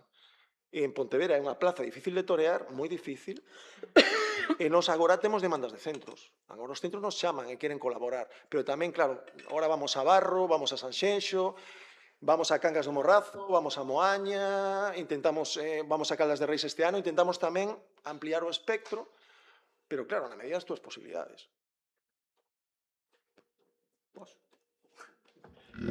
Então, em relação ao Norte, acontece em dois momentos. Tem o festival, mas antes do festival, por volta de setembro, é mandado e-mails para todas as escolas de Viana informando quais são os projetos educativos que a Unorte faz para que os professores se inscrevam, né? Teve o senhor, acho que foi o senhor ali atrás que comentou, e por coincidência no ano passado um outro professor, acho que não foi o mesmo, falou a mesma coisa, que todo mundo fala de escola, cinema, educação e cinema, mas não há uma preparação específica aos professores. Por isso que eu acho importante que esses projetos sejam oferecidos aos professores. Mas também tem o outro lado da moeda, que tem professores que não têm interesse direto na questão cinema, filme, etc. Eles querem uma atividade para eles não precisarem trabalhar, percebe? Assim como tem aqueles que não querem fazer o projeto porque eles acham que isso vai roubar tempo de aula que eles teriam que dar, currículo que eles teriam que passar, não é? Mas uma maioria, felizmente, está a perceber, está a entender, compreender, que você pode usar esse tipo de projeto cinematográfico, de cinema, para abordar temas do currículo, abordar temas que você tem que ensinar de uma maneira mais lúdica, mais ativa, mais interessante para os alunos. Então, eu acho que é um pouco de tudo, né? Eu já tive professores que tinham um interesse direto no cinema, outros não tinham interesse algum, viravam as costas, me deixavam fazer o que eu queria. Outros tinham interesse demasiado e queriam fazer o guião todo, o roteiro todo e dirigir e tal, e dizer, opa, calma lá, meu amigo. Porque é para ser um projeto colaborativo, percebe? Se os alunos não estão dando ideias, não estão participando, não estão ajudando, eles perdem o interesse. Então, é preciso que eles participem, não só o professor mandando, olha, vamos fazer isso, vamos fazer aquilo. Eu costumo dizer, primeiro momento que eu trato com os alunos, eu falo, olha, vocês para mim não são alunos, vocês são meus colegas de trabalho, eu vou fazer o filme convosco, e alguns professores não gostam, percebe? Porque eu não ponho limites. E a segunda coisa que eu digo eu não estou a avaliá-los, a professora está. Eu quero fazer um filme interessante convosco, percebe? E tem funcionado muito bem comigo, não sei se o Miguel tem alguma... Bom, no meu caso, também já encontrei professores super interessados e outros que não... Conhece-te. Bateria fraca. Ok. Como estava a dizer, portanto, já encontrei professores que são super interessados e participam todos os anos. Outros são super diretos e pragmáticos e dizem, epá, isto é uma seca, não volto a participar. E acho que isto também está muito relacionado com a própria carga horária ou o conteúdo que os professores têm que lecionar e estão muito focados na matéria que têm que dar e não há tempo para isto. Portanto, acho que a solução, pelo menos em Portugal, seria mesmo incluir estas matérias ou serem um conteúdo mesmo obrigatório nas disciplinas. Por exemplo, no caso de vamos fazer um filme, como é dedicado, eu não disse há pouco, ao primeiro ciclo, portanto estamos a falar de crianças desde o primeiro ano até ao quarto, de 5 anos, 6 até aos 9, 10, há mais liberdade, digamos assim, ou disponibilidade de horários por parte dos professores em disponibilizar uma manhã ou uma tarde para eu trabalhar com os alunos. E posso ir lá cerca de 4 ou 5 manhãs e trabalho com os alunos. Portanto, isto não é possível no segundo ciclo, terceiro, é muito mais difícil. Da mesma forma que também há professores que veem isto como uma ferramenta, como estavas a dizer, para tratar questões relacionadas com os ODS, por exemplo, os Objetivos de Desenvolvimento Sustentável, questões de amizade, ecologia, por aí fora. Portanto, há professores que sim, que são super interessados, e isso vê-se na repetição das inscrições, não é? Todos os anos que são frequentes. E isto também motiva muitos alunos, ou seja, a parte em que eles se revêem na tela faz com que se inscrevam de ano para ano, e é um momento muito de euforia, digamos assim, reverem-se. Bueno, eu teño aquí unha nota de que ás 2:30 chaito. Ti vas a comer con nós, Ana, así que non sei se me deixan ou non. Dalle, ó. Como ninguén máis levantou a man, son profesora por alusións. Eu coñeci o proxecto que les fan en Viana, é maravilloso, mas eso é irreplicable aquí. Polo motivo que estabades dirixindo moi ben. En aulas de alumnado de 15 anos, de 16, de 17 anos, hai uns contidos que hai que dar, sí ou sí, tal como está montada a escola, non? Porque a mí me parece. E eses contidos, se eu poño unha película para ver eses contidos, acontece que o 80% do meu alumnado desconecta e, por tanto, non traballa dunha forma activa eses contidos. Ese é o primeiro problema. Se todo o alumnado, supoñamos, no caso hipotético de que todo o alumnado prestase realmente atención, utilizase o cine para eso, sería útil, mas non estarían creando, e nós tamén falamos de que creen, de que faigan cine, non? E aí atopa outro problema, e son as familias. Se eu saco o alumnado, tanto nun cinema en curso como nun programa como os de Viana, a facer videopoesía durante tantas clases, que eu acho que é excelente, atenção. Mas se eu faço eso, eu vou ter as familias encima de min, porque non estou prestando devida atención a toda esa literacia que son os outros conteúdos. Tal e como está plantexado o currículo, en España, polo menos, eso é inviable. Bueno, polo que apuntaba Coque, non? Precisamente non se ve como certa utilidade, non? Ao final da docencia das artes. E logo hai outra cousa que para mí é importante, que nós tivemos que bater moito cos centros educativos, cos bacharelatos, porque nós desde o principio lle dixemos non son actividades extraescolares. Teñen que entrar no horario dos centros educativos, primeiro porque senón marxinamos a todos os rapaces que non poidan económicamente, que nós non cobramos, participar pero por outra banda, nós queremos entrar nas aulas, ou sacar a xente das aulas, non estar como marxinais un martes pola tarde, que é outra das cousas, porque decían os directores dos centros Sánchez Cantón, non, vides pola tarde o martes, non, nin de coña, eso non vamos a facer. Entón podes traballar eso en un bacharelato de artes ou Ana, agarda o micro. Bueno, Sofía tamén quer intervir, ao final... Non, Sofía. Estás ensanchando a fenda do proceso. Claro. Estas, sabes, temos que...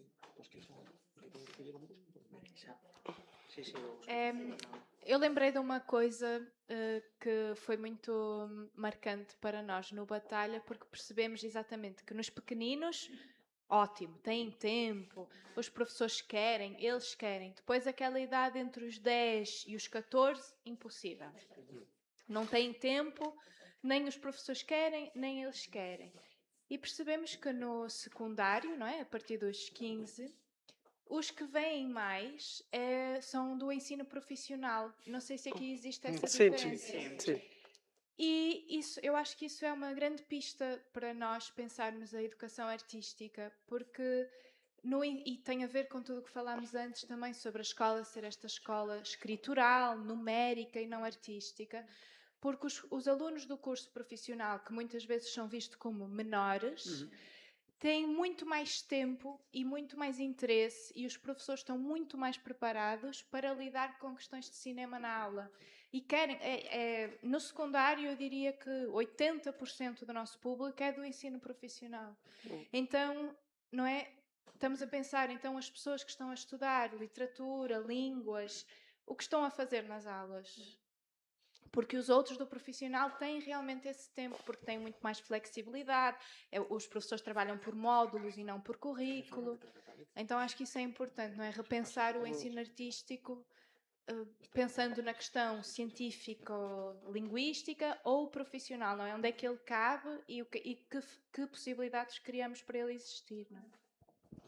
Lamentablemente, eu son como a profesora de bacharelato, acabouse o noso tempo. Moitísimas gracias. Ás 4:30 seguimos e nada, un aplauso.